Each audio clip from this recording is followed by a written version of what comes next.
They say that on the day they strapped Floyd Allen in their breath, here was a man who had been a law unto himself, a patriarch whose word was gospel and whose pistol was the final court of appeal. He was a king in his own world, a world of misty hollers and unwritten codes of honor.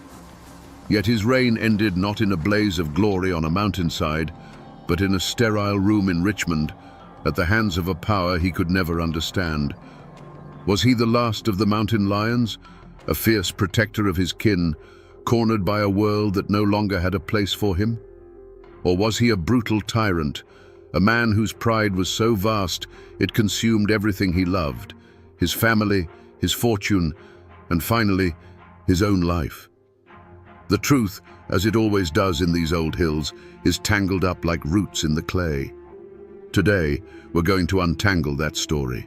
We're going to follow the trail of blood and honor that led Floyd Allen from the pinnacle of power in his mountain kingdom to that cold chair in the state penitentiary. And to do that, we have to start not with the famous massacre that sealed his fate, but with the forgotten gunfight 4 years earlier, the day the Allens shot up a courthouse and walked away, convinced they were invincible. Floyd Allen was not born a killer. He was born a king. His kingdom was the mist-shrouded hills and dark, winding hollows of Carroll County, Virginia, a world forged in the cold creeks and rocky soil of the Blue Ridge. In the late 19th century, this wasn't just a place on a map. It was a fortress of self-reliance, sealed off from the outside world by poor roads and a deep-seated suspicion of flatlanders and their laws. Here, a man's name was his legacy, and the Allen name carried the weight of generations of hard work, hard-headedness, and a fierce, unyielding loyalty to their own. His father, and his father before him, had taught him the only lessons that mattered. You didn't learn your worth in a schoolhouse, you learned it behind a plow, with an axe in your hand, or by looking another man in the eye during a land deal. The Allens were not poor. They were landowners, farmers, and businessmen who built their prosperity with their own sweat and ingenuity. Floyd learned early that wealth and influence were earned, and once earned, they had to be defended. Not with lawyers and contracts, but with a firm handshake for a friend and a cold stare for an enemy. Life in those mountains was a constant struggle, a teacher of hard truths. A failed crop could mean a hungry winter. A sudden sickness could be a death sentence without a doctor for miles. You learned to depend on two things, your own strength and the strength of your kin. When a neighbor's barn burned, it wasn't the government that showed up to help, it was the community. And when trouble came looking for you, it wasn't a sheriff you called, it was your brothers and your cousins. This forged an unbreakable bond within the clan and a permanent wall against the outside world, which they saw as weak, meddlesome, and utterly untrustworthy. There's an old story, perhaps a legend, about a young Floyd Allen watching his father deal with a dispute over a timber boundary. A man from outside the county arrived with a deed from the courthouse in Richmond, waving the paper as if it were a holy scripture. He claimed the Allens had been cutting on his land. Floyd's father didn't even look at the document. He just looked at the man and said, "I know my line, and you know my line. That paper doesn't know this mountain." He stood his ground, unblinking, until the man with the deed folded it up and left. The lesson for young Floyd was seared into his soul. A man's spine was worth more than his signature, and the only true law was the one a man was willing to enforce himself. From this upbringing, Floyd Allen carried with him a code as rigid and unforgiving as the mountains themselves. First, your blood was your nation. An offense against one Allen was a declaration of war on them all. Second, your honor was your most valuable possession. An insult left unanswered was a stain that could never be washed away. Third, you stood on your own 2 feet. You solved your own problems, you fought your own battles, and you never, ever bowed your head to an outsider trying to tell you how to live on your own land. This was the world that created Floyd Allen, and he, in turn, became its perfect embodiment. He was industrious, proud, and quick to anger, but he was also known for his generosity and unwavering loyalty to those he considered his own. He wasn't just a man living by the mountain code, he was the mountain code, walking and breathing. And he was walking straight toward a collision with a modern world that had no room for kings like him. Long before the newspapers in Richmond painted him as a monster, Floyd Allen was simply the most important man in his corner of the world. He was a man built like a barrel, solid and immovable, with eyes that could measure a man's worth in a single glance. When he walked into a room, the conversation didn't stop, but it changed. People straightened up. They knew they were in the presence of someone who mattered, a man whose favor could make you and whose anger could break you. He wasn't just a farmer scratching a living from the dirt. He was an empire builder in miniature. He owned some of the best land in Carroll County, acres of it, cleared and farmed with meticulous care. He ran a general store that was the hub of the community, a place where news was traded over barrels of crackers and bolts of cloth. He was a shrewd businessman who always seemed to be one step ahead, whether he was buying timber, trading livestock, or, as some whispered, running a profitable line in the untaxed corn liquor that warmed the mountain winters. He had built a small fortune through grit and intelligence, and he provided well for his own. But his influence went far beyond money. Floyd Allen was the unofficial law in his part of the county. If a dispute arose between neighbors over a stray cow or a poorly marked property line, more often than not, they wouldn't ride to the courthouse in Hillsville. They'd ride to Floyd Allen's porch. He would listen to both sides, his face unreadable, and then he would deliver his verdict. And his verdict was final. There was no appeal because everyone knew Floyd Allen had the will and the means to enforce his own judgments. To many, this wasn't tyranny. It was justice, swift, understandable, and delivered by one of their own. To truly understand the man, though, you have to look past the businessman and the enforcer. You have to see him at his own dinner table, surrounded by his wife and children, his brothers and their families. Here, the hard gaze softened. He was the undisputed patriarch, the head of the clan, but his rule was built on a foundation of fierce, protective love. His family was his fortress, the living, breathing heart of the world he had built. Every acre he bought, every dollar he earned, every enemy he made, it was all in service of protecting them. He was the sentinel on the walls of that fortress.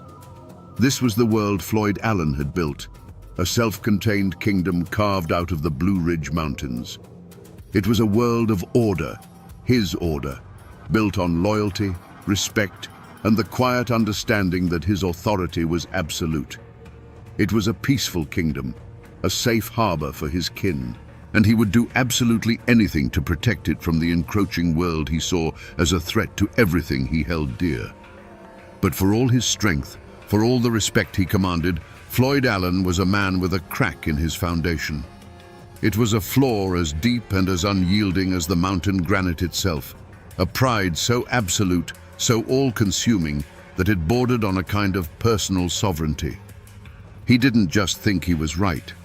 He believed in his bones that his will was the only true law. This wasn't simple arrogance. It was the conviction of a king who genuinely could not comprehend any authority higher than his own. They tell a story in Carroll County about a revenue agent who came up from Richmond one year, a young man full of ink and importance, carrying a list of new taxes. He found Floyd on his porch and began to explain the new regulations in a condescending tone, as if speaking to a simple child of the hills. Floyd listened patiently, his face a mask. When the agent was finished, Floyd didn't argue. He didn't raise his voice. He just looked at the man and said, "Your papers have no meaning on this land. You can take them, and yourself, back down the mountain you came up." The agent tried to protest, to invoke the power of the state, but he saw something in Floyd Allen's eyes that told him the conversation was over. That kind of pride, that unshakable belief in his own domain, was a force of nature. For years, this very flaw had been his greatest strength. It was pride that drove him to outwork every man around him, to turn rocky fields into profitable farms. It was pride that made him a man of his word, because the thought of his reputation being tarnished was intolerable. It was the source of the fierce loyalty he showed his kin. An insult to them was an insult to him, and his pride would not let that stand. He built his entire world on the principle of never backing down, never bending a knee. But this strength cast a long and dangerous shadow. It made him utterly blind to the changing world. He saw every legal summons, every warrant, every tax notice, not as the impersonal functioning of a government, but as a direct and personal challenge to his honor from a rival power. He couldn't distinguish between a man who insulted his family and a judge who issued a lawful order. To Floyd Allen, they were one and the same, an outside force trying to impose its will on his kingdom. This inability to bend, this refusal to acknowledge any law but his own, was a tragic flaw of classical proportions. It was a ticking clock, counting down to a day when he would be faced with a choice he was incapable of making. A day when the state would demand he submit, and his pride would demand he resist. A confrontation was not just likely, it was written in the very soul of the man. And that confrontation would be the engine of the entire tragedy to come. The spark that would eventually burn down the Allen dynasty was not some grand crime, no bloody murder or daring robbery. It was a piece of paper, a simple indictment from the Grayson County Court. The target wasn't even Floyd, but his brother, Sidney Allen, a man as proud and respected as any in the clan. The charge? Carrying a concealed weapon. To the state of Virginia, it was a misdemeanor. To the Allens, it was like charging a blacksmith for owning a hammer. In their world, a pistol was a tool of survival and a symbol of manhood, and the law had no business telling a free man what he could or could not carry. But this was more than a dispute over a law. It was personal. The Allens had been in a long, simmering feud with the local deputy, Mabe Poole. They saw his hand in this, believing the badge was being used as a weapon to settle old scores and chip away at their influence. The arrest of Sidney was not seen as impartial justice. It was seen as targeted harassment by their enemies. To Floyd Allen, this summons wasn't a legal document. It was a glove slapped across his face, a public challenge to his family's honor and his own authority as the clan's protector. His pride, that immense and fragile thing, could not let such a public effrontery stand. There was no talk of hiring a fancy lawyer from Richmond. The Allens' response was primal and immediate. They would answer the summons, but on their own terms. On the day of the trial in 1908, a formidable delegation of the Allen clan rode into the town of Independence. They weren't coming to plead for mercy. They were coming to make a statement. Floyd, Sidney, and their hot-headed young nephew Wesley Edwards led the way. They were armed, their faces were grim, and they moved with the cold confidence of men who believed they were their own highest law. The courtroom itself became a stage for this clash of worlds. On one side sat Judge Thornton Massey, the Commonwealth's attorney, and the handful of deputies who represented the fragile authority of the state. On the other, the Allens sat together, a silent, unmoving block of defiance. They were an island of mountain code in an ocean of common law. The air was thick with tension, heavy with the unspoken knowledge that the legal proceedings were just a formality, a prelude to a confrontation that had been brewing for years. The trial was a quick affair. The verdict came back as everyone expected: guilty. When that word echoed through the courtroom, it was more than a legal finding. It was a declaration of victory by the state over the clan. It was the law of the flatlands telling Floyd Allen, in his own territory, that his power meant nothing within these four walls. For a man whose entire identity was built on never backing down, on being the ultimate authority, this public humiliation was the unforgivable affront. It was the point of no return. The time for talk was over. In the heavy silence that followed the verdict, the world seemed to shrink to the four walls of that courtroom. For any other man, this was the moment to negotiate, to mitigate, to swallow his pride and pay the fine. A quiet word from a lawyer, a nod of acceptance to the judge, these were the off-ramps back to a peaceful life. The court itself offered these paths. Judge Massey was known to be a reasonable man. The sentence for a first offense of this nature would likely have been little more than a token fine, a slap on the wrist to assert the law's authority. But Floyd Allen did not see a row of open doors. He saw a line of bayonets. Every aspect of the legal process was, in his eyes, another link in a chain being forged to bind him. The clerk's scratching pen, the jury's averted eyes, the judge's solemn face, these were not instruments of justice, but weapons of humiliation. You could see it in the set of his jaw, in the way his gaze never left the judge's bench. He was not a defendant awaiting a sentence. He was a king staring down a usurper. Some accounts say that even Sidney Allen, the man at the center of it all, hesitated. He was a practical man, and perhaps he saw the futility of this confrontation. A fine was just money after all. A few days in jail would be an inconvenience, not the end of the world. He might have been willing to bend, to give the law its small victory and live to fight another day. But he, like everyone else in the Allen clan, looked to Floyd. And Floyd's face was carved from stone. His pride had taken the wheel, and it recognized no road but the one that led straight ahead. The young men, especially the hot-blooded Wesley Edwards, took their cue from the patriarch. They saw his unyielding stance not as stubbornness, but as courage. They saw his cold fury as righteous anger. Floyd's rejection of compromise was a silent command to them all. We do not break, we do not bow. If Floyd Allen had shown the slightest sign of submission, his kin would have followed. But he showed none. His decision, made in the silent furnace of his own pride, sealed the fate of everyone in that room. Each tick of the clock was a step further down the path of no return. The opportunity for a quiet resolution vanished. The chance for a grudging acceptance evaporated. The air grew thinner, charged with an invisible current of violence. The Allens were no longer just a family in legal trouble. They had become a powder keg, and Floyd Allen's pride was the lit fuse. By refusing to accept the court's authority, he had rejected all possibility of peace. He had made his choice, not with words, but with a glare of pure, undiluted defiance. He had decided that the Allen law was the only law that mattered, and he was prepared to prove it. The moment the guilty verdict was read, a heavy, suffocating silence fell over the courtroom. This was it, the final crossroads. All that stood between the Allen clan and open warfare was the sentence from Judge Thornton Massey. And in that moment, the judge, perhaps sensing the electric tension in the room, seemed to extend one last fragile bridge back to the world of reason.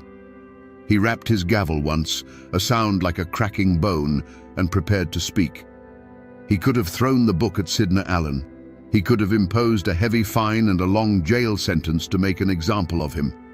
But instead, the words he spoke were measured, designed to de-escalate. He pronounced the sentence, a fine and a short term in the county jail. Some accounts even claim the jail time was suspended. It was a token punishment, a symbolic victory for the state that would allow the Allens to pay a pittance and walk away with their freedom intact. It was the law's final, surprisingly fair offer. It was the last chance for peace. For a long, agonizing second, that offer hung in the air. The whole world seemed to pause, waiting on one man. Everyone, from the nervous deputies to the Allens themselves, turned their eyes to Floyd. He didn't have to say a word. His face was the weather vane that would show which way the storm would break. He could have reached into his pocket, pulled out a few bills, and ended the whole affair. He could have swallowed his pride just for a moment and saved everything. It was the logical choice, the sane choice. But as Floyd Allen stood there, he wasn't weighing a fine against his freedom. He was weighing submission against his very soul. In his mind, paying that fine was no different than kneeling before a conquering king. It was an admission that the law of the courthouse was stronger than the law of the clan. It was a public branding of his family as subservient.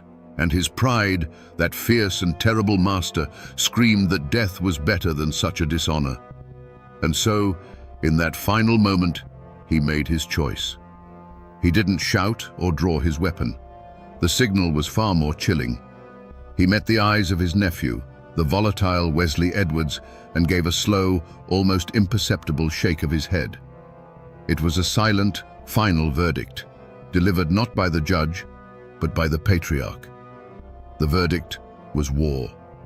The last door to peace had just been slammed shut and locked from the inside. As Judge Massey's words faded, the air in the courtroom became as thin as a winter razor. Then, from the Allen side of the room, a chair scraped violently against the floorboards. Young Wesley Edwards was on his feet, his face a mask of pure fury. His voice, cracking with youthful rage, cut through the tension like a thrown knife. "I'll see you in hell," he roared, "before Sidney Allen goes to jail." It was not a plea or a threat. It was a declaration of war. In that instant, the world for Floyd Allen slowed to a crawl. He saw a deputy, Mabe Poole or another man like him, take a single fateful step towards Sidney. It was a small movement, but in the supercharged atmosphere of the room, it was an act of aggression, a hand reaching out to put a chain on a king. The sound of his own heart hammered in his ears, a deep, steady drumbeat counting down the final seconds of peace. His hand, as if with a mind of its own, found the familiar cold weight of the pistol under his coat. A single sharp crack shattered the stillness. It wasn't a boom, but a sound as clean and final as a closing coffin lid. For a heartbeat, there was only the ringing echo. Then the courtroom exploded. It was a deafening, blinding chaos. Blinks of orange fire lit the suddenly dim room as more shots answered the first. The air filled with a thick, choking grey smoke from the black powder, smelling of sulfur and damnation. Women screamed, a high, thin sound that was quickly swallowed by the deeper roar of men's shouts and the splintering of wood as heavy benches overturned. Through the swirling smoke, the world was a series of terrifying snapshots. Judge Massey, the very symbol of the law, vanished from his high bench as if swallowed by the earth, scrambling for cover. Men who had moments before been instruments of the state were now just men, diving behind tables, their faces pale with shock. The courtroom, a temple of order, had been transformed into a smoky, claustrophobic battlefield where survival was the only law left. But the Allens were not panicking. They were a single organism, moving with a cold, terrifying purpose. They rose as one, not to flee, but to fight their way out. They formed a bristling line of steel and defiance, a human wall that no one dared to cross. Each man covered the other, their movements honed by a lifetime of absolute trust. They were not a mob, they were a clan. And in that moment of pure violence, they were magnificent and terrible. The few deputies in the room were outmanned, outgunned, and utterly outmatched by this unified front of cold fury. The storm of noise lasted for what felt like an eternity, but it was likely only a minute. As quickly as it began, it subsided. The last shot echoed, and a profound, ringing silence descended upon the room. The air was a thick, unbreathable fog, heavy with the metallic tang of burnt powder. The argument that had started with a piece of paper was suddenly, permanently over. Through the haze, Floyd Allen saw the wreckage of the law's authority, and he knew they had won. The thick grey smoke began to clear, not on a scene of carnage, but on a scene of absolute victory. Floyd Allen stood amidst the overturned benches and the lingering smell of gunpowder, his pistol still warm in his hand. He felt no remorse. Remorse was for men who made mistakes. He had made a choice, and he had enforced his will. He looked at his kin, Sidney, Wesley, the others, their faces smeared with soot, their eyes alight with the fire of battle. They were shaken, but unbroken. They were Allens. There was no thought of surrender, no consideration of waiting for the law to regroup. That would be admitting they had done something wrong. In Floyd's mind, they had done the only thing they could. He gave a sharp, curt nod to his brother. It was time to go. The business in this place was finished. They didn't run, they walked. With a slow, deliberate pace, the Allen clan strode out of the ruined courtroom, a phalanx of armed and dangerous men. Deputies and court officials, still dazed and disarmed by the suddenness of the assault, simply watched them go. No one dared to raise a hand to stop them. They moved through the panicked corridors and down the courthouse steps into the daylight, emerging into the gaping faces of the townsfolk who had gathered at the sound of the gunfire. Their path through the town of Independence was a corridor of fear and awe. People flattened themselves against walls, pulling their children back. The lawmen who were supposed to be the guardians of this town were nowhere to be seen, or they stood by, powerless and humiliated. The Allens walked straight to their horses, which were tied to a hitching post as if it were any other market day. There was no haste in their movements. They checked their saddles, mounted their horses, and gathered together in the middle of the street. For a final moment, Floyd Allen looked back at the courthouse, the symbol of the flatland law he so despised. It stood there, violated and silent. He had challenged it on its own ground, and he had won. He turned his horse without a word, and together the Allens rode out of town, kicking up a cloud of dust that settled back down on the defeated law. They were not fugitives fleeing into the wilderness. They were conquerors, returning to their mountain kingdom. The Allens rode home as heroes, their victory echoing through the hollows before they even reached their own land. To their kin and supporters, they were giants who had stared down the corrupt machinery of the state and made it blink. But this triumph was a poisoned chalice. While the men celebrated their defiance, the women of the clan now had to live with a new and constant dread. They had seen their husbands and sons ride off to a courthouse and return from a gunfight. From that day forward, every trip to town, every knock on the door, would carry the chilling possibility of reprisal. The victory at Independence didn't bring peace. It brought a permanent state of war. The community itself was fractured. You see, an event like this forces everyone to choose a side. There was no longer any middle ground. Families who had been neighbors for generations suddenly looked at each other with suspicion. You were either with the Allens and the old ways, or you were with the law and the future. Friendships soured, and old resentments flared into open hostility. The Commonwealth's attorney, Greer, nursed more than just a bullet wound in his arm. He nursed a grudge that would fester for years. The law had been publicly humiliated, and men like that have long memories. But the most dangerous ripple effect was on the law itself. Judge Thornton Massey was not a man to be cowed. The bullets that had scarred his courtroom had also hardened his resolve.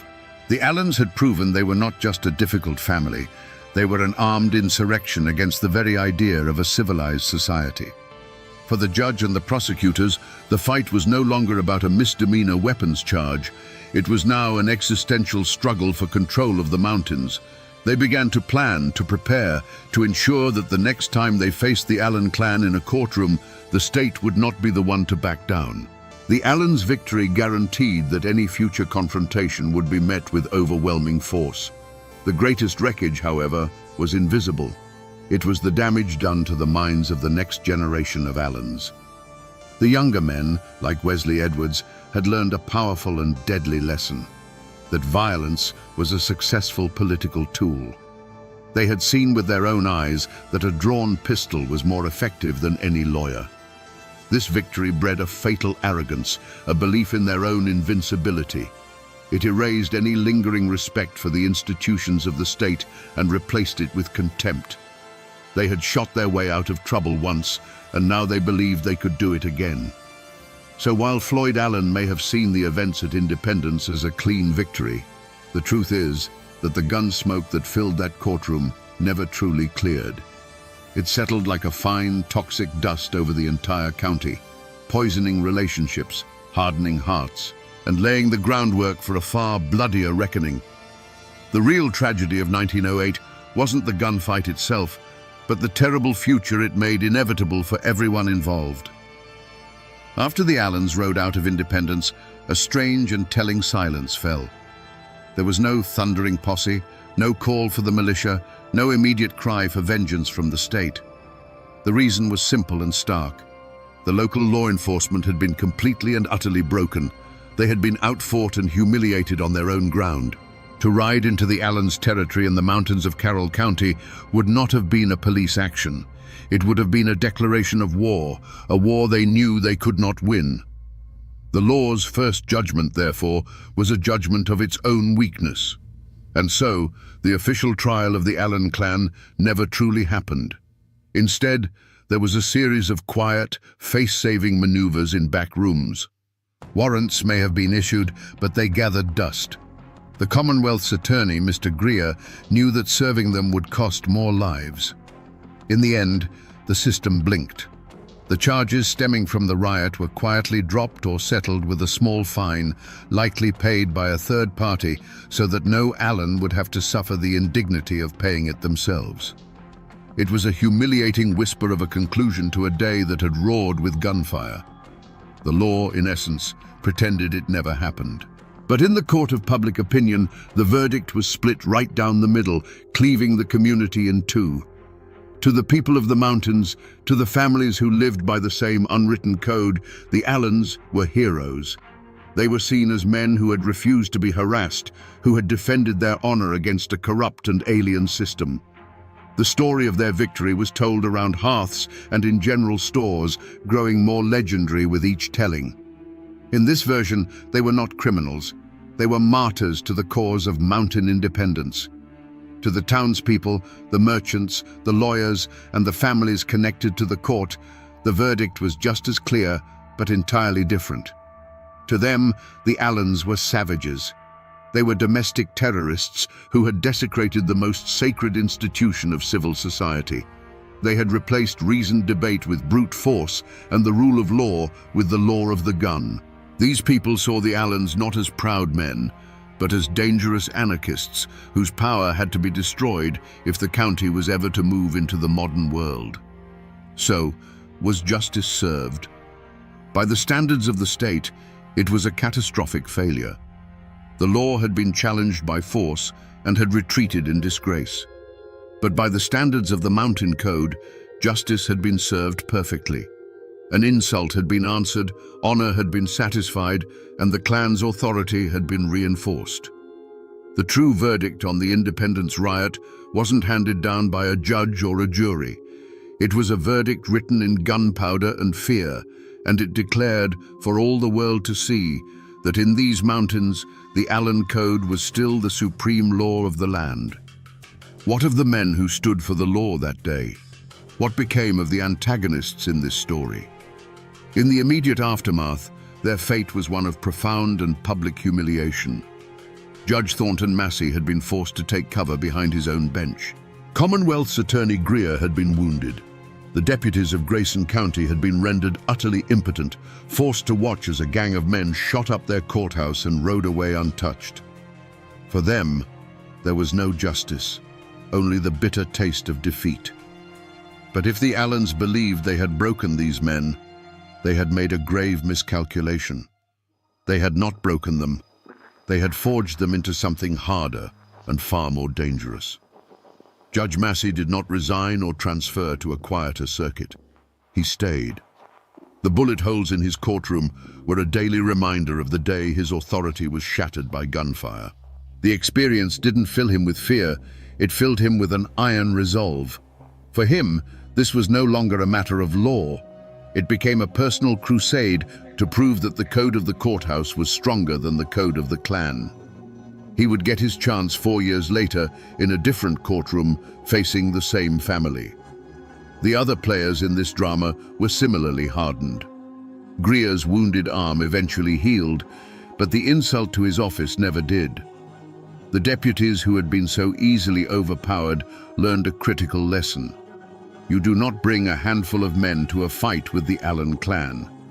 The entire legal establishment of the region, from sheriffs to prosecutors, understood that the next confrontation could not be a simple legal proceeding.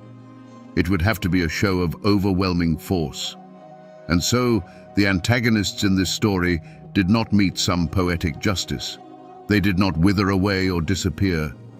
Instead, they prospered and they planned.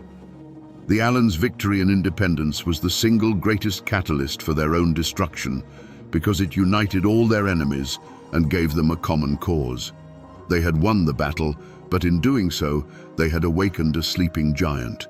The law had been bloodied, but now it was awake, and it was watching, and it was waiting for the one mistake that would give it the chance to settle the score once and for all. The 4 years that followed the independence riot were the high summer of the Allen clan's power. Their victory didn't just fade into memory, it became the foundation of their living legend. Floyd Allen's authority, already immense, became absolute. His name was spoken with a mixture of fear and reverence from one end of the county to the other. His porch was no longer just a place of business, it was a throne room. In this brief, tense period, the Allens were not just a powerful family, they were royalty, and their mountain kingdom had never seemed more secure. But this victory planted poison seeds in the next generation. For the young men of the clan, the sons and nephews who looked up to Floyd, the riot was their defining lesson. They saw that the law could be faced down, that pistols spoke louder than gavels. They carried themselves with a new swagger, an unshakable arrogance born from the belief that they were untouchable. This sense of impunity would prove to be a fatal inheritance. The shadow of their family name, which had once been a shield, was slowly transforming into a target. The community did not heal. It curdled. The riot had been a political earthquake, and the fault line ran straight through the heart of the county. The old, easygoing relationships between neighbors were replaced by a quiet, watchful tension. People were careful about what they said and who they said it to. You were either a friend of the Allens or you were an enemy, and everyone knew that being their enemy was a dangerous proposition. The county wasn't rebuilding. It was holding its breath, waiting for the other shoe to drop. The silence in those hills wasn't peace. It was the quiet of a long, drawn-out ceasefire. And while the Allens reigned supreme in their hollows, a different kind of power was consolidating in the towns. The court, the sheriff's department, the Commonwealth's attorney, they had been humiliated, but they had not been broken. They were learning, adapting, and waiting. The power dynamic in the region had shifted into a precarious and deadly balance. On one side was the visible personal power of a clan patriarch.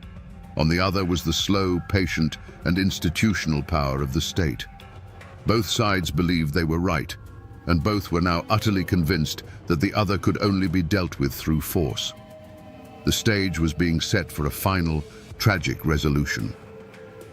Today, the town of Independence is quiet. The old Grayson County Courthouse still stands, a stately brick building that keeps its secrets well.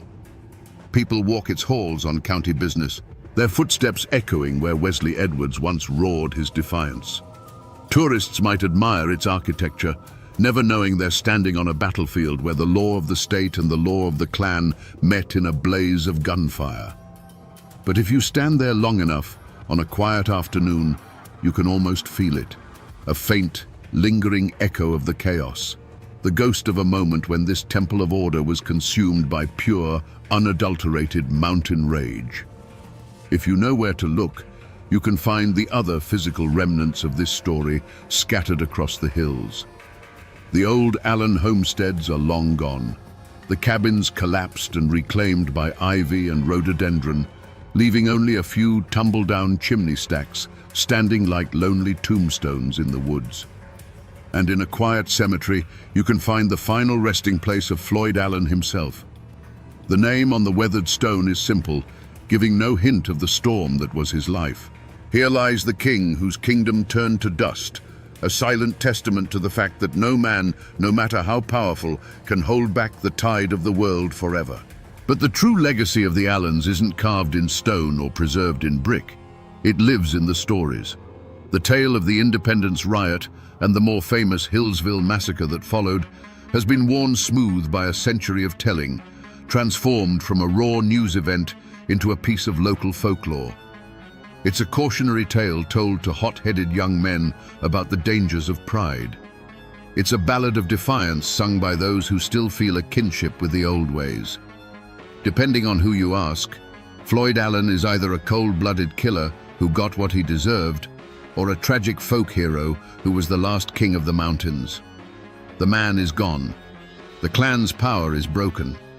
But their spirit, that fierce, uncompromising and violent spirit of the old Blue Ridge, has not vanished completely. It haunts these mountains still. You can hear it in the stories told on front porches as the evening mist settles in the hollows.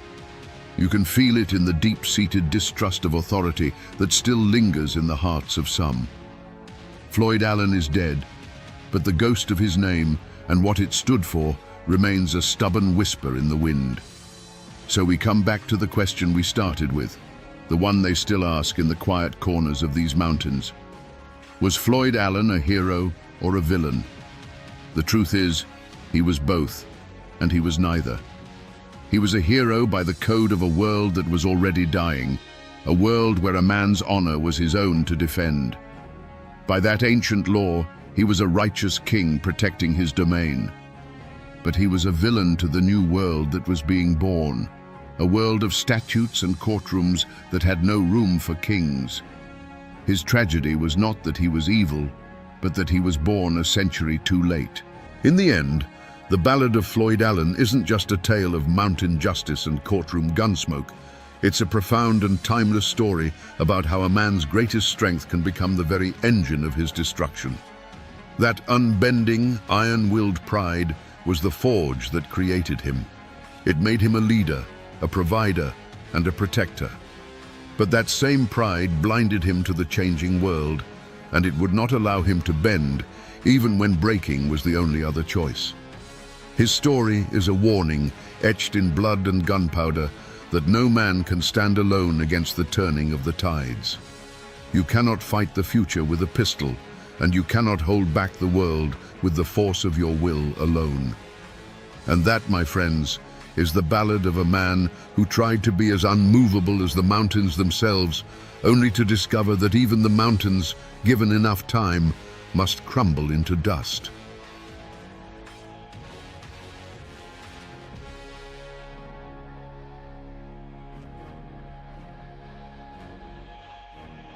They say that on misty nights, when the moon is just a sliver over the Appalachian peaks, the ghost of a red-haired man can be seen wandering the old Cherokee lands. He walks through the ghosts of towns he himself burned to the ground, Chota, Tellico, Chilhowie, forever hearing the cries of those his campaigns left to starve in the winter cold. This restless spirit, they say, is Arthur Campbell, a man his own people called the Red Fox, a celebrated founder of southwestern Virginia and a protector of the frontier. Was he the necessary guardian of a fledgling civilization, forced into brutal acts to save his kin?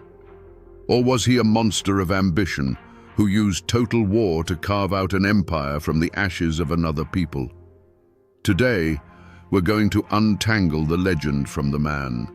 We will follow the trail of the Red Fox, from his capture as a boy to his reign as a political king, to understand how one person could become both a revered pioneer and the eternal, haunting specter of the lands he conquered.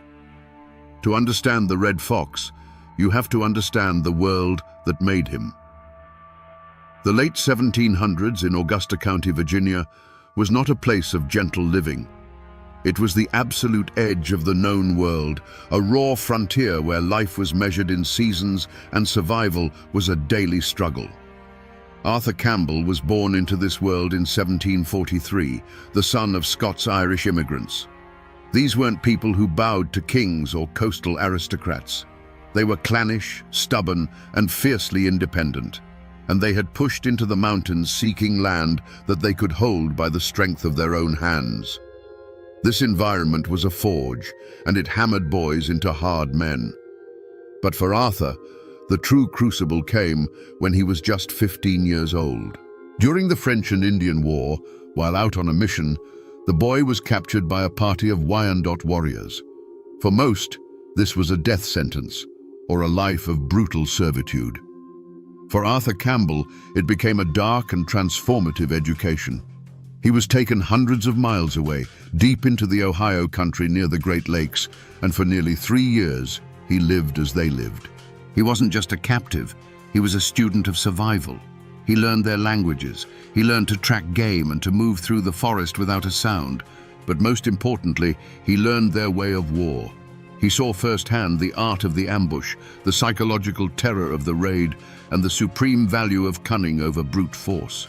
He watched how they used the very landscape as a weapon, melting into the woods like ghosts.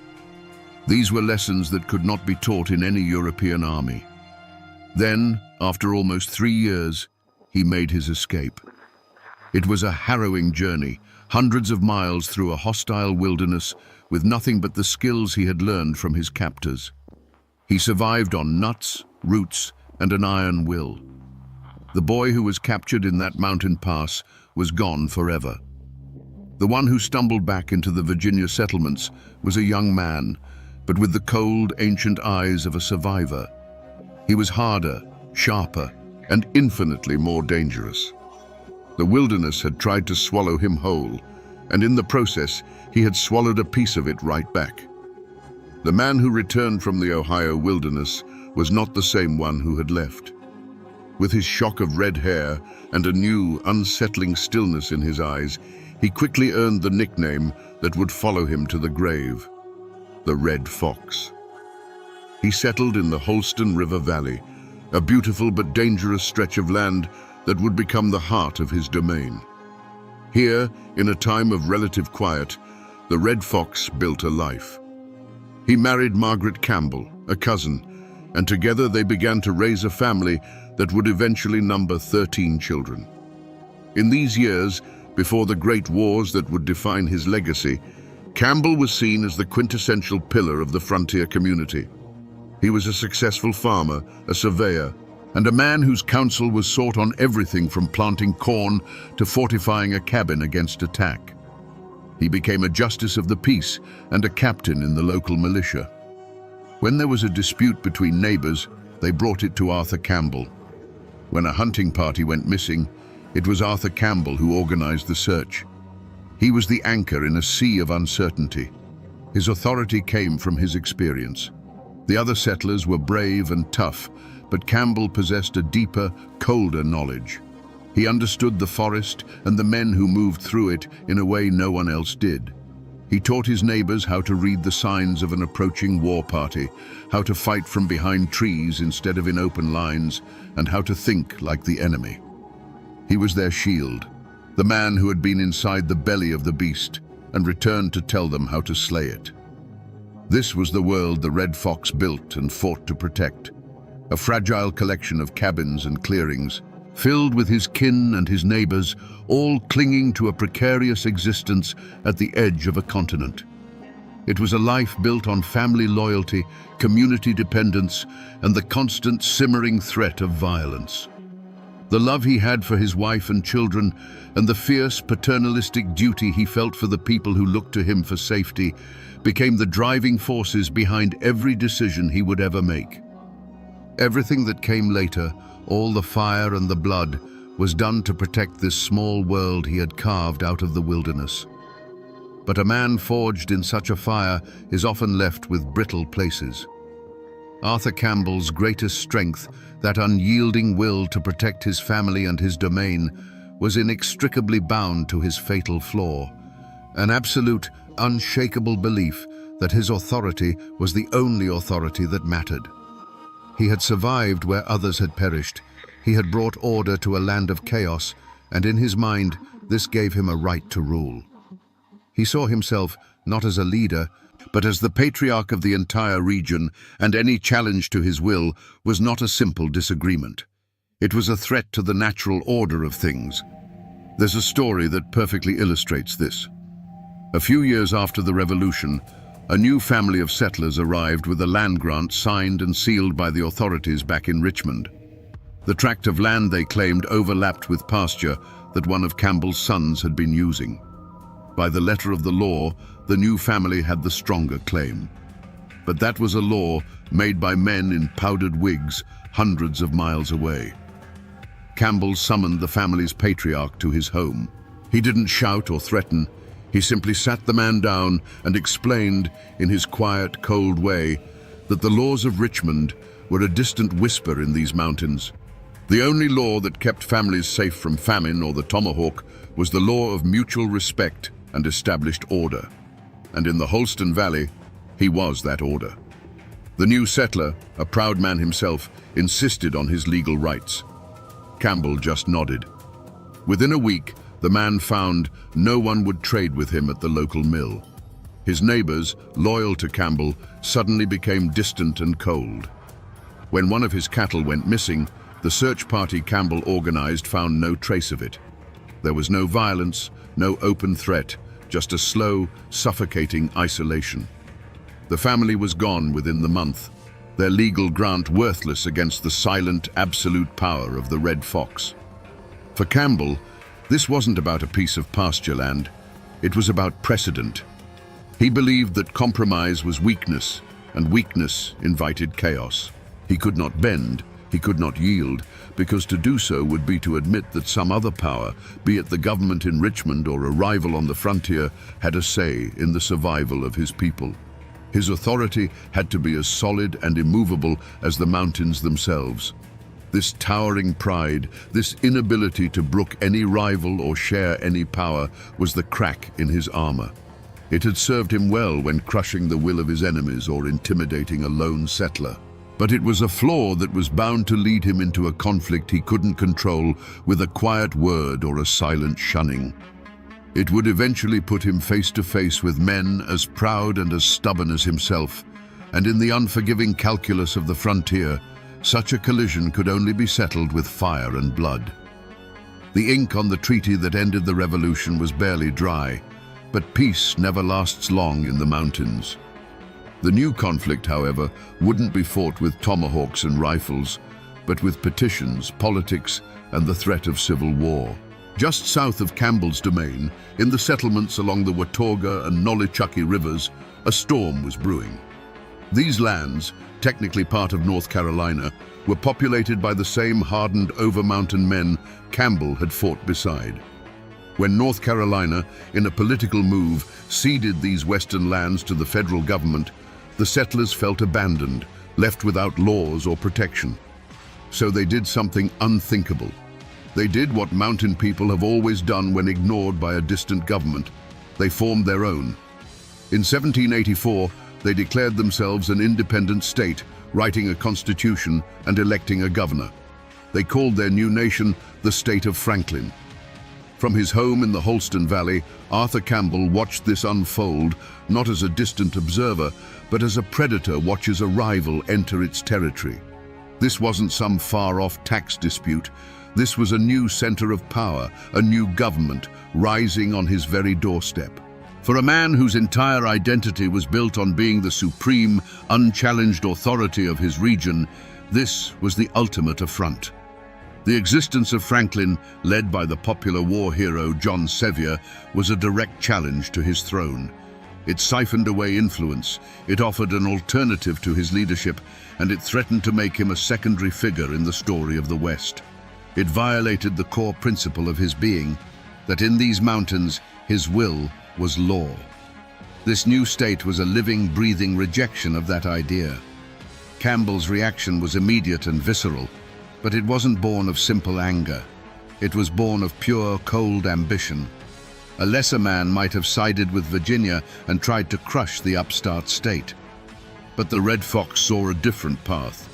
His fatal flaw, his absolute belief in his own authority, saw this not as a threat to be destroyed, but as an opportunity to be seized.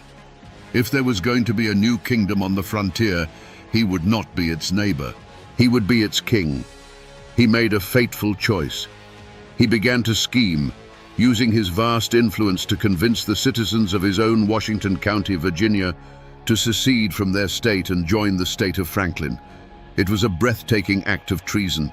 He was willing to betray the Commonwealth he served, to risk being hanged as a traitor, all for the chance to absorb this new rival power and weld it into a larger domain under his control. This was the point of no return. He had looked upon the challenge to his authority and, driven by his unyielding pride, decided not just to meet it, but to escalate it into an all-or-nothing gamble for absolute power. News of Arthur Campbell's treasonous scheme traveled fast, like a fire in the dry grass of autumn. It didn't take long for it to reach the capital in Richmond, and the ears of a man who knew a thing or two about rebellion, Governor Patrick Henry. The governor's response was swift, a letter that was both a velvet glove and an iron fist. He praised Campbell for his past service to Virginia, acknowledging him as a hero of the Revolution. But he also demanded, in no uncertain terms, an explanation for the rumors of secession. It was a calculated move, a political off-ramp offered by one of the most powerful men in the country. It was a chance for the Red Fox to bow, to claim it was all a misunderstanding, and to pull back from the brink without losing face. But Arthur Campbell did not see a lifeline. He saw an insult. Who was Patrick Henry, a man of speeches and cities, to tell him how to govern his mountains? Campbell replied with a letter of his own, a masterpiece of political deflection. He assured the governor of his loyalty to Virginia, while simultaneously arguing for the natural right of frontier people to determine their own governance. He was playing a dangerous double game, trying to placate Richmond with words while continuing his secessionist machinations in secret. He was convinced that the state government was too weak and too distant to stop him. His pride blinded him to the reality that he was no longer fighting a disorganized tribe or a local rival. He was challenging the authority of a sovereign state. The warnings didn't just come from Richmond. They came from his own people, from the men who had stood with him at Point Pleasant and shivered through the winter campaigns against the Cherokee. Old allies, men whose loyalty he had never had to question, came to him privately. They spoke not of treason, but of practicality. They warned him that he was splitting the county, pitting families against each other who had once stood united against a common foe. They begged him to reconsider, to find a compromise, to not tear apart the very community he had built with his own hands. Campbell heard their words not as the counsel of friends, but as the whispers of cowards. He saw their caution as a betrayal of the bold, frontier spirit that had won them this land in the first place. He dismissed their concerns, sometimes with a cold stare, sometimes with a sharp reminder of who had led them through the darkest days. Each time an old friend urged him to step back, Campbell pushed them away, convinced they had lost their nerve.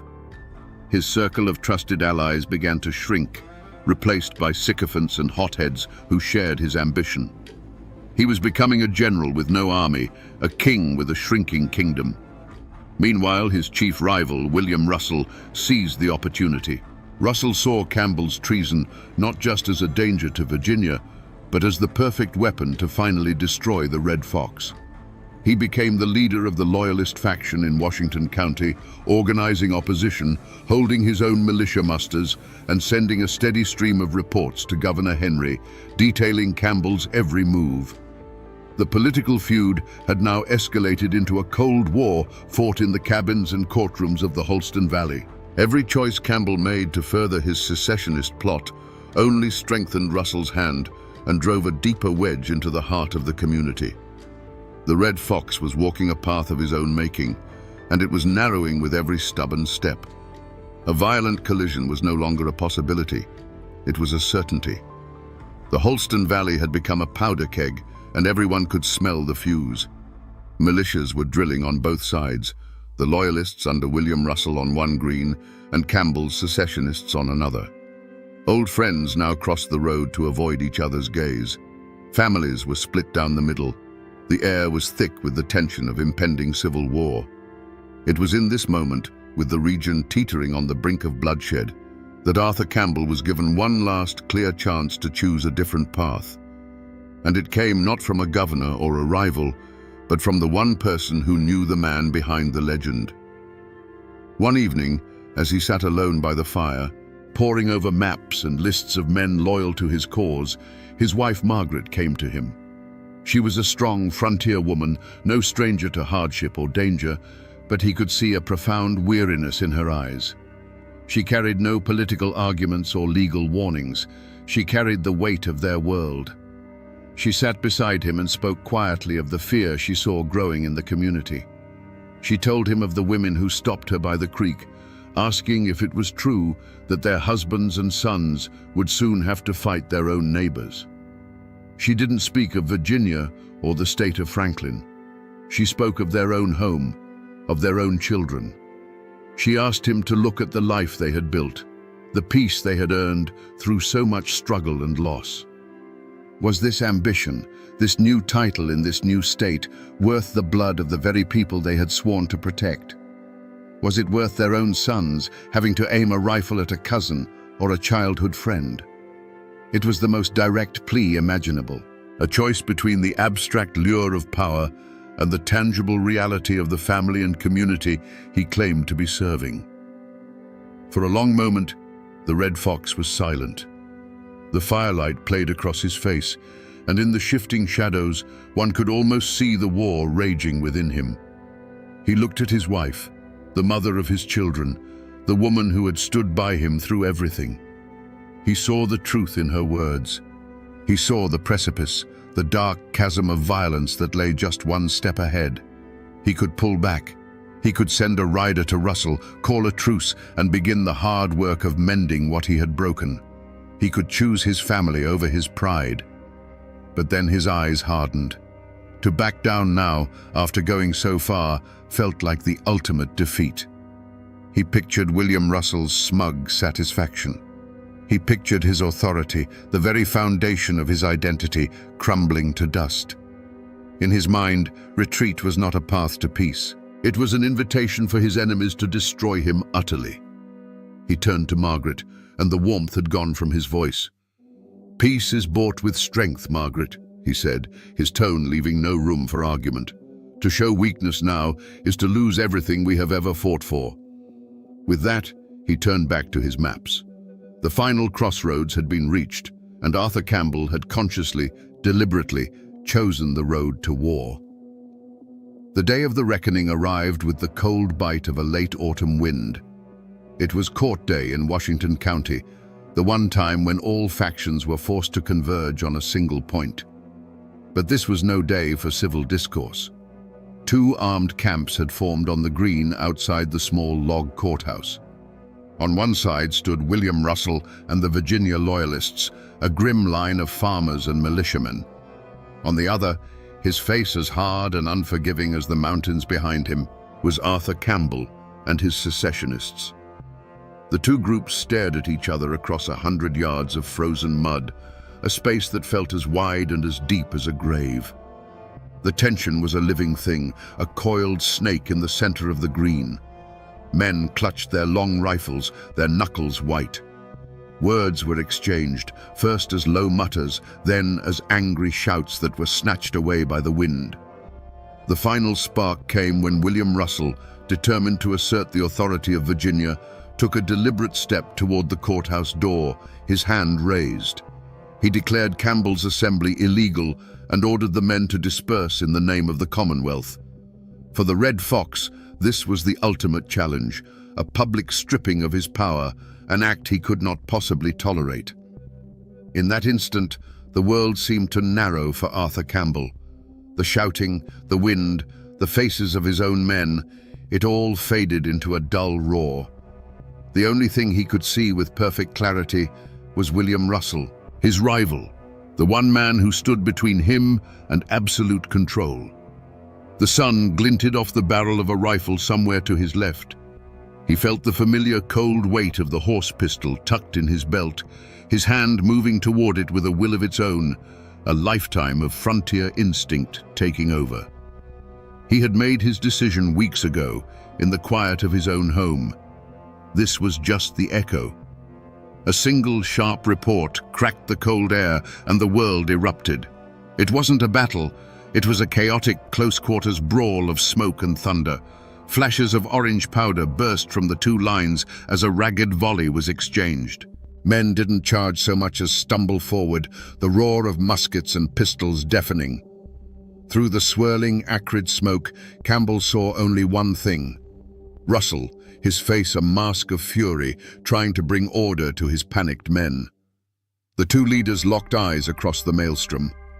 For a frozen moment, the entire conflict, the struggle for the soul of the frontier, was reduced to these two men. Their hands moved in a blur of practiced motion. A final, deafening shot echoed off the log walls of the courthouse, louder and more final than all the others.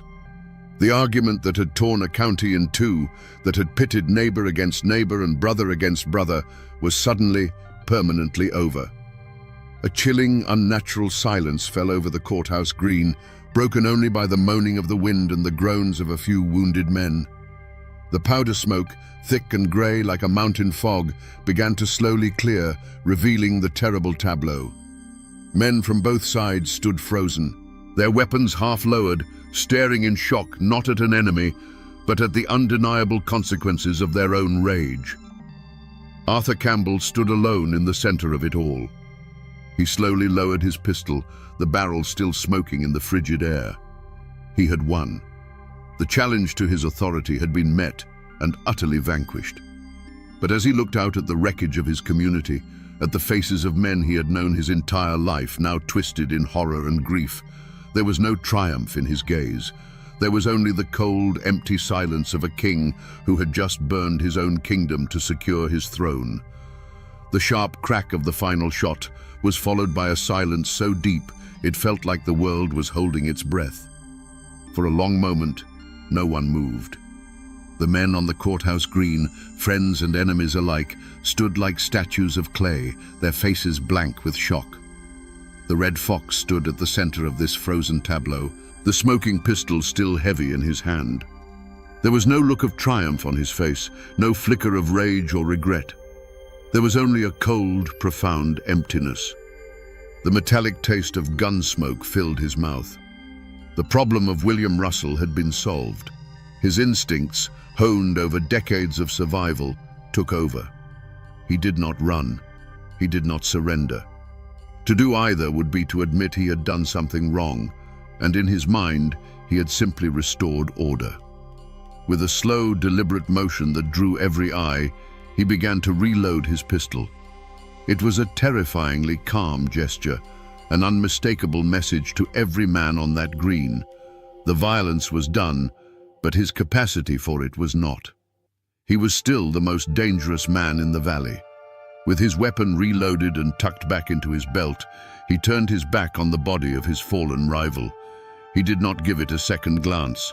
He looked to his own men, who were staring at him with a mixture of awe and fear. His voice cut through the silence, not a shout, but a low command that carried with its own absolute authority. "See to our wounded," he ordered. "Then disarm the rest of them. Their foolishness is at an end." He was no longer a politician or a rebel. He was a general on a battlefield of his own making, and he was taking control of the field. Without another word, he walked through the stunned crowd. Men, both his own and Russell's, parted before him, their eyes avoiding his. He moved not like a man fleeing a crime, but like a landowner inspecting his property. He reached his horse, swung himself into the saddle, and rode away from the courthouse, leaving behind a community shattered by his actions. His active role in the physical conflict was over. He had gambled everything on a single violent act, and he had won. But as he rode into the cold hills, the end of this road was simply the beginning of another, far more treacherous one. The law of the mountains had been satisfied. Now he would have to face the law of man.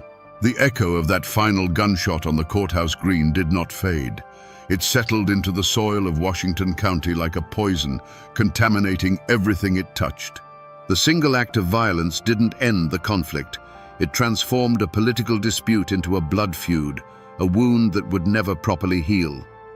The men who had faced off against each other went home that day, but they did not go home to peace.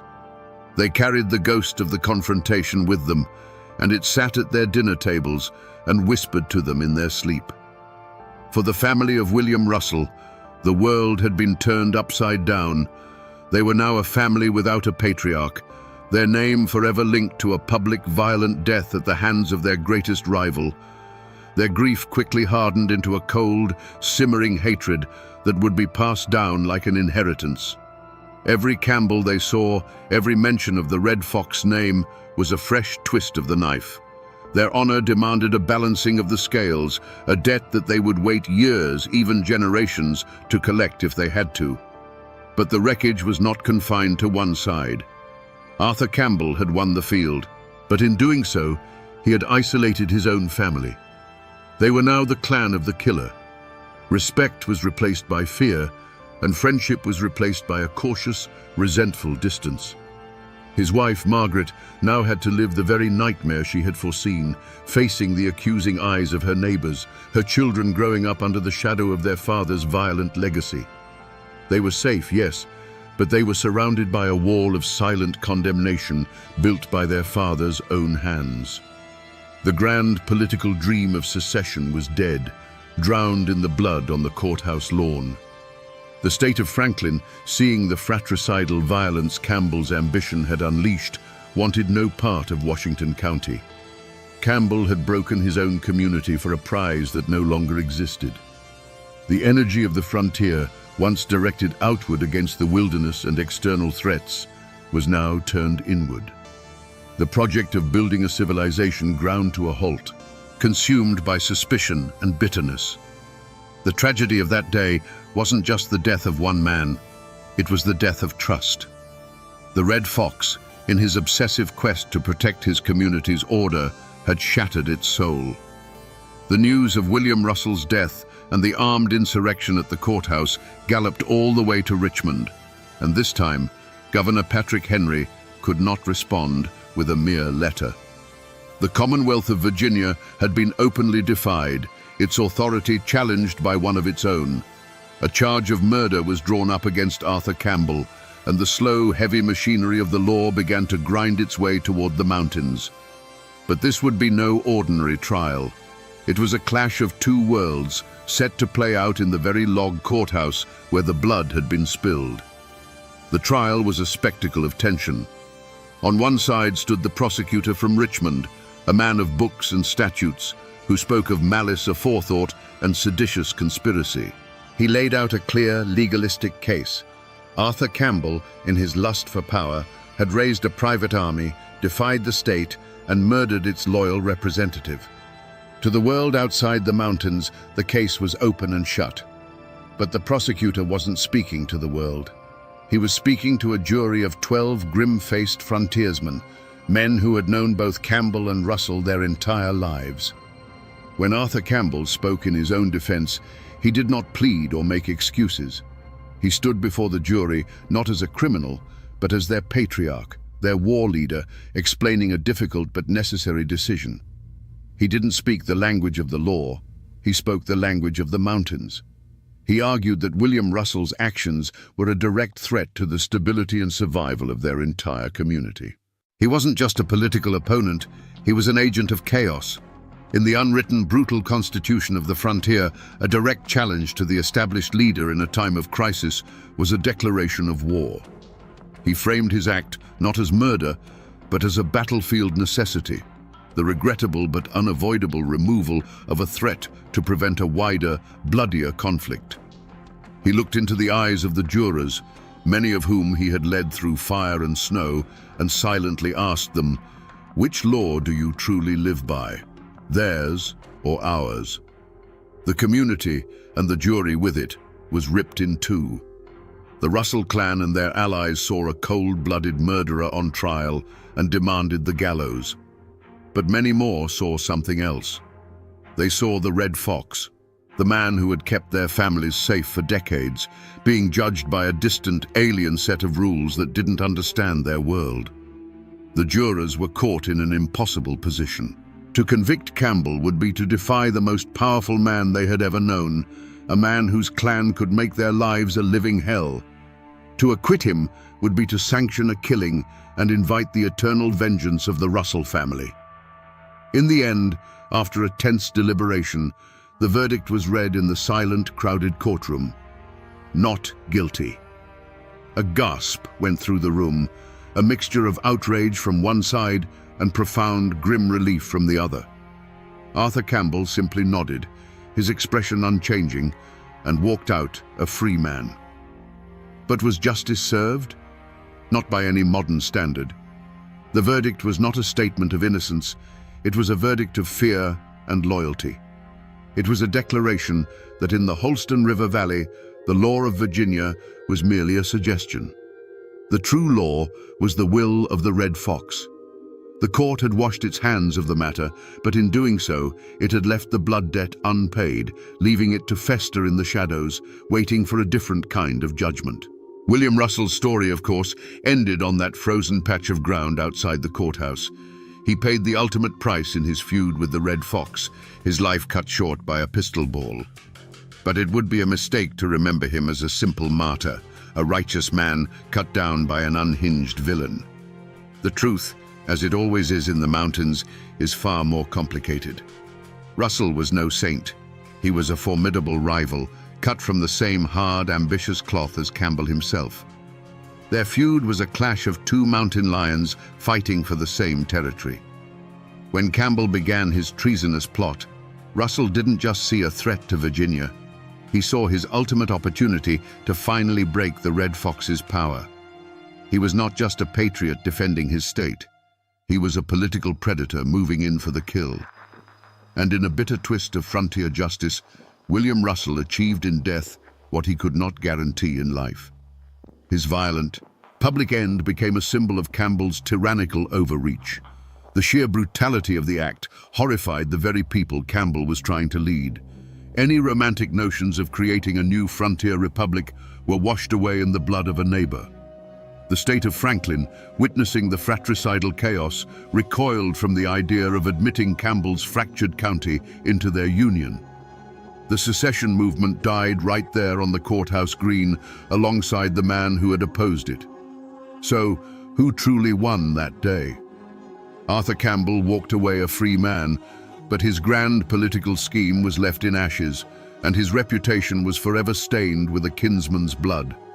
He had won the personal duel, but lost the political war. William Russell lay in a cold grave, but his cause, the cause of keeping Washington County tethered to Virginia, had triumphed. His death ensured the very outcome he had fought for. It was a messy, unsatisfying, and tragic end for both men, proving that on the frontier, sometimes even the victor loses everything that matters. Arthur Campbell lived for another 2 decades after the trial, a wealthy and powerful old man who died in his bed in 1811. He was, by all accounts, a success. He had built a dynasty, amassed a fortune in land, and outlived nearly all his enemies. But the victory he had secured on the courthouse green was a bitter one, and its poison seeped into the long years that followed. He was no longer the beloved patriarch of the Holston Valley. He was its feared and isolated king, ruling over a kingdom of silent resentment. The community did what mountain communities always do after a deep trauma. They buried it under a blanket of silence. The courthouse shooting was not spoken of in public. It became a dark secret that everyone knew, but no one acknowledged. A ghost at every wedding and funeral. People had to live together, to raise barns and fight fires side by side, so they forced a fragile peace. But the trust was gone. The old bonds of unquestioning loyalty had been severed, and in their place grew a quiet, watchful suspicion. The legacy of that day was carried most heavily by the next generation. The Campbell children inherited their father's land and influence, but also the stain of his name. They had to navigate a world where many of their neighbors saw them not as friends, but as the offspring of a tyrant. The Russell clan, meanwhile, became the keepers of the grudge. The story of William Russell's death became their family's founding myth, a tale of martyrdom that fueled a quiet, patient hatred that would simmer for generations, waiting for any opportunity to settle the score. As the years passed, the world changed around the aging Red Fox. The frontier pushed further west, and the Holston Valley became a more settled, civilized place. New leaders emerged, men who fought their battles in legislative chambers and courtrooms, not with pistols on the lawn. Campbell's brutal personal style of authority became a relic of a bygone era. The very civilization he had bled to establish was now making him obsolete. He had won the right to rule his mountain, but in the end, the mountain had simply grown past him, leaving him a lonely, feared figure, forever haunted by the silence of the community he had broken. If you travel today through the mountains of southwestern Virginia, you can still find the tracks of the red fox. The land he claimed is still there, crisscrossed by roads and dotted with towns he never could have imagined. Near the town of Marion, you can find the site of his home, Campbell's Choice. And in the old Royal Oak Cemetery, you can lay a hand on his weathered tombstone. These are the cold, hard facts of his life, carved in stone and written on deeds. But the true ghost of Arthur Campbell doesn't live in the graveyards or the history books. It lives in the whispers. Over the centuries, the man has been consumed by the myth. The stories told about him in the hollows are not about land deals or legislative votes. They are about the uncanny cunning that no ordinary man should possess. The old folks say that during his captivity, he didn't just learn to hunt like the Wyandot, he learned their magic. They say a shaman taught him how to walk between the worlds, to move like a shadow through the woods, and know an enemy's plan before it was even formed. How else, they ask, could he appear from nowhere to strike the Cherokee, or anticipate every move of his political rivals? The darkest legends, of course, are told by the descendants of those he destroyed. They still tell the story of a Cherokee medicine man who laid a curse upon the red fox. He decreed that Campbell's spirit would never know peace, but would be forced to wander the ruins of the towns he burned for all eternity, his fiery red hair blazing in the gloom, forever hearing the ghostly cries of the starving and the slain. It is this story that gives the hook its power, the idea that a man's violence could so profoundly scar a landscape that his spirit is forever trapped there. Arthur Campbell is more than a historical figure now. He is a cautionary tale, a boogeyman, a local legend. He is the human face of the brutal bargain that was struck to settle these mountains. His name is whispered to remind children of the darkness that lies in ambition, and to remind adults that the foundations of their peaceful homes are built upon acts of terrible, unforgiving violence. The man is long dead, but his spirit, the embodiment of that ruthless, brilliant and terrifying frontier will, still haunts these mountains. For better or for worse, the shadow of the red fox is a part of the land itself. So we return to the question we asked at the beginning. Sitting here in the long shadow of the mountains, was Arthur Campbell a hero or a villain? The truth is, he was something far more complicated and far more human. He was a founder. He was one of those hard, uncompromising men who carved a civilization out of a wilderness. Such work is never clean. To his people, he was a shield. To the Cherokee, he was a specter of destruction. To his rivals, he was a tyrant. The red fox was the human embodiment of the frontier itself, creative and destructive, magnificent and terrible, a force of nature that built a new world by clearing away the old with fire and with fear. In the end, this is a story about how a man's greatest strength, his unbending iron will to protect and control his domain, can become the very thing that poisons his soul. That same quality that made him the perfect leader to survive the French and Indian War made him incapable of accepting a political rival in a time of peace. He loved his community so fiercely that when it dared to defy him, he was willing to break it in two rather than bend his own pride. He was a man who looked at the untamed wilderness and saw a home for his children, and was willing to commit any sin to secure it. He looked at a rival and saw not a neighbor with a different opinion, but a threat that had to be eliminated. His story is a timeless, tragic lesson written into the very bedrock of these mountains, a reminder that the line between a protector and a predator is often nothing more than a single, irrevocable choice made in a moment of anger. And that, my friends, is the ballad of the Red Fox, a man who built a kingdom for his family, but loved his own crown just a little bit more.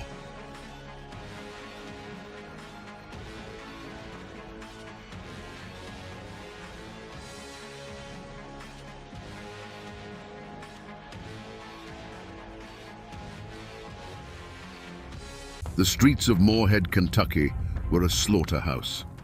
For 2 terrifying hours, the town echoed with the roar of Winchesters as over 100 armed men laid siege to a hotel. When the gun smoke finally cleared, the most powerful man in the county, Craig Tolliver, lay dead in the dirt, his body riddled with bullets. The newspapers called it the end of a brutal feud. But what if it wasn't a feud at all? What if it was the final bloody battle of a war fought over politics, power, and the very soul of a county? Today, we separate the folklore from the facts and uncover the story of the Rowan County War. Before the gunfire and the blood, Rowan County was a world of 2 halves, held together by a fragile peace. Out in the hollows and on the ridges, life moved to the rhythm of the seasons. Men like Floyd Martin woke with the sun and knew their land not by deeds and property lines, but by the feel of the soil in their hands. They were farmers, patriarchs of large families, their wealth measured in livestock, healthy children, and the respect of their neighbors. Their world was one of hard work, self-reliance, and a fierce independence born from the isolation of the mountains.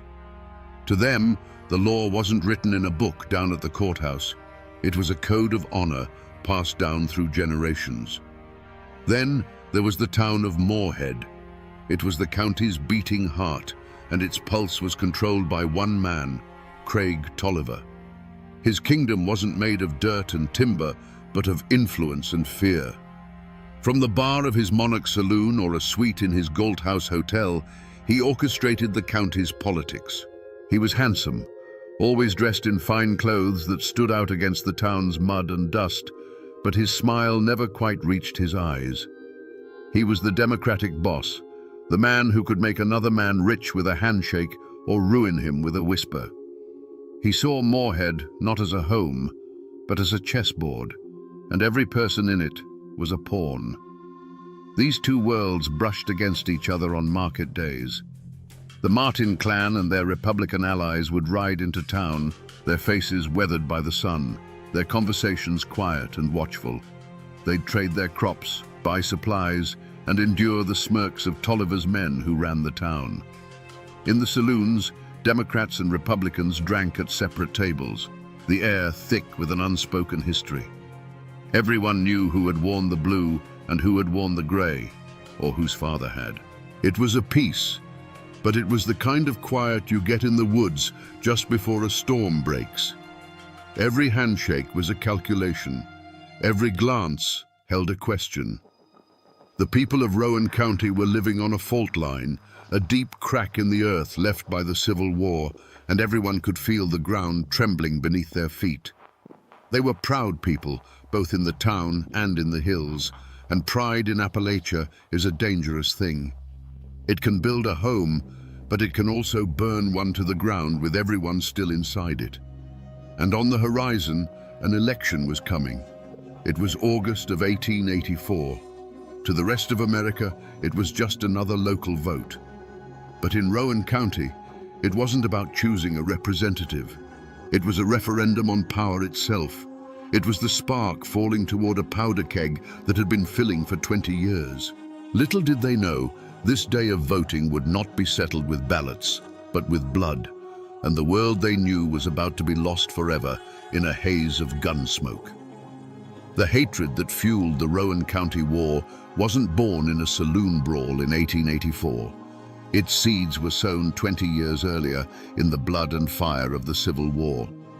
Kentucky was a state torn in half, a borderland where loyalties were not to a flag, but to family and to the ground beneath one's feet. Brother fought against brother, and neighbor took up arms against neighbor. When the war ended, the soldiers returned to their farms and towns, but they brought the conflict back with them. They laid down their rifles, but they never truly laid down the fight. In the rugged hills of Rowan County, these old battle lines hardened into political identities.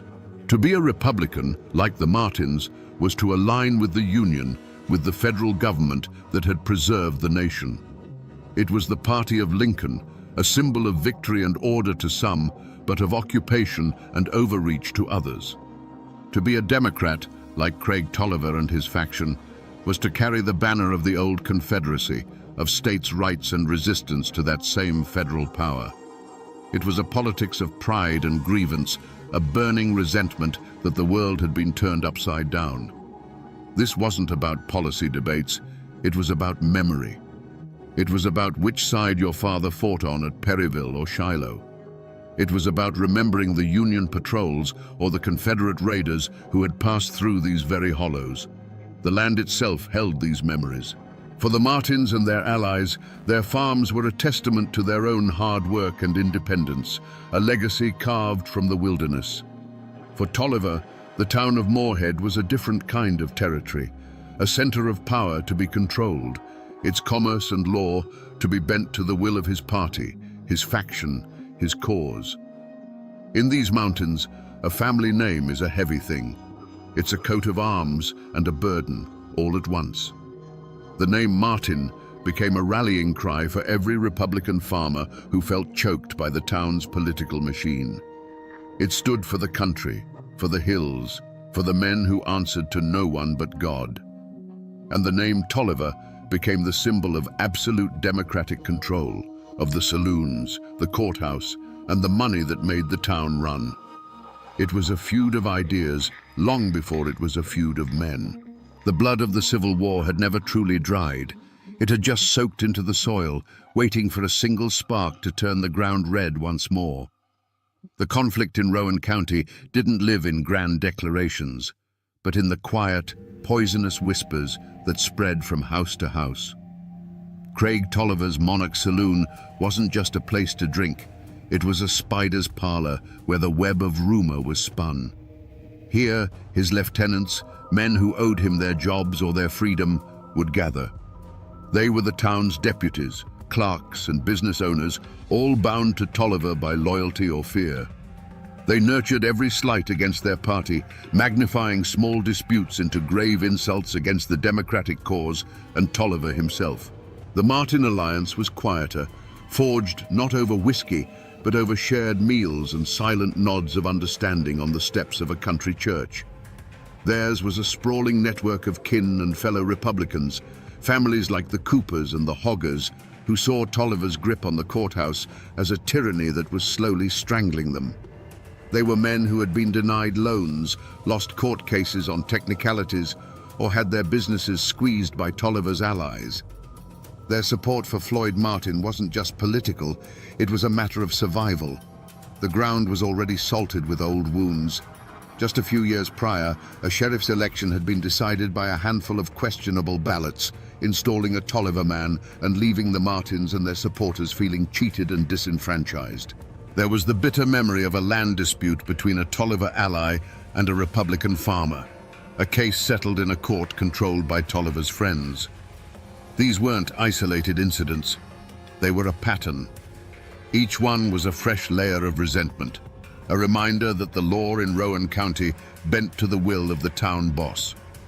Gossip became a weapon, as dangerous as any pistol.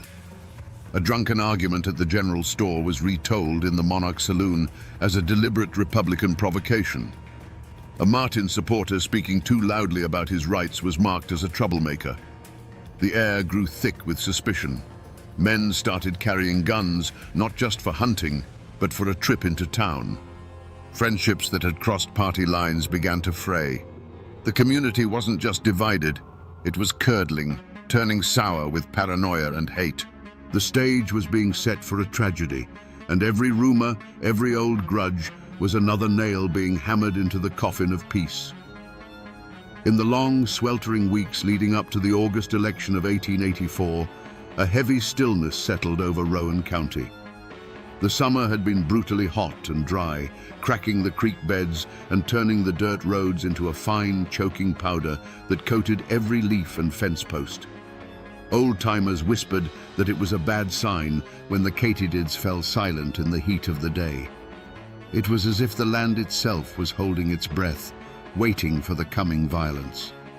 The usual sounds of the mountains, the birds, the rustle of game in the undergrowth seemed to have faded, replaced by an oppressive quiet that felt more menacing than any storm. The true omen, however, wasn't in the sky or the trees. It was in the faces of the men gathering in Moorhead. Election day was approaching, and it felt less like a civic duty and more like a muster for war. The flow of whiskey, always a tool of political persuasion in those days, began to run more freely than usual, loosening tongues and sharpening tempers. Craig Tolliver's men walked the town's boardwalks with a certain swagger, their hands resting near their hips, while the Martin men who rode in from the country were grim-faced and watchful, their eyes scanning every alley and doorway. A deep sense of dread, a cold knot in the gut, became a shared secret among the people of Rowan. Wives watched their husbands clean rifles that hadn't been fired since the last deer season, a silent question hanging in the air between them. Men who had been neighbors their whole lives now passed each other on the road with a curt nod, the old bonds of community straining under the weight of political hatred. This wasn't just another election. It felt like a final reckoning was at hand. They couldn't have known what was coming, not exactly, but they could feel the pressure building, a charge in the air that promised not rain, but lightning. Election day, August 4th, 1884, dawned hot and suffocating.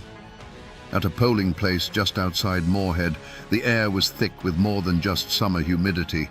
It was charged with whiskey and years of bottled-up hatred.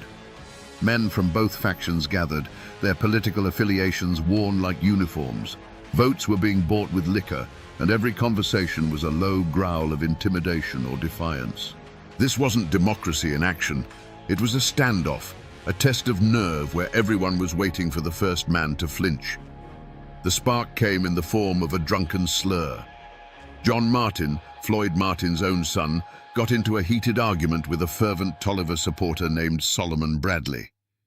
The exact words were swallowed by the noise and the heat, but they were likely the same insults that had been traded for years. Taunts about the war, about family, about honor. But this time, fueled by cheap whiskey and the tension of the day, words were not enough. Shouts turned to shoves, and shoves exploded into a vicious, desperate brawl. It was over in a flash of chaotic violence. The crowd surged, men yelled, but no one dared to intervene. In the midst of the scuffle, in the dust and the confusion, Solomon Bradley fell to the ground, mortally wounded. Whether a knife flashed in the sun, or if he was simply beaten to death, the accounts would forever conflict. But the result was brutally clear. Bradley lay dying, and John Martin stood over him, his knuckles raw, the grim reality of his actions beginning to dawn on his face. The cheering and the jeering died instantly, replaced by a stunned, horrified silence. The news ripped through the county faster than a telegram. For the Martin clan, it was a tragedy, but a defensible one. They called it a fair fight, a drunken brawl that went too far, provoked by Tolliver's men and their liquor. John Martin was arrested, and his family prepared for a legal battle. But for Craig Tolliver and his faction, this was no accident. This was a declaration of war. It was the son of their political enemy striking down one of their own on election day. They saw it as a calculated act of aggression, an assassination meant to send a message. The law might have had John Martin in a cell, but the code of the mountains now demanded a different kind of justice. The political quarrel had been baptized in blood. It was no longer about who would control the courthouse, it was about vengeance. The first drop of blood had hit the dry Kentucky dirt, and a war was about to bloom from it. There was no going back now. What followed was not an open war, but a slow, creeping plague of violence that lasted for 3 years. The law of the gun replaced the law of the land, and Rowan County became a place of shadows and fear. Death could come from anywhere, at any time. A man might be plowing his field, the only sound the harness creaking and the birds singing, when the tree line would suddenly erupt with a volley of gunfire. He would simply fall, another life erased without a word. A riderless horse returning to a barn at dusk became a common and dreaded sight, a silent messenger of another ambush. The first major act of retribution was aimed directly at the head of the Martin clan. As Floyd Martin rode along a quiet country road, a section of woods he'd passed 1,000 times before, the trees themselves seemed to explode. A hail of lead tore through the air, and Martin was thrown from his horse. He lay grievously wounded, but by some miracle, he survived. The message, however, had been delivered in smoke and lead. No one was safe, no place was sacred. The war of assassination had begun. This shadow war culminated on a blistering summer morning, June 22nd, 1887. The Martin faction, now an army of over 100 determined men, descended from the hills and laid siege to Moorhead. The morning calm was shattered by a sound like rolling thunder, a sound that sent townspeople scrambling for their lives, diving into cellars or hiding behind anything that could stop a bullet. For hours, the air was filled with a constant, deafening roar as hundreds of rounds were fired. It was a storm of lead. The high-pitched whine of bullets was everywhere. Wooden storefronts splintered, sending shards of timber flying through the air. The windows of the Galt House Hotel, where Craig Tolliver and his men were cornered, shattered one by one.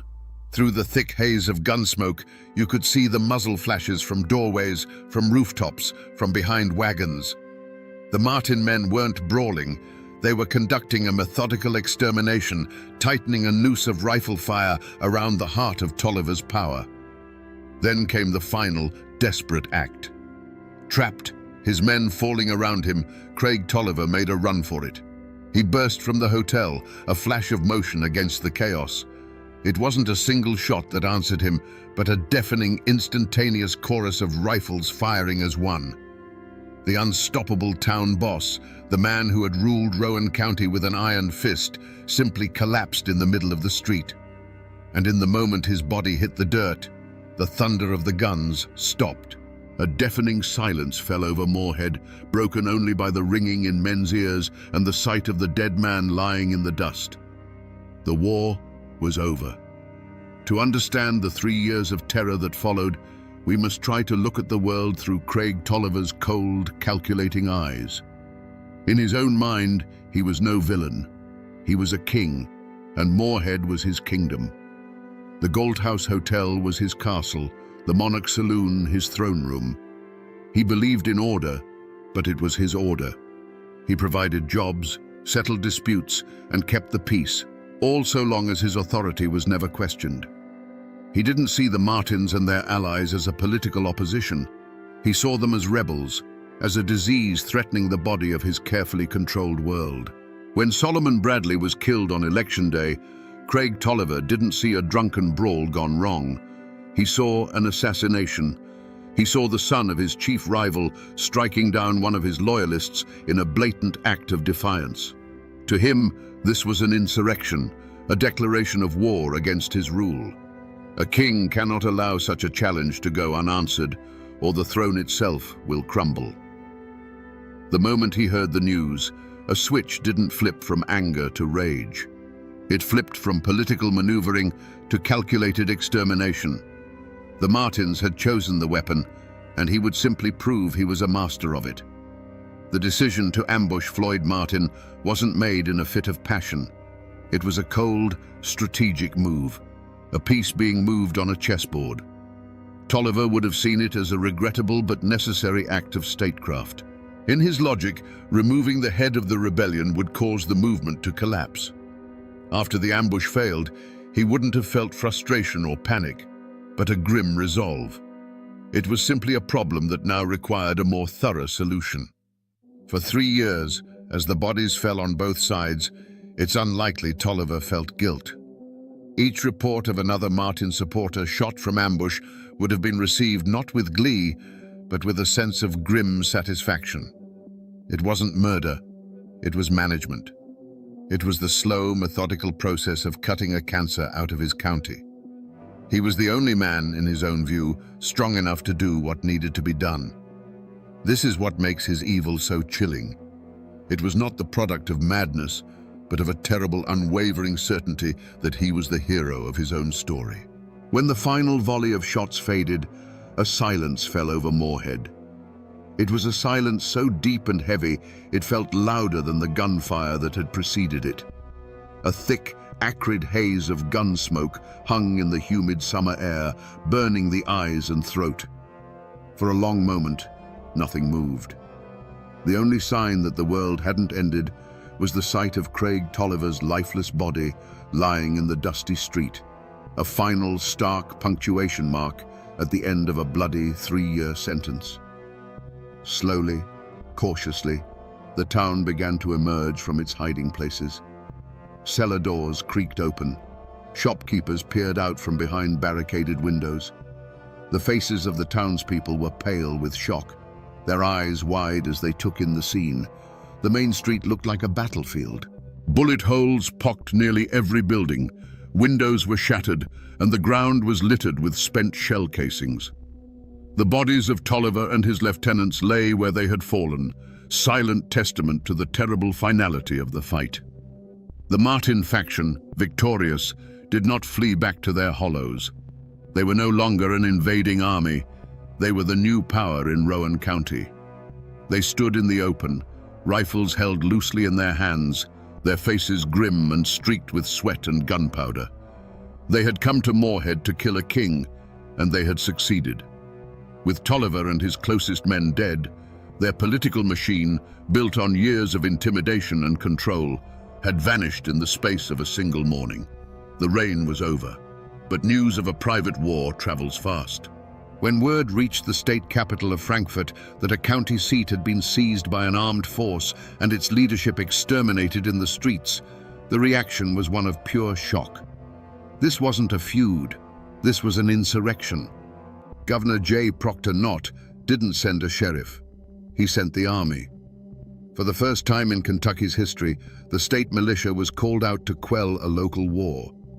Days later, uniformed soldiers marched down the main street of Moorhead, their polished boots kicking up the same dust that had soaked up Craig Tolliver's blood. They came with bayonets fixed, under orders to restore order by force if necessary. They were a foreign power, an outside authority that neither the Martins nor the Tollivers had ever answered to. Their arrival marked the true end of the war. The law of the mountains had finally been silenced by the law of the state. The arrival of the state militia did not bring peace to Rowan County. It simply put a lid on a boiling pot. The gunfire was replaced by a tense, suffocating quiet, enforced by the cold steel of soldiers' bayonets. But beneath this forced calm, the community was more fractured than ever. The war wasn't over. It had just moved indoors, into the whispers in the general store and the fearful glances exchanged over church pews. The town of Moorhead and the surrounding hollows broke into two camps, with a terrified majority caught in the middle. For the Republicans and the families of the Martin faction, it was a moment of liberation. They saw themselves not as killers, but as patriots who had overthrown a tyrant. They had stood up to Craig Tolliver's machine and won, restoring what they believed was true justice to the county. They were the heroes of their own story, and they expected to be treated as such. But for the friends, allies, and business partners of the dead Democrats, the Martin clan was a mob of savage murderers from the hills. They saw the great gunfight not as a battle, but as a massacre, and they now lived in mortal fear of the men who had perpetrated it. This fear gave birth to a powerful conspiracy of silence. When the state authorities began their investigation, they were met with a wall of sealed lips and downcast eyes. Men who had witnessed the entire 2-hour battle from their shop windows suddenly claimed they had been hiding in their cellars and had seen nothing. Others, who surely knew the names of every man who marched on the town, would only shrug and say they couldn't recognize anyone through the smoke. To speak the truth was to choose a side, and in the shadow of such violence, choosing a side was a potential death sentence. Fear of Martin retribution was a more immediate threat than a distant state court. Yet, in this atmosphere of terror, small acts of courage and cowardice defined the true character of the people. A former Tolliver deputy who once walked with a confident swagger would now cross the street to avoid meeting the gaze of a Martin man. But a doctor who had been a friend of Tolliver's would still ride out to a Martin farm to tend to a sick child, his oath as a healer overriding the politics of hate. A widow of a slain Tolliver man might find a sack of flour left on her porch in the dead of night, a silent offering from a neighbor who dared not show support in the daylight. The war had moved from the streets into the hearts of the people, and every small decision, who to trade with, who to talk to, who to help, became a declaration of allegiance in a conflict that was far from over. The hunt for the killers of Craig Tolliver was not a chase with hounds and rifles through the dark hollows. The killers weren't hiding. They were walking the streets of Moorhead in broad daylight, confident and victorious. The hunt that followed was a different kind of pursuit altogether, a methodical and dangerous game of wits waged by outsiders in a land that guarded its secrets jealously. The posse was not made of vengeful neighbors, but of state prosecutors and detectives from Frankfurt, city men who wore stiff collars and carried law books instead of Winchesters. Their prey was an entire faction, over 100 men bound by blood, politics, and the shared secret of the final gunfight. The mountains that had once hidden Tolliver's ambushes now served a new purpose. They hid the truth.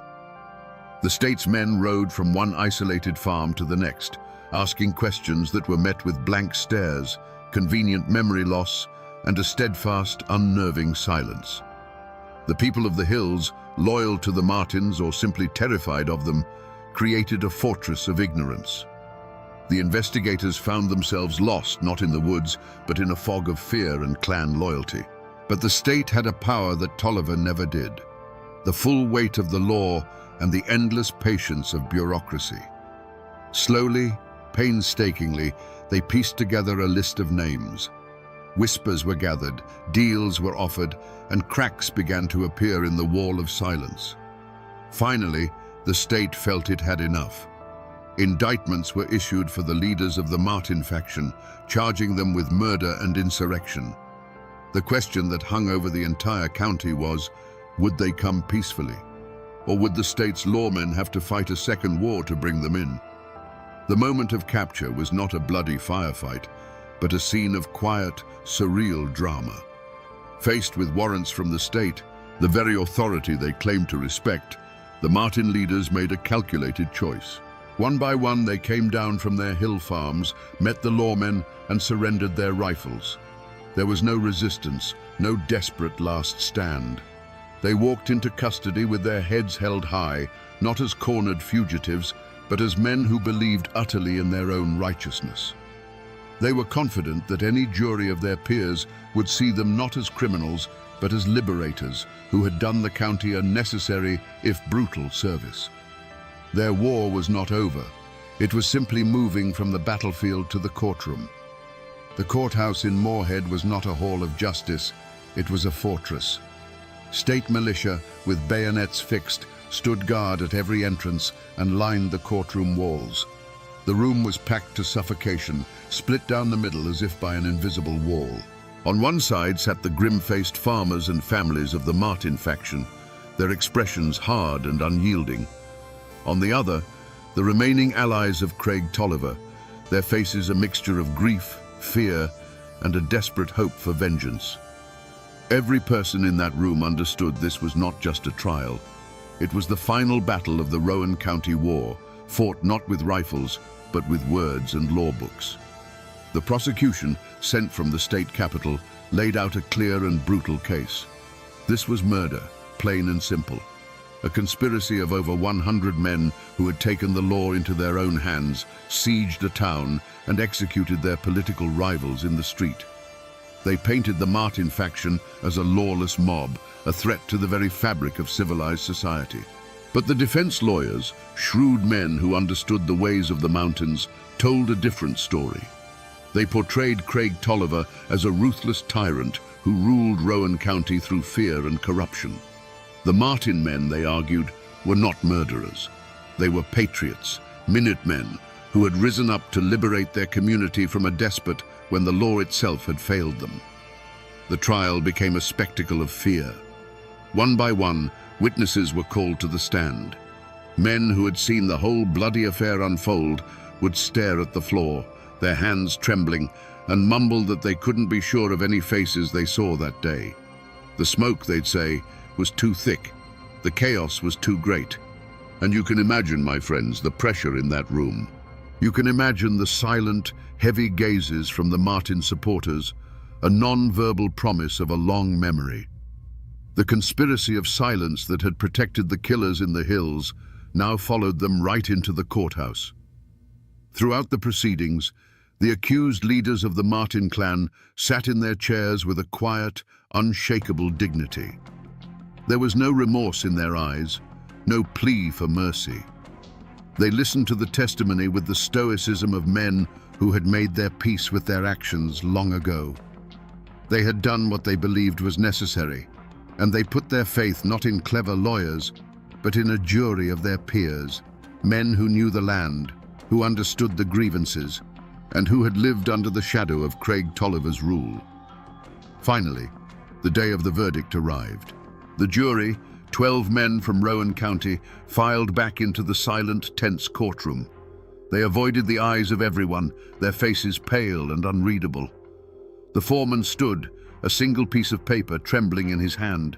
He cleared his throat and spoke the words that would echo through those mountains for 100 years. On the charge of murder, on the charge of insurrection, the verdict for every single man was the same: not guilty. A roar erupted from one side of the room, a wave of triumphant relief. On the other side, there was only the dead silence of disbelief and defeat. The Martin men walked out of the courthouse as free men, acquitted by a jury of their neighbors. The law of the state had spoken, but was it justice? Or was it fear, wearing a judge's robes? The Martin men walked free from the courthouse, but the war had left a scar on every soul in Rowan County. For the allies of Craig Tolliver, the verdict was not just an acquittal, it was an eviction notice. Their leader was dead, their power was shattered, and the men who had killed him now held all the cards. There was no future for them in a county run by their mortal enemies. A quiet, grim exodus began. One by one, they sold their businesses and their land for whatever they could get, packed their families into wagons, and disappeared from the county, seeking a life in a place where their name was not a mark of defeat.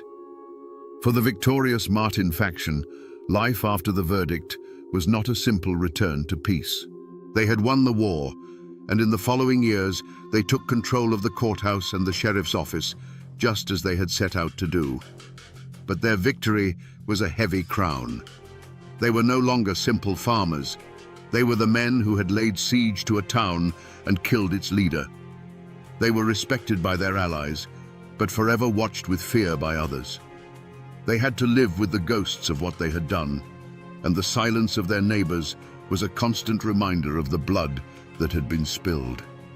They had freed Rowan County from a tyrant, but in doing so had become figures of awe and terror themselves.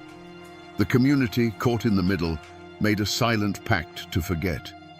It was a wound too deep to be discussed, a memory too painful to be preserved. The bullet holes in the storefronts were patched with new wood. The Galt House Hotel, the blood-soaked epicenter of the battle, stood empty and decaying for a time, a grim monument to the war, until it eventually burned to the ground, taking its ghosts and stories with it in the smoke.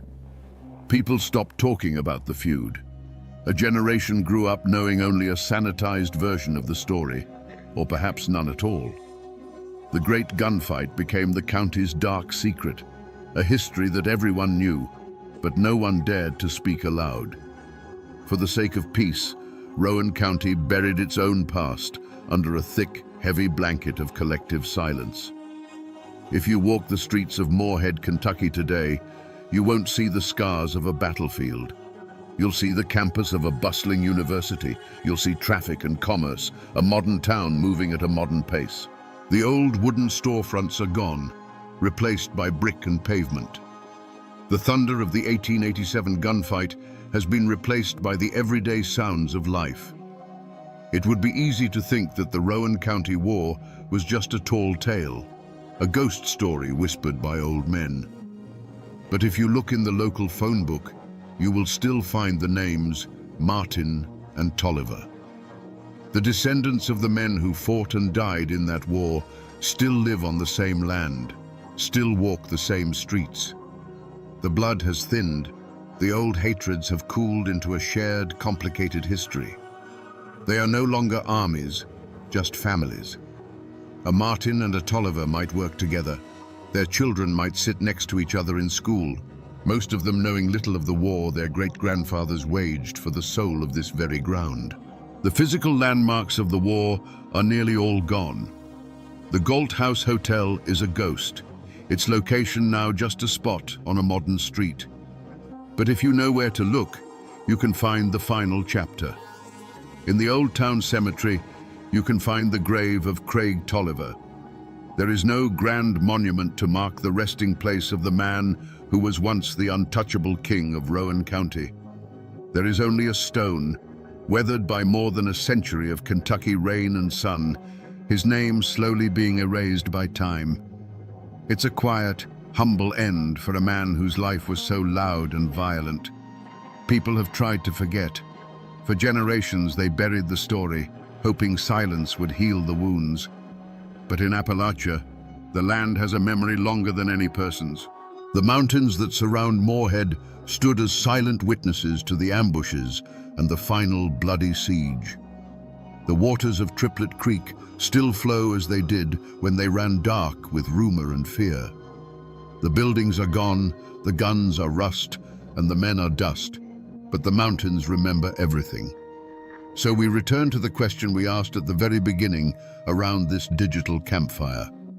Was this a feud, or was it a war? The story of Rowan County gives us a clear and chilling answer. This was not a petty squabble between families. It was the final bloody battle in a political war that had been simmering since the end of the Civil War. It's a brutal lesson in what happens when the law serves one man instead of all men, and when an entire community feels it has no recourse but the rifle. The great tragedy of the Rowan County War is that there were no simple heroes. To defeat a tyrant like Craig Tolliver, who had wrapped the law around himself like a shield, the Martin faction had to become a mirror of his own ruthlessness. They had to abandon that very law and become an army, delivering a verdict with a volley of lead because they believed a jury never would. This story forces us to confront an uncomfortable truth, that the line between a liberator and a killer can sometimes be as thin as a puff of gun smoke. This is a story of the indomitable and sometimes terrifying Appalachian spirit. It is a testament to a code that says a man's honor is his own to defend, and that power taken by force can be taken away by force. It is a dark and violent chapter in our history, but one we must remember, for it reminds us that beneath the quiet surface of our towns and our histories, there are sometimes wars that have never truly ended. And now, my friends, you know the rest of the story.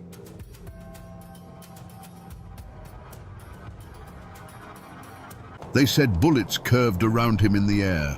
They whispered that he could melt into the mountain fog like a ghost, that he'd made a deal with the devil himself in some dark and lonely hollow. For years, the name Jacko Fraser was enough to make a child stop crying and a grown man bolt his door at night. The law called him a murderer. But the people who lived and died in these hills had another name for him, the White Devil. But how does a man become a monster?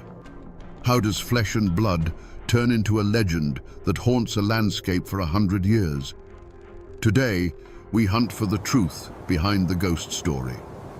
To understand a man like Jacko Fraser, you first have to understand the world that made him. Imagine the Cumberland Mountains in the late 1800s on the jagged border of Virginia and Kentucky. This was a land forgotten by God and the government, a place of stunning beauty and breathtaking cruelty. The mists that clung to the hollows hid deep secrets, and the ancient hills had seen more than their share of blood and tears. The Civil War had ripped through these communities, leaving behind not just poverty, but a generation of men who had been taught that the fastest way to solve a problem was with a rifle. They came home to find their farms in ruins and their futures uncertain.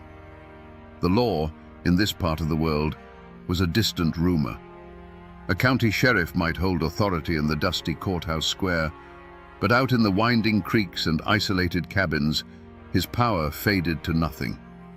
Here, a different law held sway, the law of the clan. Family was everything. Your name was your flag, your cousins were your army.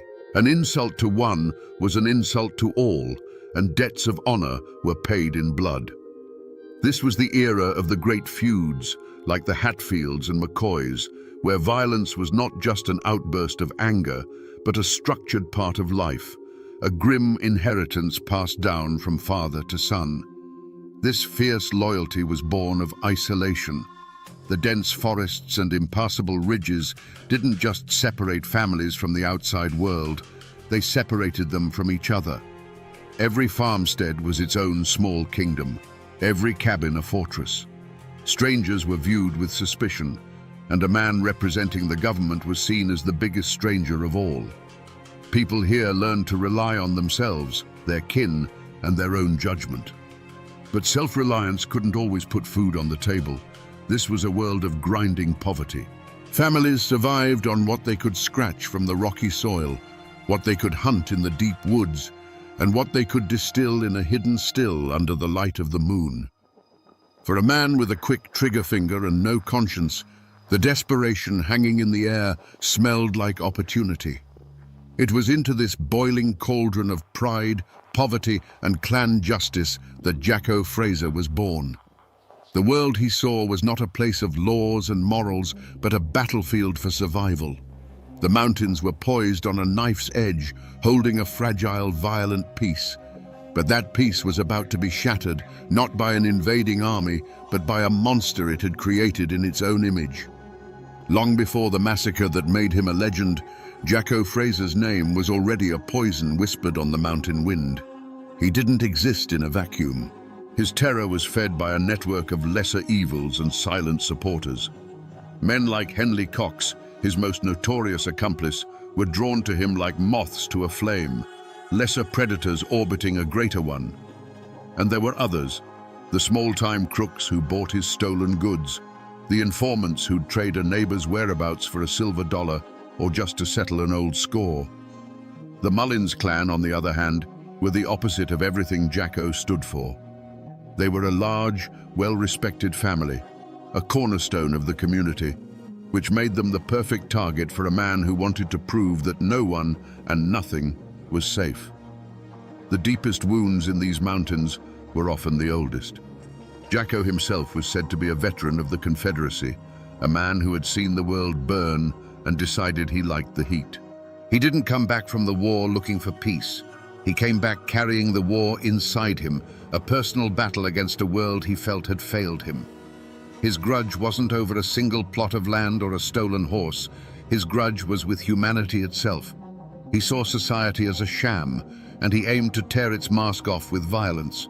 Of course, smaller, more personal grudges festered in every hollow. A card game that ended in a bitter accusation, a dispute over a property line that had been argued for generations, a family that got a little too prosperous for a neighbor's liking. These were the hidden fault lines running beneath the community. Jacko was a master at exploiting them. He understood the dark currents of envy and resentment that flowed beneath the surface of daily life, and he knew how to use them to his advantage, turning the quiet suspicions between neighbors into open fear. And so, the rumors began to spread, moving from cabin to cabin like a sickness in the air. At first, they were just unsettling stories. A peddler who was supposed to be heading through Pound Gap simply vanished. A farmer found his best mule gone, his tack shed emptied. A lone traveler would arrive at the next settlement pale and shaken, telling a story of being robbed on the trail by a man with eyes as cold and pale as a winter sky. None of these were big enough to bring the law down from the state capital, but they were carefully stacked, one on top of the other, building a foundation of dread. Every story, filtered through a dozen mouths around a dozen hearths, grew darker and more menacing. The whispers turned into a constant, low hum of anxiety that settled over the mountains. People began to look at the shadows a little longer. The sound of a horse at night was no longer a comfort, but a cause for alarm. The community was being slowly poisoned, not just by Jacko's deeds, but by the fear of what he might do next. The stage was being set for an act of violence so brutal it would turn whispered rumors into terrified screams. The year was 1892. For the Mullins clan, it was a day of prosperity. Several members of the family, including Ira Mullins, his wife, and other kinsmen, had made the long journey by wagon to the nearest town. They were returning home, their carts laden with goods, and more importantly, their pockets heavy with cash from a successful day of trading. We're talking several $100s, a staggering fortune in those mountains, enough money to set a family up for a year, or to make a desperate man do the unthinkable. Imagine the scene. A narrow mountain path, barely wide enough for their wagons, snaking its way through the dense, dark woods of Pound Gap. The late afternoon sun was beginning to fail, casting long, distorted shadows that clawed at the edges of the trail. The air grew cooler, carrying the scent of damp earth and decaying leaves. The steady creak of the wagon wheels and the soft plod of the horses were the only sounds in a world that was growing unnaturally quiet. The birds had stopped singing. The woods were holding their breath. It was a feeling every mountain person knows in their bones. The difference between a peaceful silence and a waiting one. Perhaps one of the men glanced nervously into the darkening trees. Perhaps a child in the wagon pulled a blanket a little tighter around their shoulders, sensing a shift in the air. They were on their own land, just miles from the safety of their homes. But that feeling of safety was beginning to fray like an old rope. They were being watched. Suddenly, from the deep shadows of the forest, a command rang out, a harsh voice slicing through the quiet, telling them to halt. But this wasn't a warning. It was a declaration.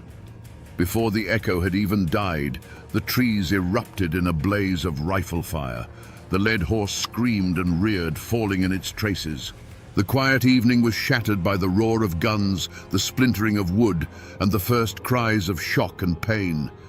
In the misty mountains of Appalachia, they say a word can be sharper than any blade, and a woman's pride can be a poison more potent than any rattlesnake's venom. They tell a story of a young man lying on his deathbed, not from fever or from battle, but from love. And they whisper the name of the woman who put him there with a single cruel sentence. Her name was Barbara Allen. Most folks have heard the song, a sad little tune about a hard-hearted girl. But here, in the isolated hollows, that song became more than music.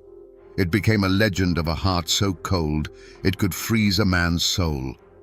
It raises a question that still echoes in these hills. Can a person truly be killed by a word? Today, we separate the ballad from the chilling folklore it spawned, to look into the icy heart of Barbara Allen and ask the one question the mountains have been asking for centuries. Was she a monster, or the most tragic victim of them all? You have to understand what life was like back then, in those hidden pockets of the Appalachians. It was a world carved out of the wilderness by sheer grit and stubbornness.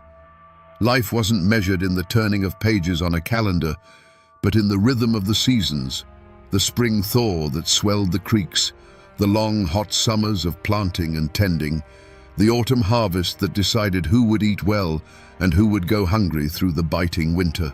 The mountains weren't just a backdrop, they were a living entity, providing everything you needed, but also capable of taking it all away in a heartbeat with a flash flood or a sudden blizzard.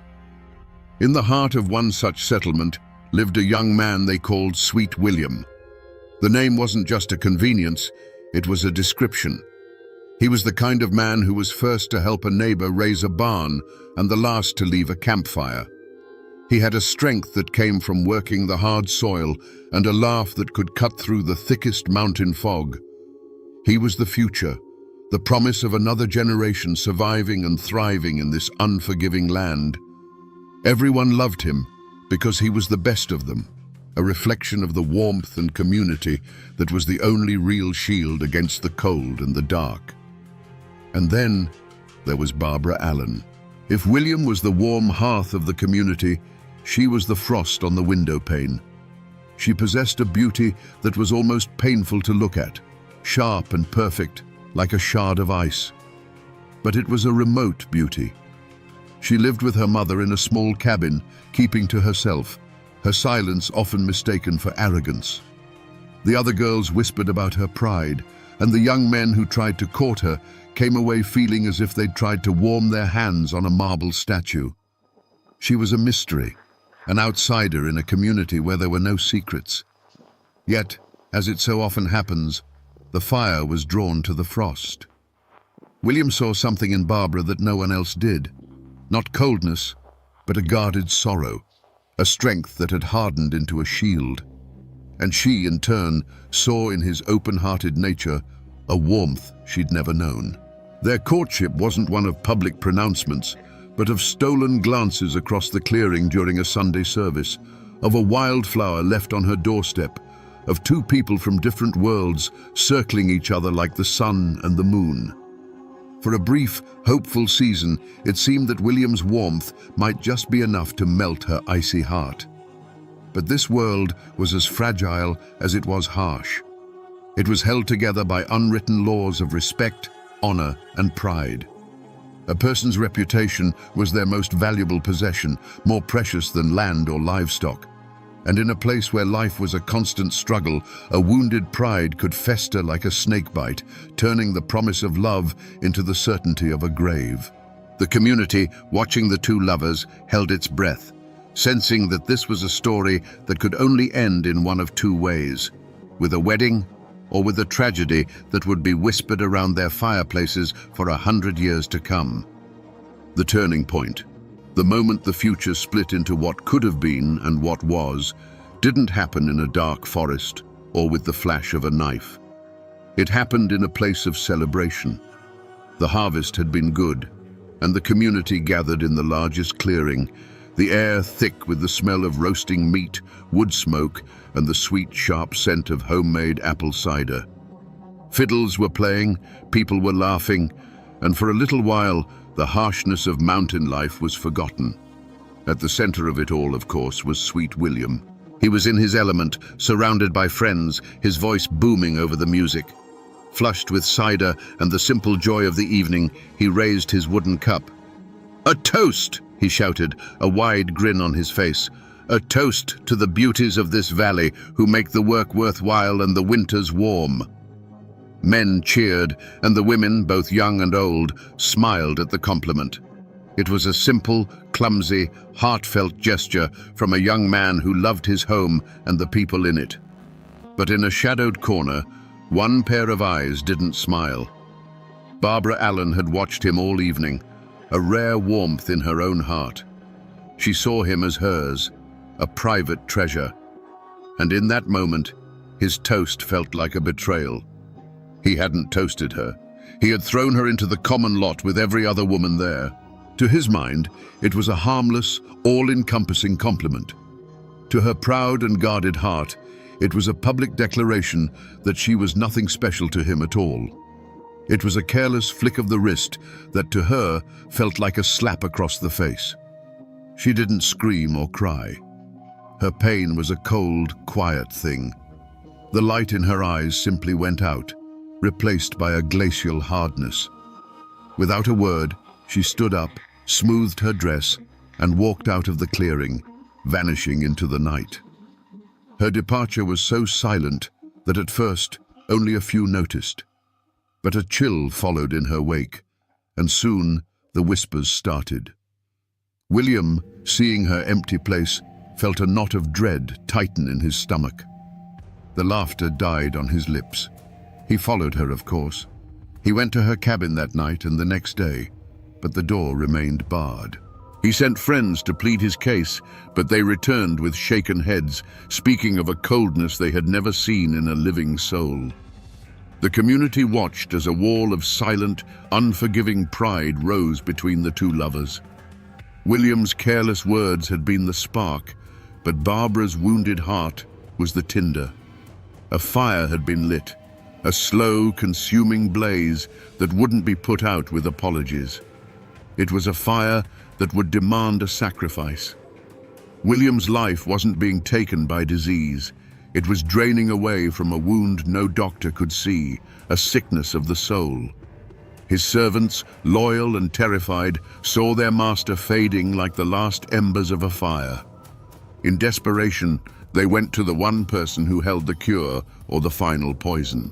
They found Barbara Allen at her cabin, and their message was a raw plea. "Our Lord is dying, and he is calling for the one named Barbara Allen." There was no command in their voice, only a prayer. She rose slowly, so slowly you'd think time itself was wading through molasses. Every step she took from her cabin to his bedside was deliberate, a leisurely stroll towards a man's last moments. When she finally entered his room, the servant standing helplessly by the door felt a sudden chill, a damp cold that had nothing to do with the weather. It was as if she had brought the dead of winter into that small, suffocating space with her. William, pale as a death shroud, his voice a dry whisper, turned his face from the pillow. He looked at her, his eyes pleading for a single drop of mercy. "I am sick, and very, very low," he rasped. "And it's all for the love of you, Barbara Allen." It was his last gamble, his entire being laid bare, hoping to find a flicker of the woman he loved beneath the ice. But the woman who stood over him was not a lover. She was a judge. Her face was a mask of cold indifference. She looked down at the dying man, not with pity, but with a chilling clarity. Her voice, when it came, was not loud, but it cut through the silence like a razor. "I remember," she said, each word a perfectly formed drop of venom. "There, in the tavern of the city, when the wine was pouring like a river, you drank to the health of all the beauties, and you neglected me, Barbara Allen." Those words weren't a memory. They were a sentence. They were the final killing blow. The servants watched as the last spark of hope in William's eyes was extinguished. It wasn't a flicker. It was a snuffing out, as sudden and complete as a candle plunged into water. No weapon was raised, no blood was shed, but everyone in that room knew they had just witnessed an execution. William said nothing more. He simply took a shallow breath, and with the last of his strength, he turned his face to the cold, unforgiving wall. It was an act of final surrender. He was turning his back not just on her, but on the world itself, a world where the woman he loved had chosen her pride over his life. A moment later, a profound stillness fell upon the room, a silence deeper and more terrible than any scream. Sweet William was gone. Barbara Allen turned and walked out of that room without a backward glance. She left behind a profound silence, a dead man, and the shattered servants who had just witnessed a soul being extinguished by sheer cruelty. She stepped out into the crisp mountain air, her head held high, the victor in a war only she had been fighting. Her pride was satisfied. Her grievance was avenged. She had won. For the first few hundred yards, that cold satisfaction was a shield, protecting her from the truth of what she had done. But she had not gone a mile, just as the path began to wind back towards her own lonely cabin, when a new sound reached her. It was a sound that cut through the rustling leaves and the sighing of the wind. A single, mournful toll of a funeral bell, echoing from the small church in the valley. Dong. It was a sound of finality, a sound of fact. Sweet William was dead. The bell was telling the mountains the news, and that sound pierced her icy armor. The second toll followed the first, and with each resonant peal, a crack appeared in the frozen wall around her heart. It was no longer the sound of her victory, it was the sound of her damnation. The ballad says that the bell seemed to cry out her own name on the wind, a mournful accusation. Hard-hearted Barbara Allen. The pride, the anger, the memory of that silly toast in the tavern, it all evaporated, leaving behind a horrifying, empty void. The realization struck her with the physical force of a blow. The man she loved was in the ground because of her. She had traded his life for a moment of bitter triumph, and the bargain was a fool's one. Her heart, which could not be melted by his love, was now shattered by the sound of his death knell. The community would hear that bell too. The servant's story would spread from cabin to cabin, whispered over cook fires and spinning wheels. There would be no trial, no judge or jury. Her verdict was already being delivered by the hushed, horrified voices of her neighbors. She was no longer just the proud girl. She was the cruel woman, the one who had killed sweet William with nothing but a handful of cold, unforgiving words. There was no trial held in a courthouse for Barbara Allen. There was no judge in a black robe, no jury of 12 good men and true. What law had she broken? There is no statute against having a heart of stone, no crime on the books for killing a man with a memory and 5 cruel words. The law of men, with its ink and paper, was silent. It had no language to describe what had happened in that death room. But in the mountains, there is another kind of justice, an older and more immediate law. And Barbara Allen's trial had already begun. The courtroom was every cabin, every clearing, every fireside in the valley. The servants who had stood helpless at William's bedside were the sole witnesses, and their testimony, spoken in hushed, horrified tones, was the only evidence needed. The story spread faster than a forest fire, a tale of love turned to poison, of a pride so monstrous it could watch a man die and feel nothing. The community, which had once whispered about her coldness, now spoke of it as a fact, an unnatural blight on the world. The verdict was unanimous. She was guilty. But Barbara wasn't listening to them. She was a prisoner in a different kind of court, the one held in the echoing silence of her own soul. The funeral bell had been the prosecution's opening statement, and it had shattered her every defense.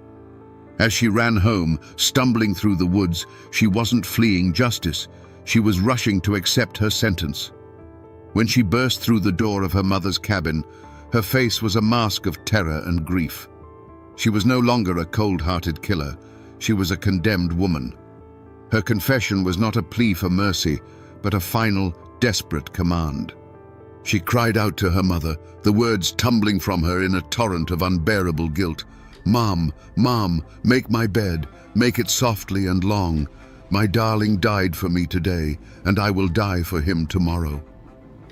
In that moment, she was both the accused and the executioner. She understood the ancient law of the mountains, a heart for a heart, a life for a life. Her own pride had demanded William's life as payment, and now her conscience, awakened too late, demanded hers in return. And so the final verdict was delivered, not by the community, who would soon change their condemnation to a sad, shaking pity, but by Barbara Allen herself. She died the next day, not of fever or sickness, but of a broken heart, the very ailment she had inflicted upon her lover. Was it justice? Perhaps it was something more profound. It was a perfect, terrible symmetry. The law of men could never have balanced the scales so precisely. The mountains had rendered their own judgment, leaving 2 fresh graves as a permanent warning that a heart closed to forgiveness is a tomb waiting to be filled. And so they buried them in the old churchyard, side by side. He, the victim of a love too strong, and she, the victim of a pride that had turned to poison. In any other story, that would be the end. 2 graves on a lonely hillside, slowly being reclaimed by the wild grass and the passage of time. But in Appalachia, some stories refuse to stay buried in the ground. They grow. Out of Sweet William's grave, the old-timers say, there grew a rose. It wasn't just any rose, but one with petals so deep and red they looked like drops of blood, a symbol of the true and passionate love he'd held in his heart. And from Barbara Allen's grave, there grew a briar, its vines thorny and grasping, a testament to the sharp, tangled pride that had protected and ultimately destroyed her. They grew, reaching up towards the Appalachian sun as if pulled by some unseen force. The rose climbed the old stone wall of the churchyard, and the briar followed. Higher and higher they went, until at the very peak of the wall they met. And there, under the watchful eyes of the mountains, the soft red rose and the thorny green briar intertwined. They wove themselves together into what the ballad calls a true lover's knot, a symbol of forgiveness, a sign that the love that was denied in life had finally found its union in death. Now, you can't go to a specific place in Kentucky or North Carolina and find a headstone that reads Barbara Allen. Her grave is not a place on a map. The real marker isn't made of stone, it's made of music. The ballad itself is the echo. It survived the long ocean voyage from Scotland, and in the isolated hollows of Appalachia, it found its true home. It was passed down like an heirloom, from a grandmother's cracked voice to a child listening on a porch swing, a lesson and a lullaby all in one. The story became a part of the people, and that is what remains today. The traces are not in archives or history books, but in the culture itself. It's in the melancholy bend of a fiddle string, in the lyrics sung by 1,000 different voices over hundreds of years. The mountains do remember, and though most people have forgotten the fine details, the legend of the rose and the briar still hangs in the air of every old, overgrown cemetery, a ghostly reminder that love and pride are two powerful vines that, once tangled, can never truly be separated. So we come back to the question that has haunted this story from the start, a question that the wind still whispers in the high mountain passes. Was Barbara Allen a monster, or was she a victim? The truth, like most truths in these mountains, is not a simple thing. In that death room, standing over the man who loved her, she was a monster. She wielded her wounded pride like a weapon and dealt a killing blow. But in the moments that followed, when the sound of a funeral bell shattered her soul, she became the story's final, most tragic victim, a prisoner of a pride she could no longer live with. This is the eternal lesson encoded in the ballad of Barbara Allen, the reason it has survived for centuries while grander tales have turned to dust. It's a story that warns us that a heart shielded by pride is the most fragile heart of all. It teaches us that forgiveness is not a gift we give to others, but a key to our own freedom. The rose and the briar are not just a fanciful ending, they are the story's true moral. They tell us that even after a tragedy born of bitterness and spite, redemption is possible, that two souls torn apart by life can find their way back to each other in the end. This is more than just a ghost story or a sad old song. It is a piece of Appalachia's soul. It is a testament to the people who lived and died by a code of honor that could be both their greatest strength and their most fatal flaw. And even today, if you find yourself deep in the mountains when the fog is rolling in and the world grows quiet, you can almost hear it. A sad, distant melody on the wind and the mournful toll of a bell, forever crying out a warning and a lament. Poor Barbara Allen.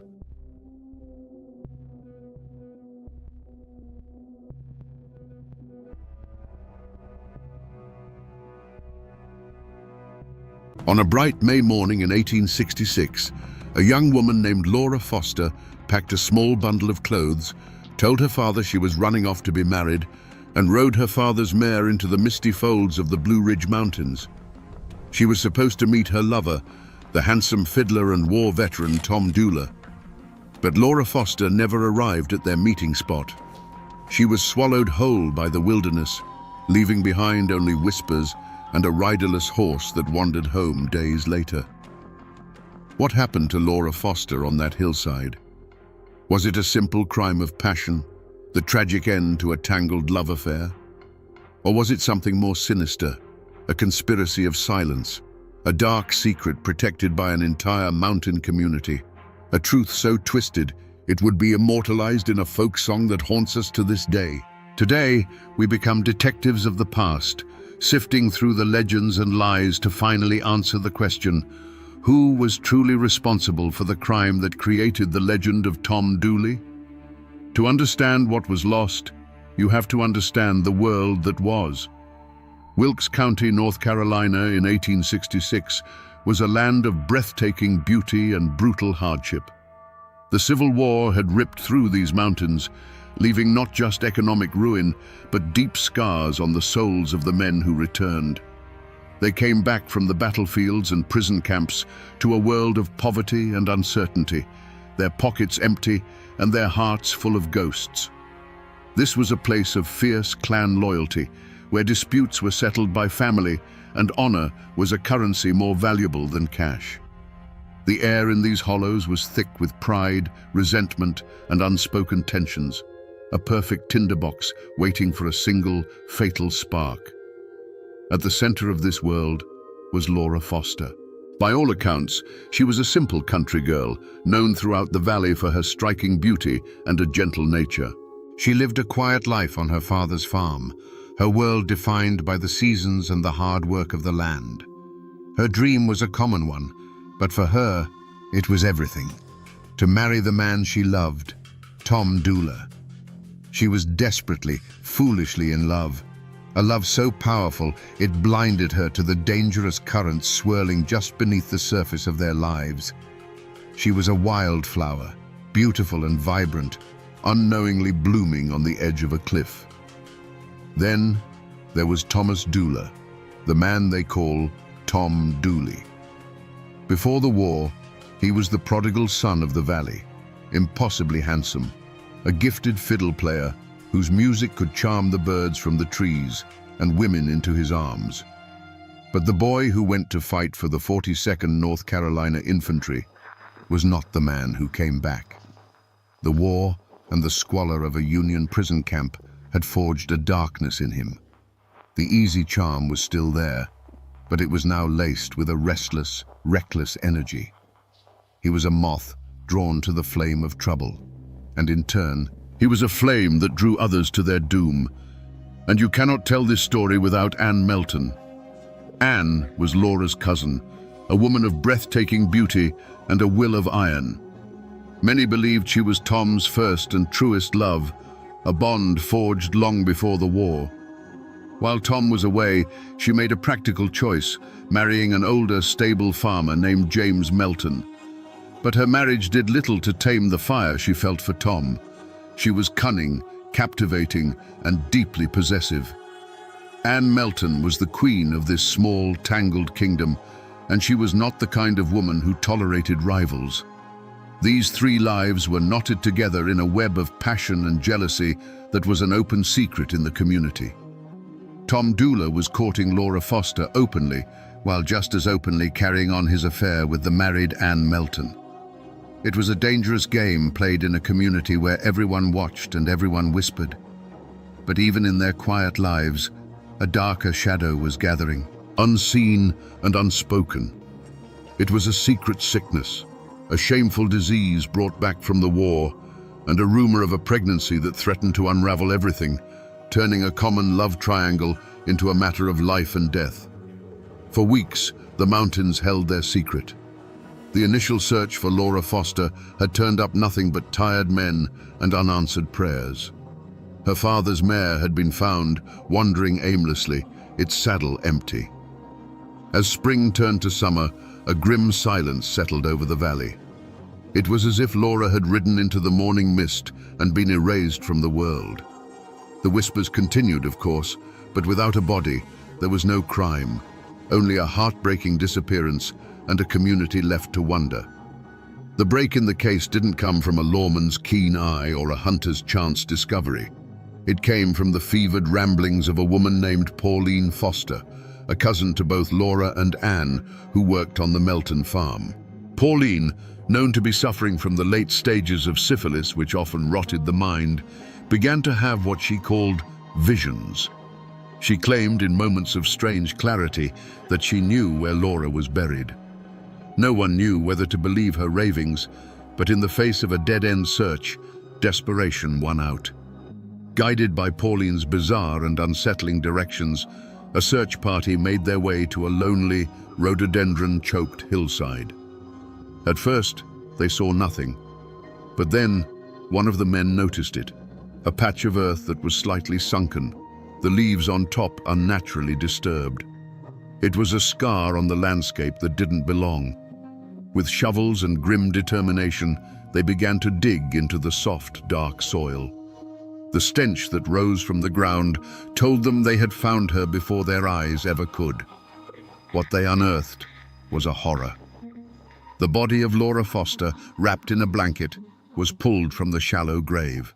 She was badly decomposed after months in the warm earth, but one brutal fact was unmistakable. A single deep wound pierced her chest, a wound made with a large knife, delivered with vicious force. There were no other signs of a struggle, just that one fatal act of violence. The burial was hasty, panicked. This wasn't a calculated execution. It was a desperate attempt to hide a body and a terrible secret. The discovery of the grave didn't bring clarity. It brought a new kind of confusion. The scene spoke of chaos and concealment, but the wilderness offered no easy answers. The only witness was a woman whose testimony was born of sickness and visions. The only real clue was the nature of the wound itself, a clue that pointed toward a man's strength and a man's weapon. The body had been found, but the truth remained buried, and the questions had only just begun to multiply. From the moment Laura Foster's body was pulled from the earth, one name was on everyone's lips: Tom Dula. Suspicion didn't just fall on him, it crashed down with the weight of inevitability. He was the man she was running away to meet, the last person known to have plans with her. In the tight-knit world of Wilkes County, where everyone knew everyone else's business, the tangled love affair between Tom, Laura, and Ann Melton was common knowledge. Tom was the central figure, the sun around which these women orbited, and when one of them was extinguished, all eyes naturally turned to him. The motive seemed painfully obvious, a story as old as the mountains themselves. The community saw a man trapped between two women, a reckless philanderer who had finally gotten in too deep. The whispers claimed Laura Foster was pregnant with Tom's child, an entanglement that would have forced his hand and ruined his chances with Ann Melton, the woman many believed he truly loved. An even darker rumor circulated that Tom had given Laura a foul disease, syphilis, and she had threatened to expose him, bringing shame and ruin upon them all. In either version of the story, Laura Foster had become a problem, an obstacle to be removed. The circumstantial evidence was damning. The deep, single stab wound in Laura's chest was consistent with the large blade Tom was known to carry, a hunting knife he had brought back from the war. But the most condemning piece of evidence was his own action. As the search for Laura intensified and suspicion began to coil around him, Tom Dula did the one thing an innocent man should never do. He ran. He saddled a horse and fled across the state line into Tennessee, living and working under a false name. This flight was seen by everyone as a confession written across the landscape of two states. Why would an innocent man abandon his home, his family, and his name? To the people of Wilkes County, the answer was simple: he wouldn't. Tom's escape solidified the whispers into a hard, cold certainty. He wasn't just a suspect anymore, he was a fugitive and a murderer. In the court of public opinion, the verdict was already in. But as the shadow of the gallows began to fall over Tom Dula, another, more chilling possibility took root in the minds of the mountain folk. It was a story whispered over hearth fires, a theory that pointed not to the runaway lover, but to the woman at the very center of the storm: Ann Melton. She was Laura's own cousin, the woman who shared her bloodline and her lover. No one was closer to the heart of the tragedy, and many began to wonder if she wasn't the heart of the crime itself. The motive was primal and powerful, a jealousy so fierce it could curdle blood. Ann Melton was not a woman who shared. She was Tom's first love, and in her mind, his only true love. The news that he was planning to elope with Laura would have been more than a heartbreak. It would have been a profound betrayal, a public humiliation she could not endure. In the unforgiving code of the mountains, this was an offense that demanded a reckoning. The legend suggests that Anne, a woman scorned, decided that if she couldn't have Tom, no one would.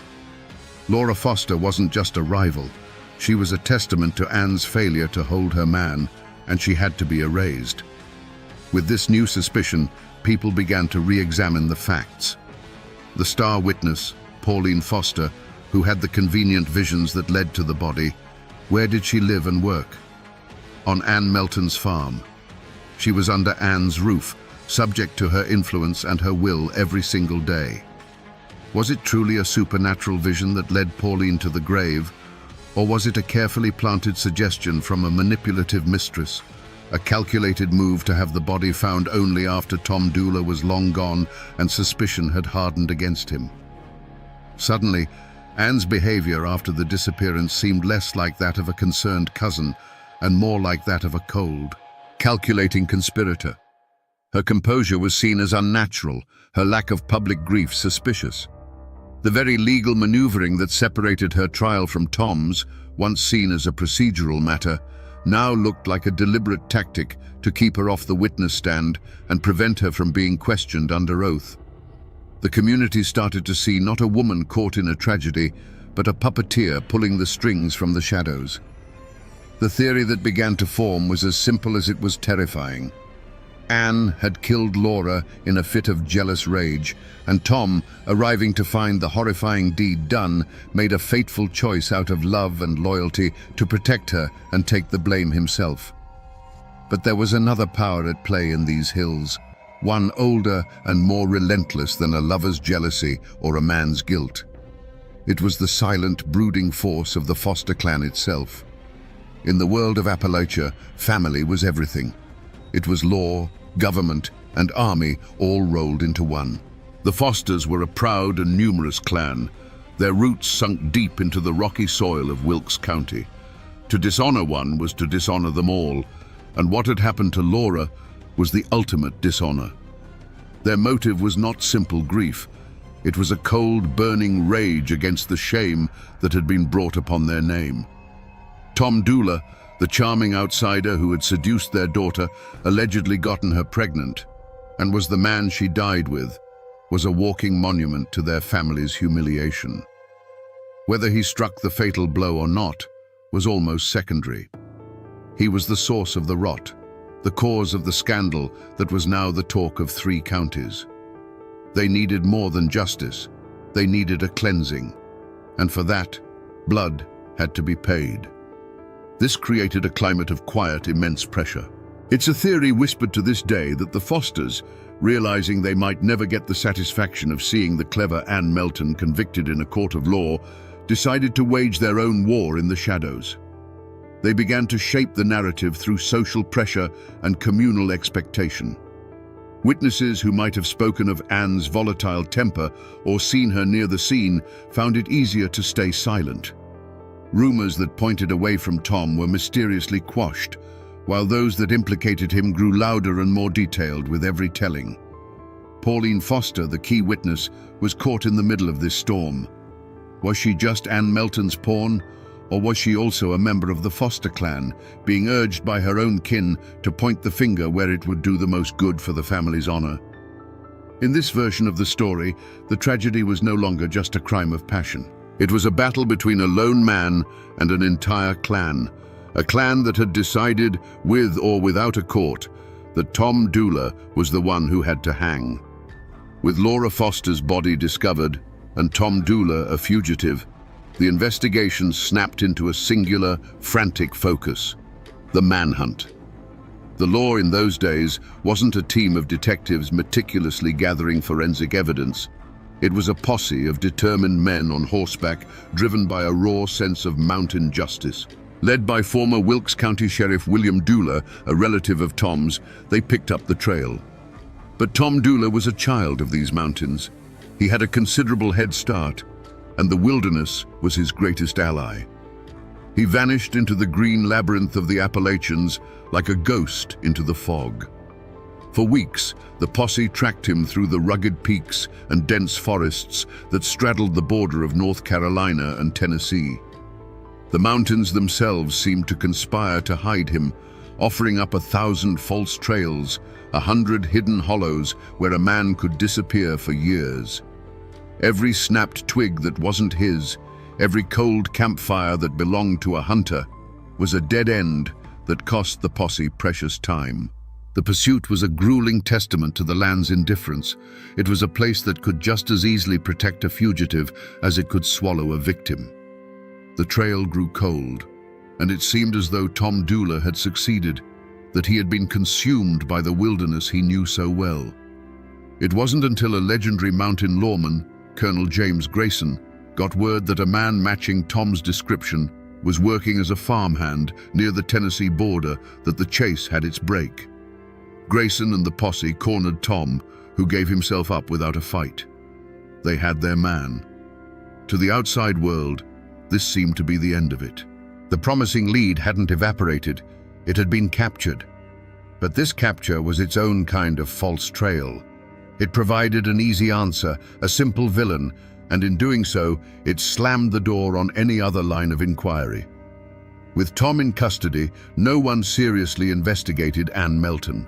Her convenient alibi, provided by her own farmhands, was accepted without much question. The possibility of another party being involved, a drifter or a rival unknown to the community, was never explored. The entire weight of the state's investigation was now focused on building a case against the man they had chased across the mountains. This created a deep and growing frustration. They had their killer, but the evidence was flimsy, built on circumstance, motive, and his flight. They had no murder weapon, no confession, and their star witness was a woman whose mind was crumbling from disease.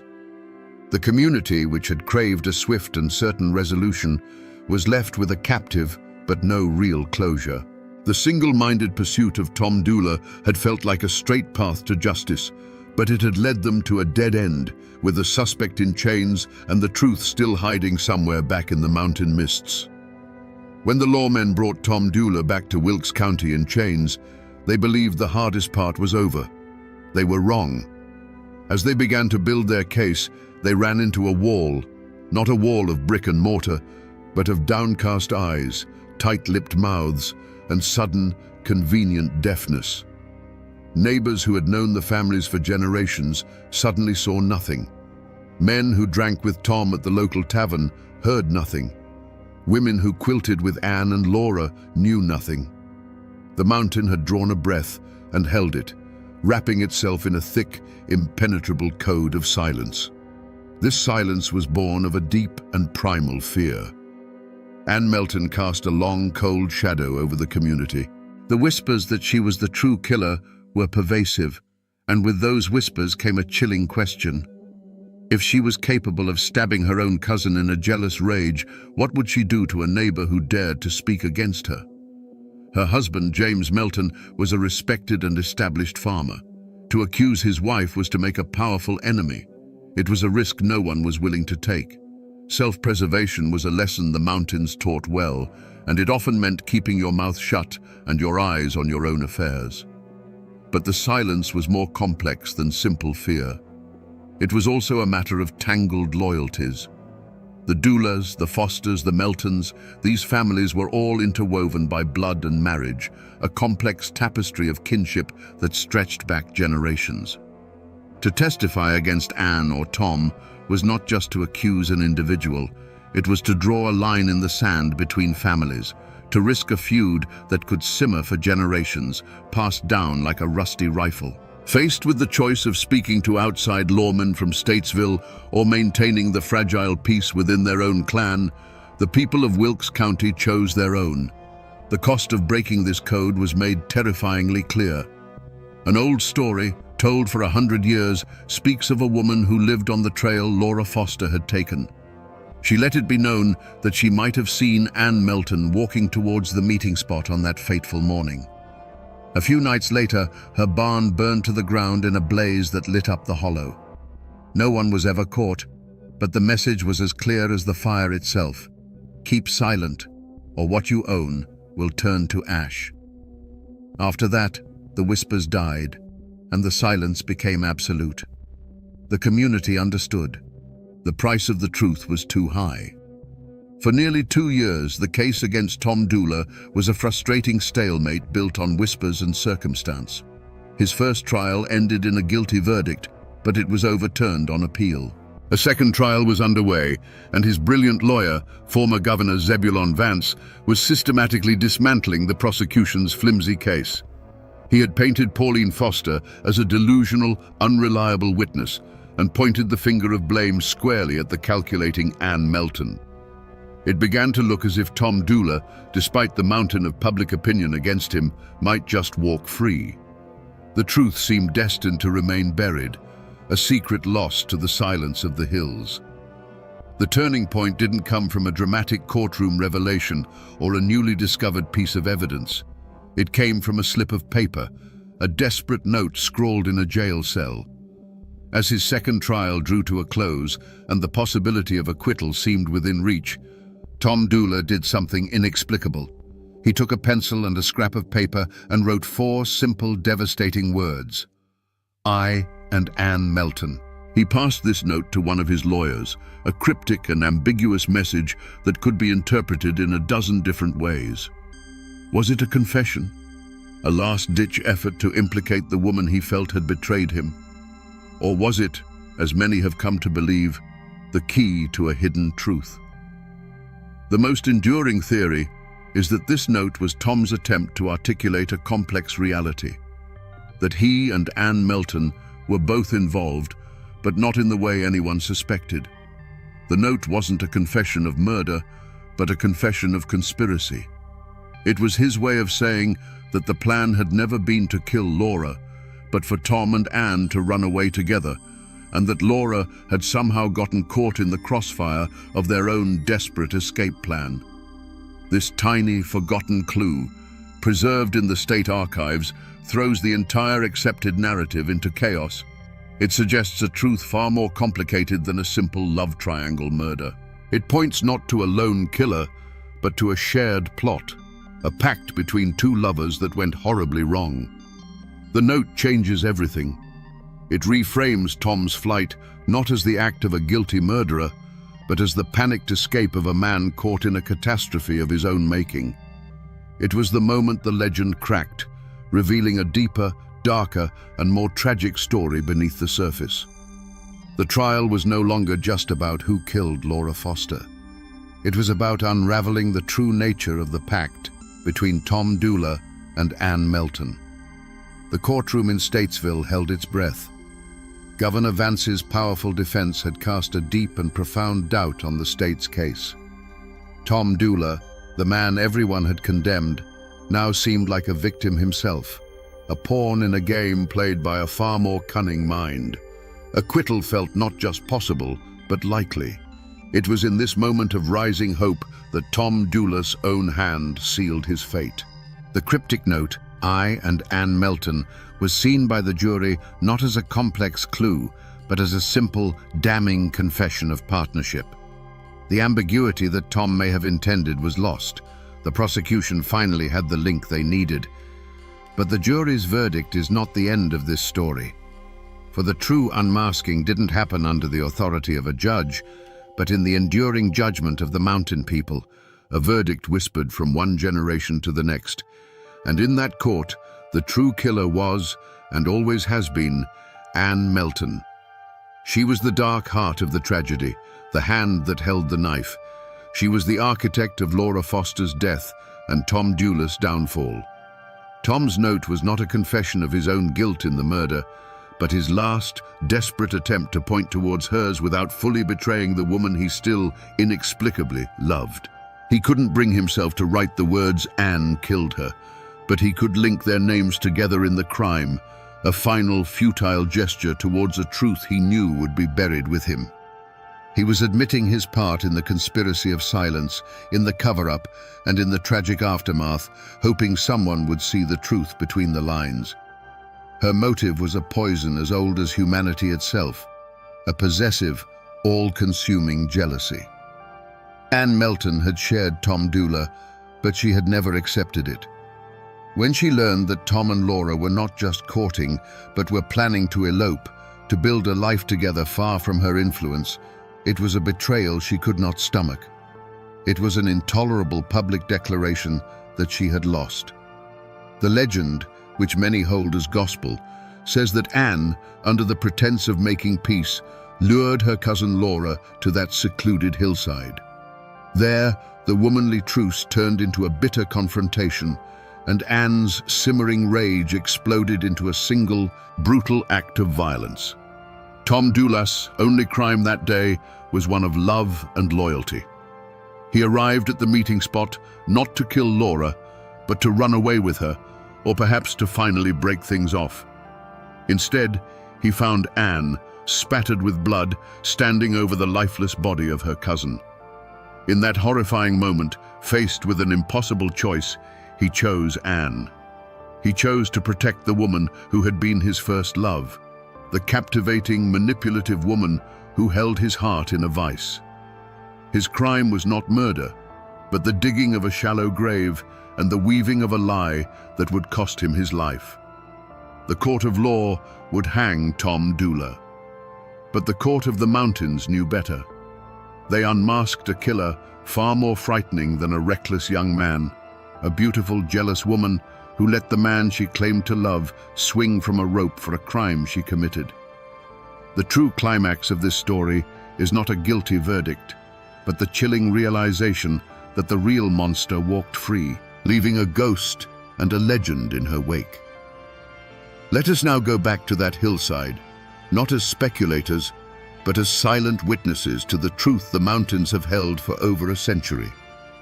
The sun was warm that morning, filtering through the leaves of the old oak trees.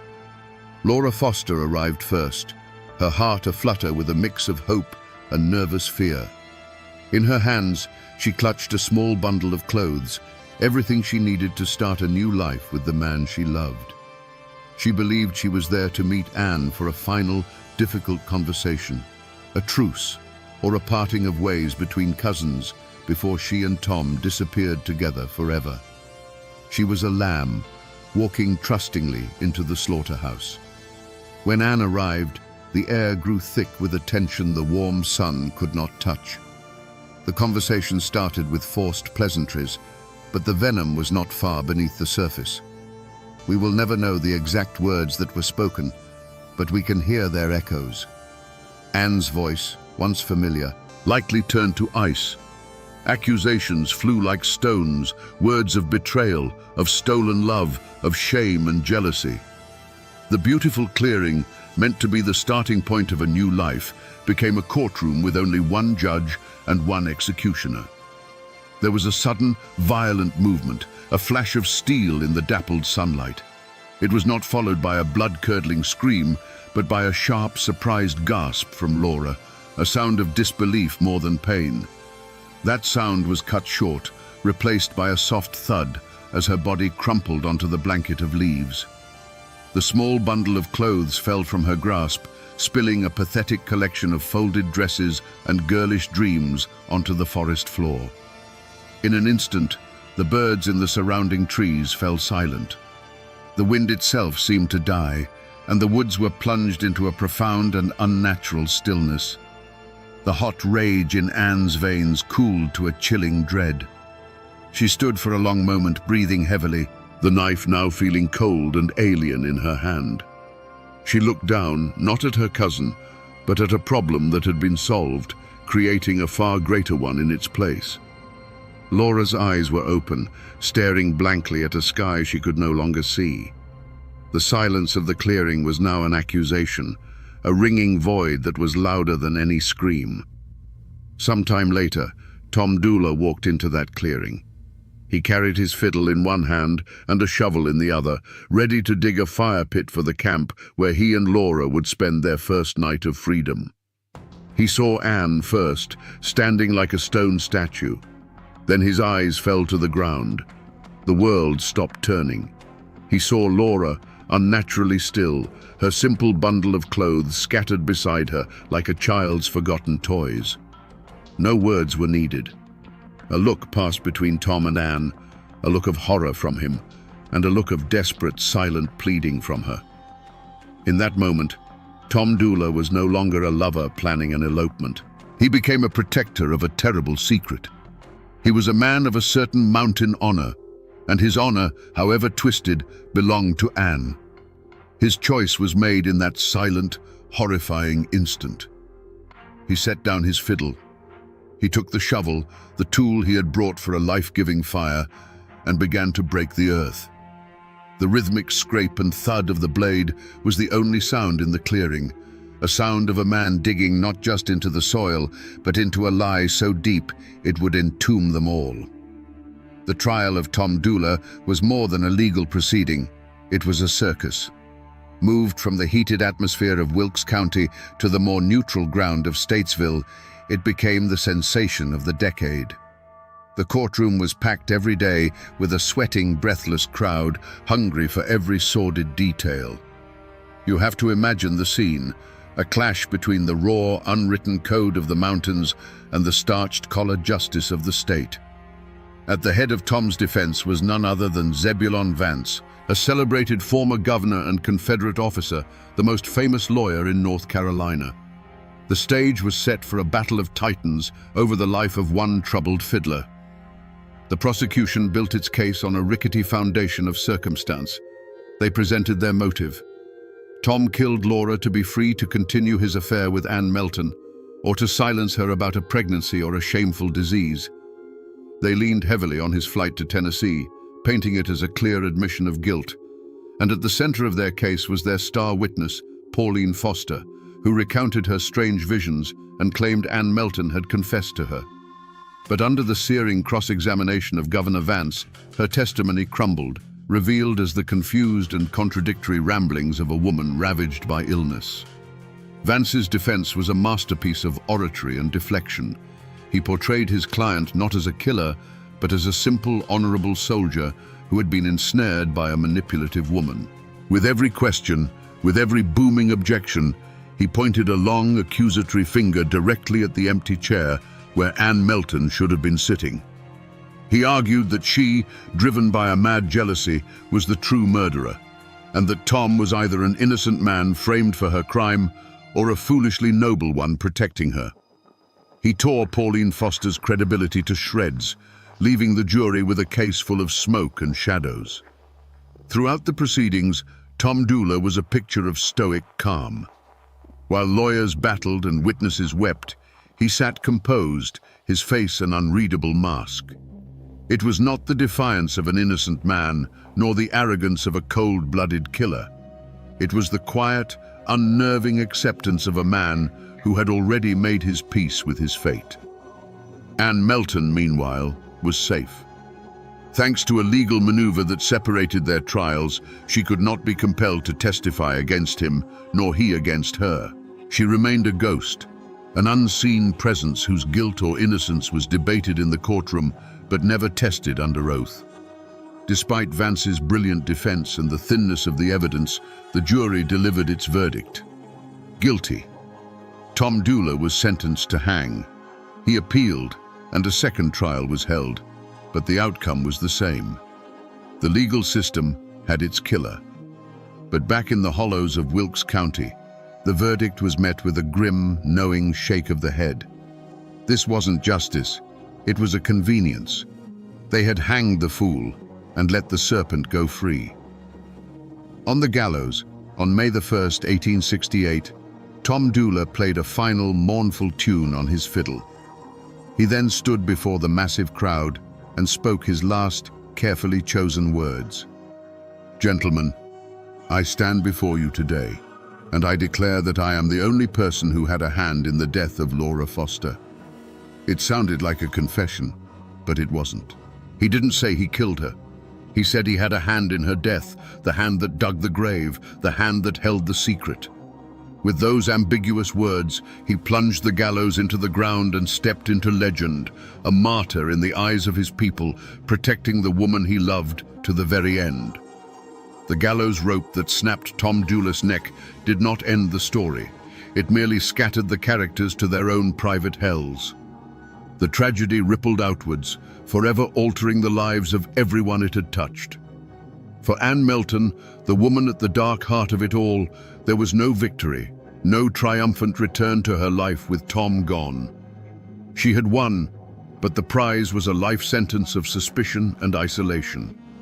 She returned to her husband James, But she was a pariah in her own community. The whispers followed her like a shroud. Neighbors would fall silent when she entered a room, their eyes holding a cold, knowing judgment that no court could ever deliver. She was a ghost among the living, haunted by the memory of the man who died for her and the cousin she sent to a shallow grave. The legend of her end is as dark as her life. Years later, ravaged by the same syphilis that had plagued them all, Anne lay on her deathbed. As a furious storm, a true mountain tempest, clawed at the walls of her home, she was seized by a final, terrifying need to confess. The local myth, told as gospel, claims that as she drew a rattling breath to speak the truth of what happened on that hillside, a bolt of lightning struck the chimney. The roar of thunder was deafening, shaking the house to its foundation and drowning out her final words. Her secret, whatever it was, died with her, snatched away by an act of God or the devil, leaving only the legend behind. The lives of the other players were just as irrevocably broken. Pauline Foster, the tragic and unreliable witness, was cast out. Her reputation was in tatters, and her mind continued its slow, merciless decay. She died not long after, a victim of her disease and a pawn in a game far beyond her comprehension. Laura's father lived out his days with the hollow ache of a man who got a conviction, but not the truth. His daughter's memory forever tied to scandal and a famous murder ballad.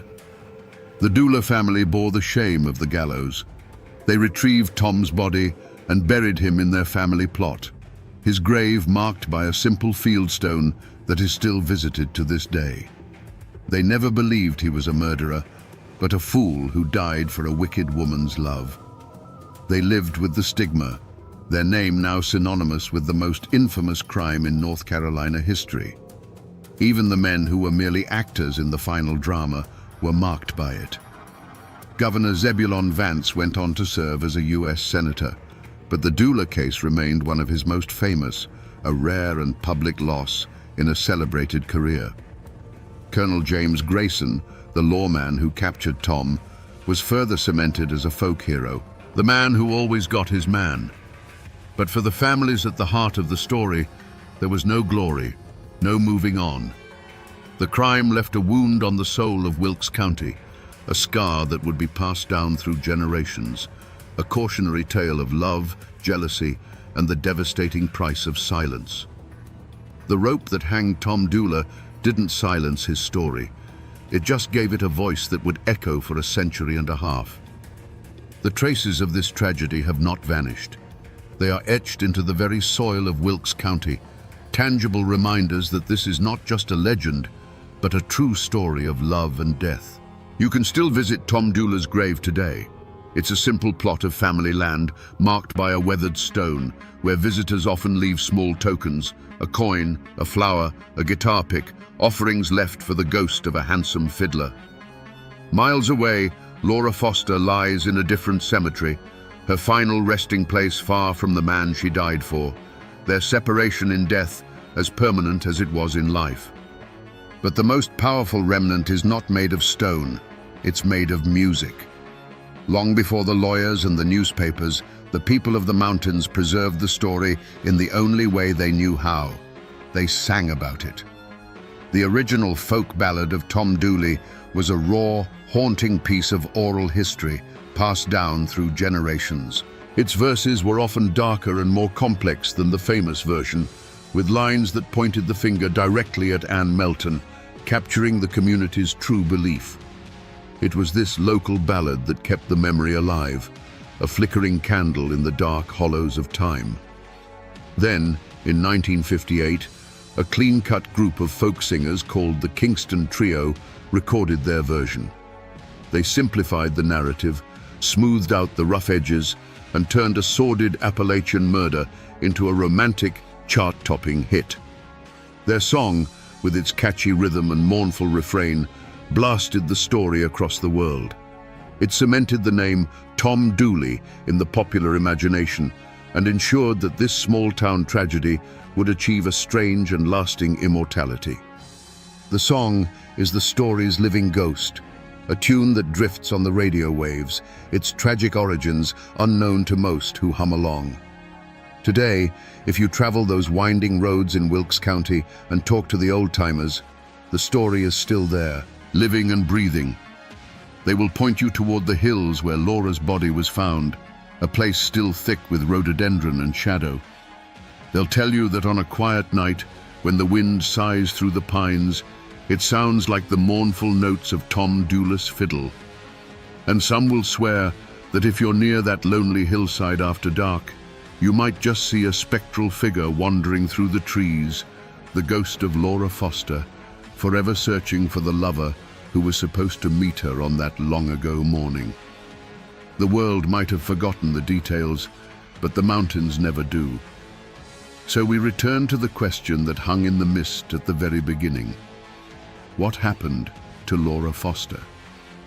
The answer, we find, is not a simple one. It was not just a crime of passion. It was a perfect storm, a tragedy born from a collision of desperate love, savage jealousy, a twisted code of mountain honor, and a community that chose silence over a truth that was too dangerous to speak aloud. The law, in its formal and rigid way, found a killer. But it never found the whole truth. It settled for a convenient villain and closed the book, content to let the deeper, darker story fester in the shadows. This is a story that teaches us a hard lesson, that justice and the law are not always the same thing, especially in a place where family loyalty is its own kind of law. It's a chilling reminder of how a single, violent act can poison generations, and how a lie, once told, can take on a life of its own.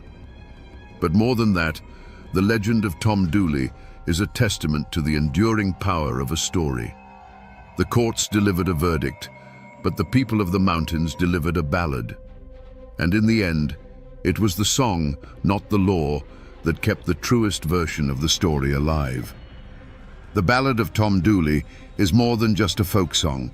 It is the final testament of a community that knew the truth and chose to sing it rather than speak it. It's the ghost of a handsome fiddler, forever playing a mournful tune for the foolish choice he made. It's the whispered confession of a guilty woman, a confession the thunder tried to drown out. It's the cry of a young girl, silenced by a knife on a lonely hillside. The courts may have closed the case, but the mountains never did. And now, my friends, you know the rest of the story, or at least as much of the truth as a mournful old song is willing to give up.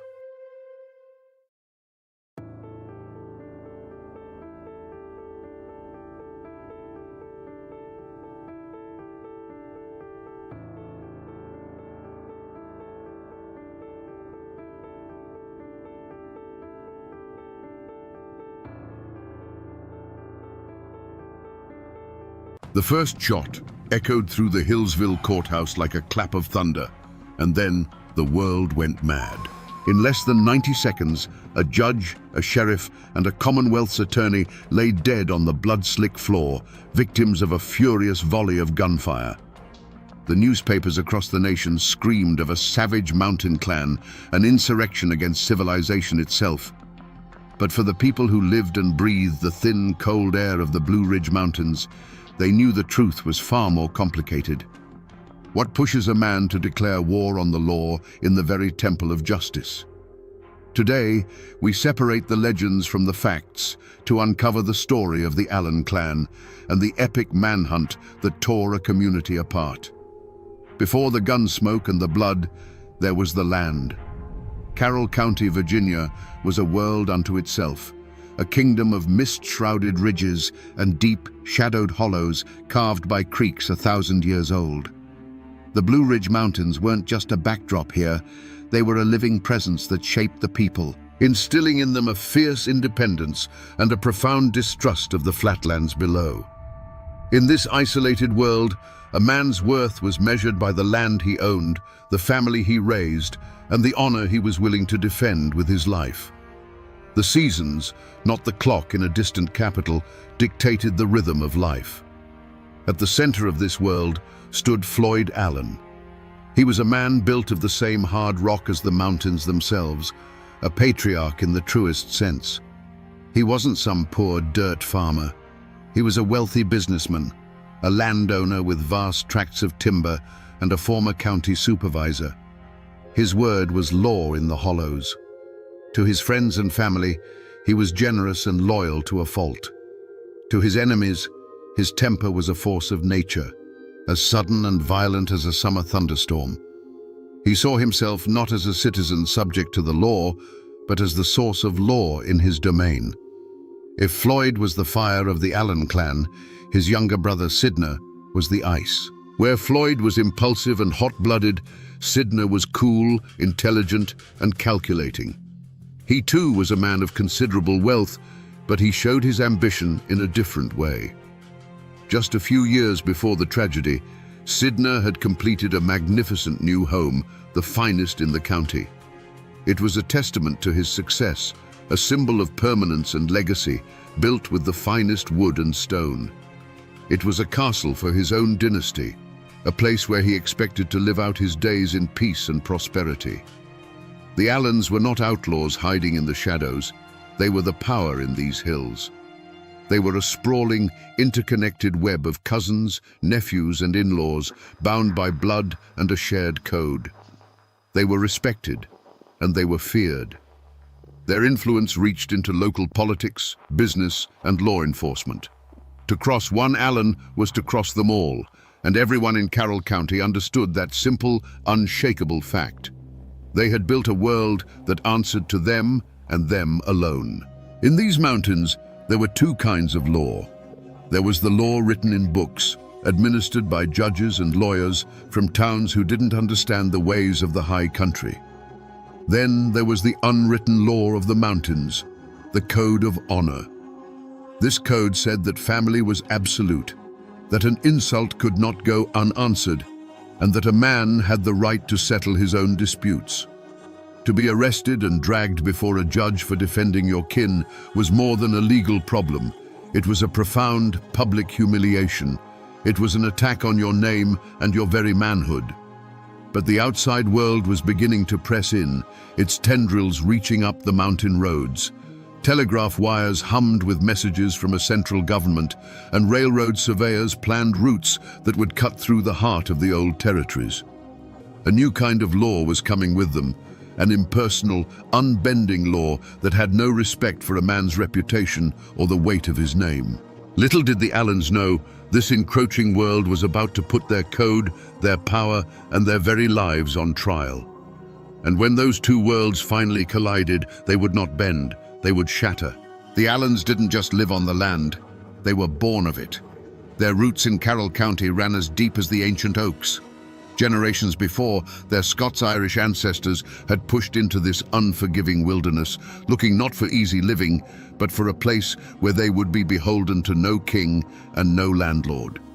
They carved their existence out of the rocky soil, and their claim was sealed not just by deeds, but by the sweat, blood, and bones of their kin who were buried in it. This land was a heavy inheritance, a reminder that they had built their world from nothing, and they would bow to no outside authority that tried to take it away. This deep-seated distrust of distant power was a wound that had never truly healed since the Civil War. The mountains had been a house divided, a place where loyalty to Richmond or Washington could get a man killed by his own cousin. The war left behind a bitter legacy, a deep-seated suspicion that the laws passed in far-off capitals were designed to control and suppress the mountain people, not to protect them. For men like the Allens, the arrival of a state-appointed judge and a Commonwealth's attorney felt less like the administration of justice and more like the arrival of a garrison in occupied territory. In Carroll County, a family name was everything. It was a history, a code, and a burden. To be an Allen was to understand that you were part of something larger than yourself. It meant you never showed weakness, you never backed down from a fight, and you settled your own accounts. The name was a shield for those who bore it and a clear warning to those who might cross them. It carried with it the unspoken duty to uphold the family's honor and dominance, a duty that fell most heavily on the patriarch, Floyd Allen. So when Floyd Allen stood in that courtroom, he wasn't just one man facing a year in prison. He was the living embodiment of generations of clan history. He was defending more than his own freedom. He was defending his family's name and the very principle that an Allen did not submit. The courtroom wasn't just a room. It was a battlefield where the old ways were clashing with the new. Judge Massey represented the cold, impersonal law of the state, but Floyd Allen represented the hot-blooded, unwritten law of the mountains, a law that had been the final word in these hills for over a century. In the weeks leading up to Floyd Allen's trial, Carroll County was holding its breath. This wasn't just about one man's freedom, it was a reckoning. In the general stores, in the churches, and in the dark corners of saloons, the lines were being drawn. To speak in favor of the court was to risk the wrath of the Allen clan. To defend the Allens was to mark yourself as an enemy of the state's progress. Families who had been neighbors for generations suddenly looked at each other with suspicion. The air grew thick with a poison that had been seeping into the soil for years. This wasn't the first time the Allens had clashed with the law. There were stories, old fistfights at county fairs that were settled with a handshake instead of a warrant, disputed land claims where an Allen's fence post mysteriously moved overnight, and business deals where the other party always seemed to get the short end of the stick. More recently, there had been a simmering feud between Floyd and Sheriff Lewis Webb.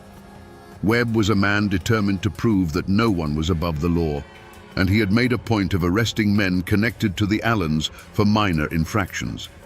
Each arrest was a small poke at the bear, a test of power that Floyd saw as a direct personal challenge to his authority. Whispers spread through the hollows like wildfire in a dry season. People said Floyd Allen had sworn an oath that he would never spend a single night in a penitentiary cell. Others claimed that Judge Massey had been warned not to even come to Hillsville, that the Allens had already passed their own sentence on him. Rumors flew that Allen men were buying up every box of cartridges they could find, and that friends of the family were quietly making their way toward the county seat, their rifles cleaned and ready. Whether these rumors were true or not didn't matter. They created an atmosphere of inevitable violence. The trial became less about the law and more about a final, decisive confrontation. Everyone in the county, from the lowest tenant farmer to the wealthiest merchant, felt it coming. They knew that the feud between the old mountain code and the new state law was about to be settled, and it would be settled not with gavels and law books, but with lead and blood. In the mountains, people listened to the whispers of the woods, and in the weeks before the trial, the woods were sending out warnings. Old-timers later swore that the winter of 1912 felt different, holding on with a bitter, unnatural cold. On the high ridges, hunters claimed to hear a sound that hadn't been heard in decades, the chilling, woman-like scream of a painter, a mountain lion. To the mountain folk, it was a terrible omen, a cry from the land itself that blood was about to be spilled on its soil. It was as if nature was already mourning for the men who were about to die. The human omen arrived in Hillsville with polished shoes and leather briefcases. Judge Thornton Massey and Commonwealth's attorney William Foster were not mountain men. They were agents of a distant government, men who saw the world in the black and white text of law books. They walked into Carroll County with the confidence of men who believed they held all the power, that their authority was absolute and backed by the full might of the state. They could not understand that in these hills they were the outsiders. They were the foreign body that the clan, like a feverish immune system, was preparing to violently reject. On the morning of March 14th, a heavy stillness settled over the town of Hillsville. Sheriff Lewis Webb felt it in his bones. He was a local man, caught between the two great forces. He knew Floyd Allen, and he knew the unbending pride that coursed through the veins of that family. As he strapped on his pistol that morning, he wasn't just preparing for a day in court. He was preparing for a war. He could see the hard, unblinking eyes of the Allen clan members gathering on the courthouse steps. The air was thick and electric, like the dead calm before a lightning strike. Every man in that town knew that something terrible was about to happen. They were just waiting for the first drop of rain or the first flash of fire. The courtroom in Hillsville on March the 14th, 1912, was a powder keg waiting for a spark. The air was thick with the scent of wet wool, chewing tobacco, and raw fear. On the bench sat Judge Thornton Massey, his face a grim mask of authority. Standing ready was Sheriff Lewis Webb, his hand hovering near the butt of his revolver, and scattered throughout the room, in the gallery and among the benches, were the Allens. They weren't there as spectators. They were there as soldiers, their eyes cold and watchful, their coats hanging heavy with the weight of concealed pistols. The jury filed back in, their faces pale. The foreman refused to look at Floyd Allen as he read the verdict. Guilty. A low murmur rippled through the crowd, a sound like a distant rock slide. Then came the sentence. 1 year in the state penitentiary. For a man like Floyd Allen, a patriarch who had ruled his corner of the world with an iron will, this was an unimaginable disgrace. It wasn't the loss of a year of freedom. It was the public destruction of his honor, a declaration that his power meant nothing here. In that moment, something inside Floyd Allen broke. He rose slowly to his feet, his wounded pride radiating from him like heat. He looked not at the judge, but at the men of the court, the men of his county. And then he spoke the words that would ignite a war, a sentence that would be carved into the memory of those mountains forever. "Gentlemen," he said, his voice calm but edged with steel, "I ain't a-goin'." It was a declaration of independence. It was a final, absolute rejection of the court's authority. Judge Massey, stunned by the defiance, quickly ordered the sheriff, "Get your man." As Sheriff Webb took a step forward, the world seemed to slow down. Hands went to guns. Every man in that room held his breath, balanced on the knife's edge between law and anarchy. And then it happened. A single deafening crack of a pistol shot shattered the silence. To this day, no one knows for sure who fired it. Was it Floyd Allen making good on his promise? Was it Sheriff Webb trying to enforce the judge's order? Or was it Floyd's son, Claude, firing from the gallery to protect his father? It doesn't matter. That first drop of blood was all it took. In that instant, the trial of Floyd Allen was over, and the war of the Allen clan had begun. The courtroom was no longer a place of law. It had become an execution ground. That first gunshot did not begin a duel. It detonated the world. The courtroom erupted into a volcano of sound and fury. It was not a chaotic panic. It was a coordinated, devastating volley. From the gallery, from behind benches, from the doorways, the Allens unleashed a storm of lead. The sharp cracks of pistols blended into a single continuous roar, a deafening thunder that shook the very foundations of the building and the law it represented. Through the eyes of a terrified witness huddled on the floor, the scene was a nightmare of flickering shadows and brilliant flashes of fire. Judge Thornton Massey was slammed back into his high-backed chair as if struck by an invisible fist. For a moment he sat upright, his face a mask of shock, before sliding silently from the bench. His gavel clattered onto the wooden planks, the last sound of order in a world now ruled by chaos. The symbol of the law was the first to fall. Sheriff Lewis Webb, caught in the open as he moved toward Floyd, never had a chance to draw his weapon. He crumpled to the floor, his life extinguished in an instant. Commonwealth's attorney William Foster staggered back, a look of disbelief on his face, before collapsing amongst the very law books and papers he had used to condemn Floyd Allen. Men who had moments before been arguing points of law were now diving for their lives under tables and behind railings. The air grew thick and heavy with gun smoke, so dense it choked the lungs and burned the eyes. The constant splintering of wood and shattering of glass was punctuated by the screams of the wounded and the terrified. Augustus Fowler, a juror who had simply done his civic duty, was caught in the crossfire and fell, a random victim in a war he had no part in. For 90 seconds, the Hillsville courthouse was the heart of a maelstrom, a place where the only authority was the muzzle of a gun. And then, as suddenly as it began, it was over. A deafening silence fell over the room, broken only by the groans of the wounded and the soft flutter of legal papers drifting down through the hazy, acrid air. When the smoke began to clear, the walls and the judge's bench were pockmarked with dozens of dark, ugly holes, silent witnesses to the carnage. The law of the state had been tried, judged, and executed in its own sanctuary. Through the haze, the surviving Allens moved with a chilling purpose. They were not panicked. They were a clan of soldiers retrieving their wounded leader. They scooped up the bleeding Floyd Allen, and before anyone could fully comprehend what had just happened, they were gone. They melted out of the courthouse and vanished into the misty streets of Hillsville, leaving behind a scene of unimaginable slaughter. The war had been declared, the first battle had been won, and the Allens were now retreating into the mountains that would become both their fortress and their prison.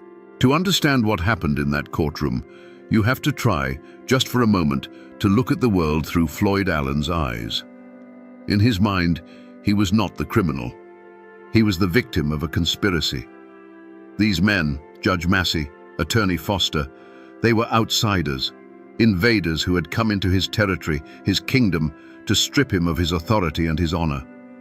The trial wasn't a search for truth. It was a public ritual of humiliation designed to break him and, through him, the power of the Allen clan forever. When the jury foreman spoke the word guilty, it wasn't just a verdict. It was the deepest possible insult. When the judge pronounced the sentence of 1 year in a cage, it was a death sentence for Floyd's pride. In that moment, the switch flipped. The courtroom was no longer a place of law. It became a battlefield. The judge was not an arbiter of justice. He was the enemy commander who had just ordered his execution. The sheriff was not an officer of the court. He was the enemy soldier sent to capture him. The primal, unwritten law of the mountains, the law of survival and violent defense of one's own, instantly overrode the written law of the state. There was no room for hesitation. The moment the attack on his honor became a physical threat, the moment Sheriff Webb moved to lay hands on him, the time for words was over. For the Allens, this was self-defense. They were not murdering men. They were eliminating threats. In the cold calculus of clan survival, a judge who would cage their patriarch was an existential danger that had to be neutralized. The volley of gunfire was not an act of chaotic rage. It was the brutal, logical conclusion of their code. It was a preemptive strike to prevent the destruction of their world. As they carried their wounded leader from the smoking, blood-soaked courthouse, there was likely no remorse. There was no triumph. There was only the grim, chilling satisfaction of having met a mortal threat with overwhelming force. They had done what they had to do. They had defended their king and the honor of the clan. In their minds, they weren't fugitives fleeing justice. They were soldiers, retreating from a victorious battle, heading for the high ground to prepare for the long, bloody war that they knew was coming. When the last gunshot faded, the silence it left behind was more terrifying than the noise. It was a heavy, sacred silence, the kind that falls over a fresh grave. In the courtroom, the survivors lay frozen on the floor, the ringing in their ears slowly giving way to the soft, wet sound of dripping blood. The air was a choking fog of gunsmoke, and through the haze, the afternoon sun cast long, dusty rays that illuminated a scene from hell. Overturned benches, scattered legal papers stained crimson, and the still forms of men who, minutes earlier, had represented the full authority of the Commonwealth of Virginia. Slowly, the bravest of the townsfolk crept toward the courthouse doors. They peered into the smoky darkness, and a wave of collective shock and horror rippled through them. The news spread not like a rumor, but like a physical blow, striking the heart of Hillsville and knocking the breath out of it. The courthouse, the very symbol of order and civilization in their small world, had been desecrated. It was no longer a hall of justice. It was a slaughterhouse, a tomb for the law itself. The telegraph key began to chatter frantically, tapping out a message of carnage that sent a shockwave across the state and the nation. This was not just a backwoods murder, this was an open insurrection. The governor of Virginia, William Hodges Mann, declared it a direct outrage upon the civilization of the state. He vowed that this act of rebellion would be met with the full, crushing force of the government. The honor of Virginia was at stake, and it would be redeemed in blood if necessary. An immediate and furious manhunt began. Local posses were hastily formed, filled with men fueled by a mixture of civic duty, outrage, and a lust for the staggering reward money that was immediately offered. They were armed, angry, and determined, but they were local men plunging into a wilderness that the Allens knew intimately. As the first groups of riders galloped out of town, they were heading not just into the mountains, but into the Allens' world, where every ridge could hide a rifleman and every neighbor could be a spy. But while Hillsville was a whirlwind of chaos and the state was mobilizing for war, the Allens were already gone. They had moved with the swift, silent efficiency of ghosts. They had treated Floyd's wounds, gathered their forces, and melted into the labyrinth of misty hollows and dense forests they called home. The mountains had swallowed them whole. As the first posses nervously picked their way up the muddy tracks into the high country, they were hunting shadows. The Allens had won the battle, and now, on their own turf, they prepared for the siege. The Carroll County Courthouse massacre didn't unite the community in grief. It ripped it in two. A fault line cracked open, running through families, churches, and friendships that had stood for generations. In the days that followed, the general store became a silent theater of suspicion. Men who had known each other since boyhood would now only nod curtly, their eyes avoiding contact. A word spoken in defense of the slain judge could be seen as a betrayal of your own mountain people, while a word of sympathy for the Allens could mark you as an enemy of the state. Every conversation was a minefield, and silence became the safest language. A wall of silence, as dense and impenetrable as the mountain laurel, rose up to protect the fugitives. It was a wall built of two things: fear and kinship. The fear was simple and immediate. The Allen clan was vast, and their reach extended into every hollow. To be seen talking to a lawman could mean a burned barn, a dead milk cow, or worse. The posses might be in town today, but the Allens would be your neighbors forever. This fear was a cold, hard fact of life that every mountain family understood. But it was more than just fear. For many, the Allens were not monsters. They were their own. They were men who had stood up against an arrogant outside law that sought to humiliate one of their patriarchs. The heavy-handed tactics of the first posses only deepened this resentment. When lawmen from the flatlands began kicking in doors and treating every mountain family as a potential conspirator, they weren't winning hearts and minds. They were proving the Allens' point. They were an occupying army, and many locals chose to side with their own, even if they were now branded as outlaws. This division wasn't abstract. It was written in small, secret acts of courage and cowardice. A cousin of the Allens would find a sack of cornmeal and salted pork left on a stump deep in the woods, a silent offering from a neighbor who dared not show their face. A farmer whose land bordered an escape route would see tracks in the mud and say nothing. At the same time, another man would look a deputy straight in the eye and swear on a Bible that he had been with one of the Allen boys miles away from the courthouse on the very afternoon of the shooting. These were not just lies. They were oaths of allegiance to the unwritten code of the mountains, a code that was now at open war with the laws of Virginia. The local posses were doomed from the start. They were good men, but they were hunting legends in a landscape that belonged to the legends. For weeks, they crashed through the underbrush, chasing rumors and echoes. The Allens were always one step ahead, phantoms in the mist. A warm campfire found abandoned, a footprint in the mud leading to a rushing creek.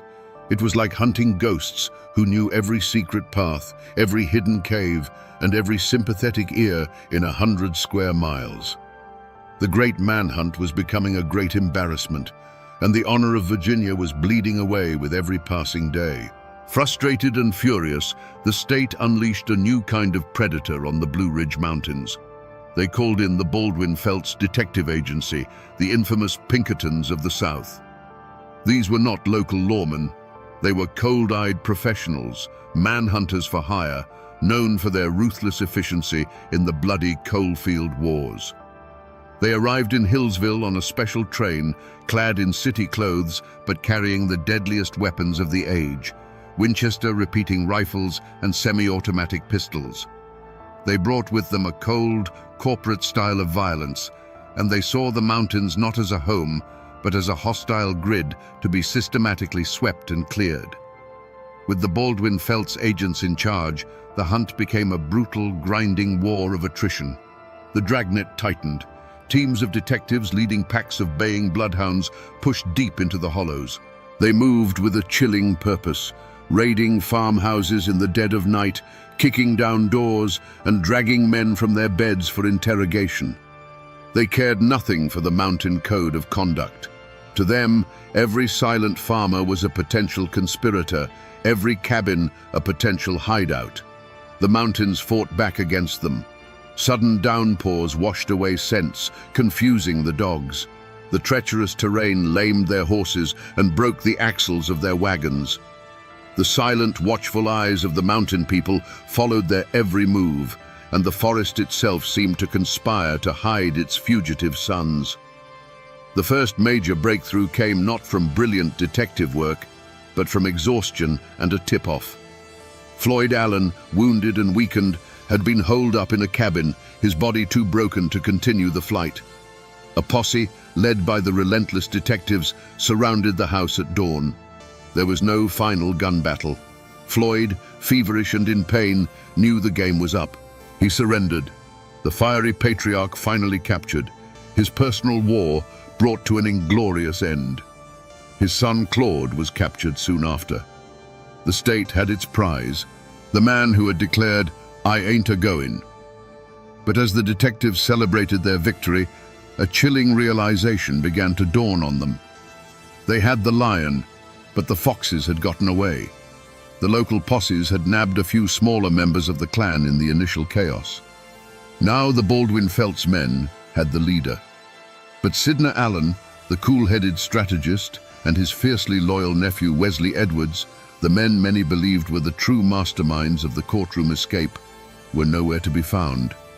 The massive, expensive and brutal hunt that had terrorized an entire county had failed in its most crucial objective. The shadows of the Blue Ridge had been searched, but the cleverest of the fugitives had simply vanished, as if the earth had opened up and swallowed them whole. The trial of Floyd and Claude Allen could never have been held in Hillsville. The ghost of Judge Massey still haunted that blood-stained room, and the town was a tinderbox of raw nerves and divided loyalties. Instead, the proceedings were moved to Wytheville, and the trial began under the watch of armed militia. Sharpshooters were posted on the courthouse roof, their rifles glinting in the sun. Inside, every spectator was searched for weapons. This was not a simple trial. It was a show of force, a demonstration by the state that its authority, once shattered, had been restored with steel and gunpowder. Floyd Allen was carried into the courtroom each day, a wounded lion in a cage. His body was broken, but his eyes still burned with the same defiant fire that had lit the fuse of the massacre. He showed no remorse, no fear. He sat there as a captured king, listening to the legal arguments of a system he had never recognized as his own. Beside him, his son Claude was a study in stoic loyalty, his face a hard mask, ready to share his father's fate. They were not begging for mercy.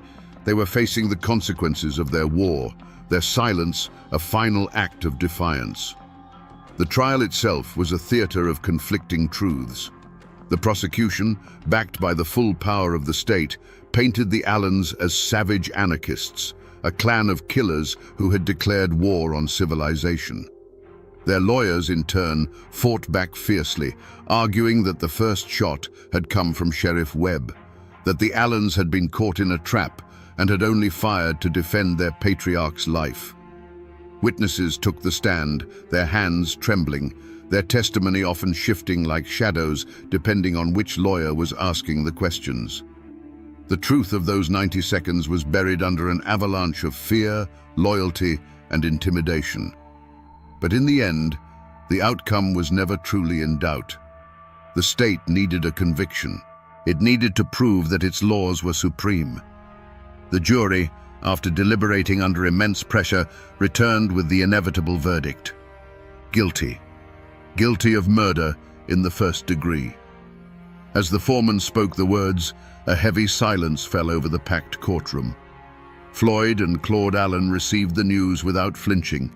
They had gambled everything on their code, and they had lost. The sentence was death. Not by the rope, the old way of the mountains, but by the new, clean terror of the electric chair. It was the final, modern symbol of the state's power. But as the verdict was celebrated in the state capitol, a deep and troubling question hung in the mountain air. Was this justice for the men who died in the courthouse? Or was it a calculated act of state vengeance, an execution designed to break the spirit of the mountains and make a terrifying example of the Allen clan?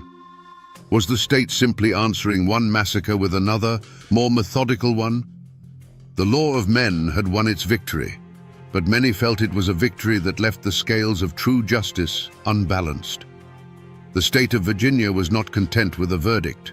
It required a final, undeniable demonstration of its power. On a cold spring morning in 1913, Floyd and Claude Allen were led from their cells. They walked to the electric chair not as broken criminals begging for mercy, but as defeated soldiers facing a firing squad. They met their end with the same stoic defiance they had shown in the courtroom. With the pull of a switch, the fire of the Allen clan's rebellion was brutally and officially extinguished. The state had made its point. The old code of the mountains was dead, and this was its public execution. But while the state was executing its prisoners, two ghosts still haunted the law. Sidney Allen and Wesley Edwards had vanished. The great manhunt had failed. For 6 months, they were whispers in the wind, their escape feeding the growing legend of the clan's cunning. But they weren't in the mountains. They had slipped through the net and made their way hundreds of miles west to Des Moines, Iowa. Shaving their mustaches and taking on new names, they lived a quiet life, working as carpenters. Their fatal mistake was not a slip of the tongue, but a longing for home. A letter, forwarded from a relative, was traced by a patient postal inspector. There was no grand shootout.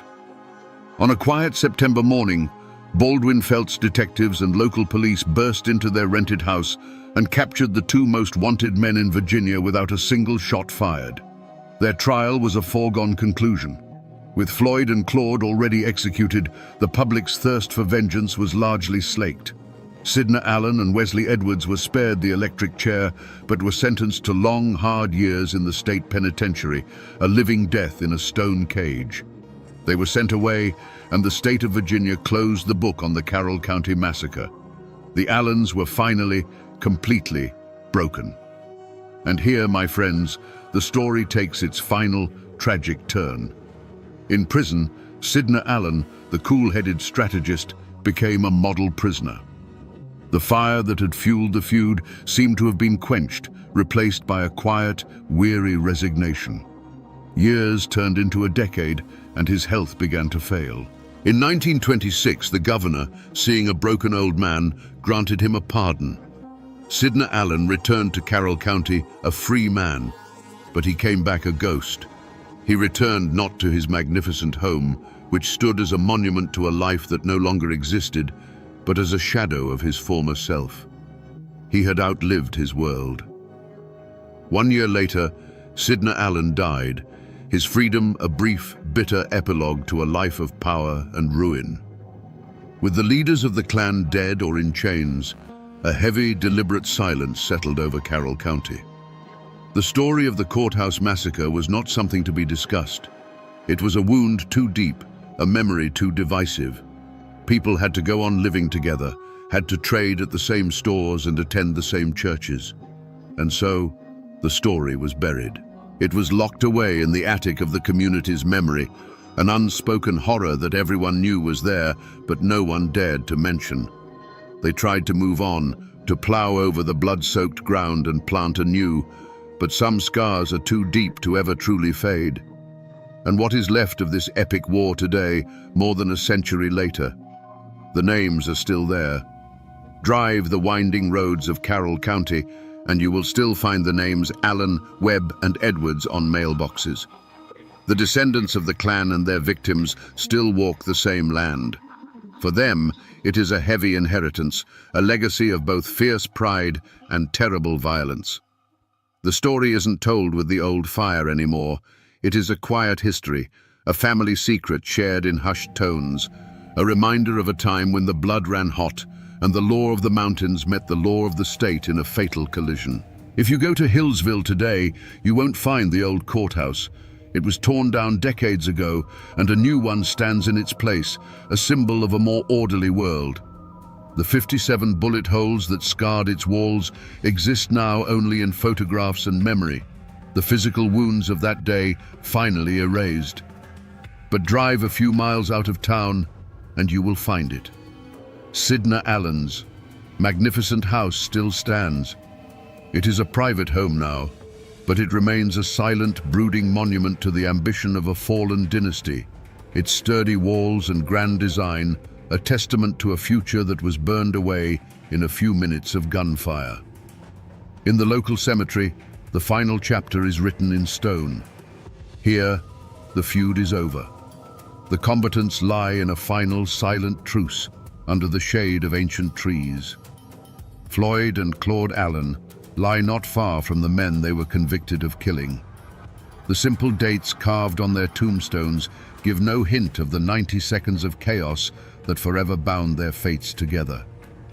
Here, they are all equal, their passions cooled, their war finally over. The people of Carroll County tried to bury the story, to let the grass grow over the scars. But the mountains don't forget. They were here long before the Allens arrived, and they will be here long after the last stone on their graves has crumbled to dust. The wind that whispers through the pines on the Blue Ridge still carries the echo of those gunshots. The dark hollows where Sidna and Wesley hid still hold the memory of their flight. The land itself is the final witness, the keeper of a story that is now part of the very soul of this place. So we return to the question that echoed from that bloody courtroom. What pushes a man to declare war on the law in its own temple? After walking through the smoke and shadows of this story, we can see the answer is not a simple one. The slaughter in Hillsville wasn't just the act of a cornered criminal, it was the last, desperate roar of a dying world.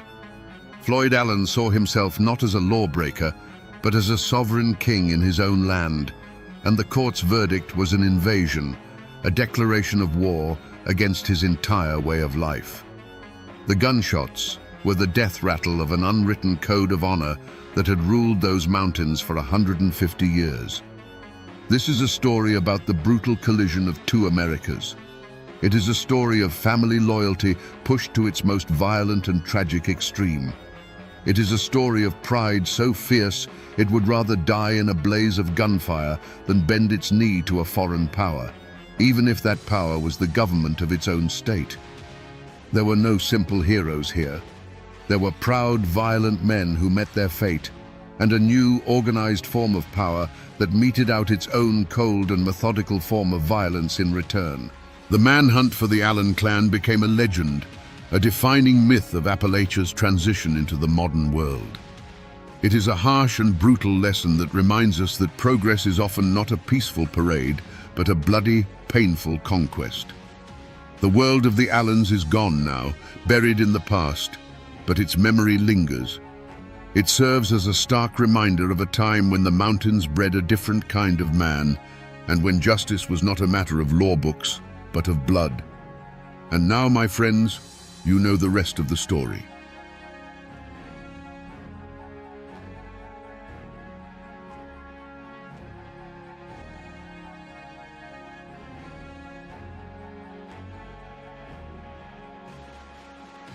When we think of train robbers, we picture cowboys on horseback chasing a locomotive across the open prairie. But what if the crime wasn't set against an endless sky, but in the pitch-black throat of a mountain? On October 23, 1901, the most luxurious train in Appalachia, the fast-flying Virginian, saw a red signal and slowed to a stop inside tunnel number 19. For the hundreds of sleeping passengers, it was just a minor delay. For the crew up front, it was the beginning of a nightmare. The men who emerged from the darkness weren't romantic bandits. They were something new, more ruthless. So what really happened inside that tunnel? And why has this brutal crime been almost completely forgotten? In the early 1900s, the Chesapeake and Ohio Railroad was more than just tracks. It was a steel artery pumping life through the heart of Appalachia. It carried coal out of the mountains and brought the modern world in. And the crown jewel of the C&O line was the FFV, Limited, the fast-flying Virginian. This was no grimy freight hauler. It was a rolling palace of polished wood, plush velvet, and gleaming brass, a symbol of progress and prosperity slicing through the ancient, brooding hills. On board were wealthy industrialists, politicians, and families, dining in luxury or sleeping soundly in Pullman cars, utterly disconnected from the rugged land they were passing through. This land, the Allegheny Mountains of Virginia, was a world of stark contrasts. Small towns like Jerry's Run were nestled in valleys where life had followed the rhythm of the seasons for generations. But the railroad had changed everything. It brought jobs, money, and a new kind of tension. And it bred a new kind of man, caught between the old ways and the encroaching industrial age. The Flippin and Jenkins brothers were products of this world. George and Charles Flippin, Jack and Gus Jenkins. These weren't outsiders. They were local men. Rumor had it some of them had once worked for the C&O, their hands calloused by the same railroad they now saw as a target. They knew its schedules, its procedures, and its weaknesses. They weren't faceless bandits. They were neighbors, men who understood the land and the steel river that ran through it. They saw the FFV not as a symbol of progress, but as a fat prize, a rolling bank vault just waiting to be cracked. And in the heart of this territory lay tunnel number 19. It wasn't just a hole in a mountain. It was long, it was curved, and it was pitch black. Once a train entered, its engineer was blind to what was on the other side. For the passengers, it was a momentary darkness. But for men with local knowledge and a grudge, it was the perfect choke point. It was a natural trap designed by the mountain itself. And so, on that cool October night, the world held its breath. The luxurious FFV sped through the darkness, a cocoon of light and warmth. Inside the mail car, an express agent named Charles K. Bobbitt went about his duties, guarding the money and securities that were the lifeblood of the region's economy. He was just a man doing his job, unaware that 4 local men were waiting in the shadows, ready to turn his ordinary night into a legend of violence and greed. Little did anyone on that train know, the modern world was about to collide with the brutal reality of the mountains. Just after 10 o'clock, as the FFV Limited thundered towards Tunnel 19, the engineer saw a familiar sight. A single red light glowing in the distance, the universal signal to stop. He did what any railroad man would do. He slowed the massive engine, easing it into the gaping mouth of the tunnel, expecting a simple delay. And that's when the trap snapped shut. Out of the inky blackness, shadows detached themselves from the rock walls. Before the engineer or his fireman could react, armed men were swarming the locomotive. Imagine the terror. In front of them, the suffocating darkness of the tunnel. Behind them, hundreds of sleeping passengers who had trusted their lives to them. And right beside them, the cold glint of revolver barrels in the firebox glow.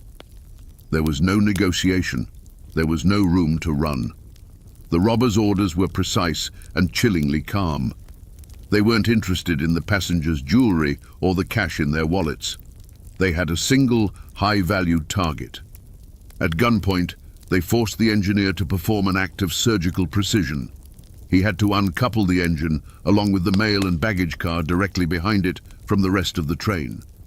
With a loud metallic shriek, the connection was broken. The point of no return had been crossed. The robbers now commanded a ghost train, an engine and a single priceless car, pulling away from the main train and out the other side of the tunnel. The rest of the FFV, with its hundreds of oblivious souls, sat silent and dead on the tracks, abandoned in the dark heart of the mountain, their world of comfort and safety suddenly and irrevocably severed. Isolated from the main train, the mail car was now a steel coffin on wheels. Inside, Express Agent Charles Bobbitt knew he was in trouble. He heard the commotion, the decoupling of the cars, and he barricaded the heavy doors. The robbers shouted for him to open up. He refused. He was a railroad man, and this car was his responsibility. Their answer came not in words, but in a deafening roar that shook the very mountain. The outlaws didn't waste time on persuasion. They used dynamite. The massive car door, built to withstand nearly anything, was simply gone, reduced to a cloud of splinters and stinging, acrid dust. Through the settling smoke, the gang stormed the breach. And they saw him. Charles Bobbitt, wounded by the blast, but not broken. He was on his feet, revolver in hand, a lone guardian amidst the wreckage. What happened next was not a negotiation. It was a furious, echoing chaos in a cramped steel box. The small space was filled with the bark of pistols and the blinding flash of muzzle fire. It was over in seconds. When the ringing in their ears subsided, only one side was left standing. Charles Bobbitt lay on the floor of his car, a silent testament to a duty he refused to abandon, even in the face of certain death. Stepping over the fallen agent, the gang went to work with cold precision. They ripped open the safes, stuffing canvas bags with cash and securities. Their haul was estimated between $10,000 and $40,000, what would be well over $1 million today. With their prize secured, they didn't linger. Bags heavy with the railroad's lifeblood, they slipped out of the ruined car and melted back into the Appalachian night. The same forest that had birthed them now swallowed them whole, leaving behind only silence, smoke, and a hero lying on the floor. Back in the tunnel, confusion curdled into fear. The passengers of the FFV Limited sat in absolute darkness and silence, a silence that felt heavy and unnatural. When the train crew finally made their way forward through the cars, they found what the robbers had left behind. Nothing. The engine and mail car had simply vanished. It was only when they emerged from the far end of the tunnel on foot that they saw the scene of the crime. There, sitting alone on the tracks, was the locomotive and the brutalized mail car, its door blasted open like a gaping wound. Inside, amidst the wreckage and the smell of gunpowder, they found Charles Bobbitt. Against all odds, he was alive. Riddled with bullets and wounded by the dynamite blast, he was clinging to life with a tenacity that defied belief. He became an instant hero, the man who stared down the barrel of a gun and refused to back down. His survival was a miracle, a small point of light in an otherwise dark and vicious crime. The Chesapeake and Ohio Railroad was a corporate giant, and this was not just a theft, it was a declaration of war. An attack on their flagship train was an attack on their authority and their very honor. They responded with overwhelming force. Their own police force was mobilized, and they called in the best and most ruthless help money could buy, the Baldwin Felts Detective Agency. These were not local sheriffs. They were the infamous strikebreakers and union busters who would later become feared enforcers for the coal barons. They were professional manhunters, and they descended on the Alleghenies with a single-minded purpose. A massive manhunt began. The news spread like wildfire along the telegraph lines that crisscrossed the mountains. A huge reward was offered, turning neighbors into potential informants. The world was changing fast, and the dense Appalachian forests, once an impenetrable sanctuary for outlaws, were now surrounded by a network of technology and law. The gang might have known the woods like the back of their hand, but they were now trapped within them. Fear and rumor swept through the valleys. Every stranger was viewed with suspicion. People whispered stories about the brutal dynamite attack, about the bravery of the express agent, and about the audacious local boys who had dared to challenge the mighty C&O.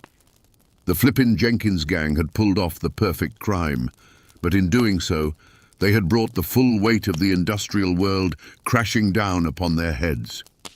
The mountains that had been their shield were now becoming their cage. The Appalachian forests couldn't hold them forever.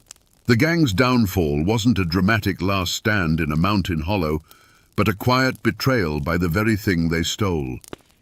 They began spending the new, crisp banknotes, money that was as traceable in that era as a marked bill is today. Informants, lured by the massive reward, took note. One by one, the Baldwin-Felts detectives, methodical and relentless, tracked them down. Within weeks, the Flippin' Jenkins gang was in chains. Their trial was a major event in the quiet county. The courthouse was packed to the rafters, with a tense mix of curious locals, grim-faced railroad officials, and heavily armed guards. It felt less like a quest for truth and more like a show of force. This wasn't a dispute between neighbors. This was the C&O Railroad, a titan of industry, making it clear that its domain was absolute. The lawyers for the prosecution, funded by the railroad, were sharp and merciless, painting a picture of pure, unadulterated evil. In the defendant's box sat the four men, no longer the masters of the dark tunnel, but pale and exposed under the harsh light of the courtroom. There were no romantic pronouncements, no defiant speeches for the newspapers. By all accounts, they were sullen and defeated. They were local men, known in their communities, now stripped of all power, facing a legal machine they had no hope of overcoming. They were men of the mountains, but they were being judged by the unyielding law of the modern world. The evidence was overwhelming. The testimony of the train crew, the recovered loot, their own confessions, it all formed an ironclad case. The defense attorneys could do little more than go through the motions. The outcome was never in doubt. This trial wasn't about determining guilt or innocence, it was about delivering a message. The verdict, when it came, was as swift and decisive as the dynamite blast they had used. Guilty on all counts.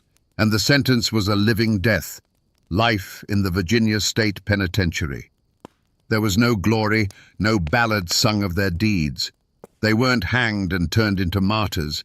They were simply erased, condemned to fade away into the anonymity of the prison system. So, was this justice? For the railroad, absolutely. For Charles Bobbitt, who carried the scars for the rest of his life, it most certainly was. But for the people watching, it felt like something else. It was the cold, efficient justice of a corporation, a power that could reach into the deepest parts of Appalachia and extinguish any who dared to challenge it. The Flippin' Jenkins gang were violent criminals, but their fate was also a stark warning to everyone in the mountains. The old ways were over. The railroad was king. So what became of the Flippin' Jenkins gang, the men who brought terror to the FFV Limited? They didn't become folk heroes like Jesse James. There were no daring escapes, no ballads sung of their exploits. They simply vanished into the stone walls of the Virginia Penitentiary. They lived out their days as anonymous numbers in the prison system, their names and their crime fading from public memory until they died, forgotten men paying a long, slow price for a few minutes of violent greed. But what about the true hero of that night, Express Agent Charles K. Bobbitt? His story is the one that deserves to be remembered. He not only survived his horrific wounds, but he became a symbol of courage for the C&O Railroad. The company rewarded him for his bravery, and he continued to work on the railroad he had defended with his life, serving faithfully until his retirement. He didn't seek fame or glory. He was a quiet, dutiful man who, when tested by fire and dynamite, proved to be stronger than steel. And what of the stage for this drama? Tunnel 19 still cuts through the mountain near Jerry's Run, Virginia. The FFV. Limited is long gone, a ghost of a more elegant age, but the steel artery remains. Freight trains, the modern workhorses of the railroad, still thunder through that same darkness, their powerful horns echoing in the valleys. For the engineers today, it's just another tunnel, a number on a map. Most have no idea that they are passing through the scene of one of the most audacious and brutal crimes in Appalachian history. But a story this violent leaves more than just physical marks. It leaves a legend. For over a century, a whisper has persisted in the hills around Jerry's Run, the rumor of lost gold. The story goes that the gang, in their frantic escape, managed to bury a portion of their loot somewhere in the dense woods. Even now, locals and treasure hunters armed with metal detectors still comb the mountainsides, searching for a fortune that likely never existed outside of campfire tales. It seems the lure of the robbers' gold has lasted far longer than the memory of the men themselves. The official records may gather dust, but the mountains, they remember everything. So we return to the question we asked at the beginning. Why has this crime, so bold and so brutal, been almost completely erased from history? The answer lies in the crime itself. There was no romance here. This was not a story of noble outlaws fighting a corrupt system. This was a story of dynamite, greed, and a cold-blooded attack on a man just doing his job. It was a calculated industrial crime, born from the soot and steel of a new era, and it didn't fit the clean, romantic narrative of the Wild West that America wanted to believe. The mythology of the prairie, with its wide-open spaces, simply overshadowed the dark, complex reality of the mountains. The story of the Tunnel 19 robbery is a stark reminder that the history of Appalachia is not one of simple hillbillies or quaint folk tales. It's a story of profound and often violent collision between old ways and new technology, between the code of the mountains and the law of the corporation. The Flippin' Jenkins gang weren't cowboys. They were a new breed of industrial bandits, as much a product of the railroad as the coal it carried. And in their swift and ignominious end, we see the raw power of the industrial world asserting its dominance over the old frontier. But if there is a lesson here, it is not just one of cruelty. It's also found in the quiet courage of a man like Charles K. Bobbitt, an ordinary man who, when plunged into the heart of darkness, refused to break. He represents the other side of the Appalachian spirit, not the outlaw defiance, but the deep-rooted resilience, the sense of duty, and the simple, unshakable will to endure. His legacy, though quieter, is far more powerful than any lost gold. It reminds us that true grit isn't found in taking a prize, but in protecting what's entrusted to you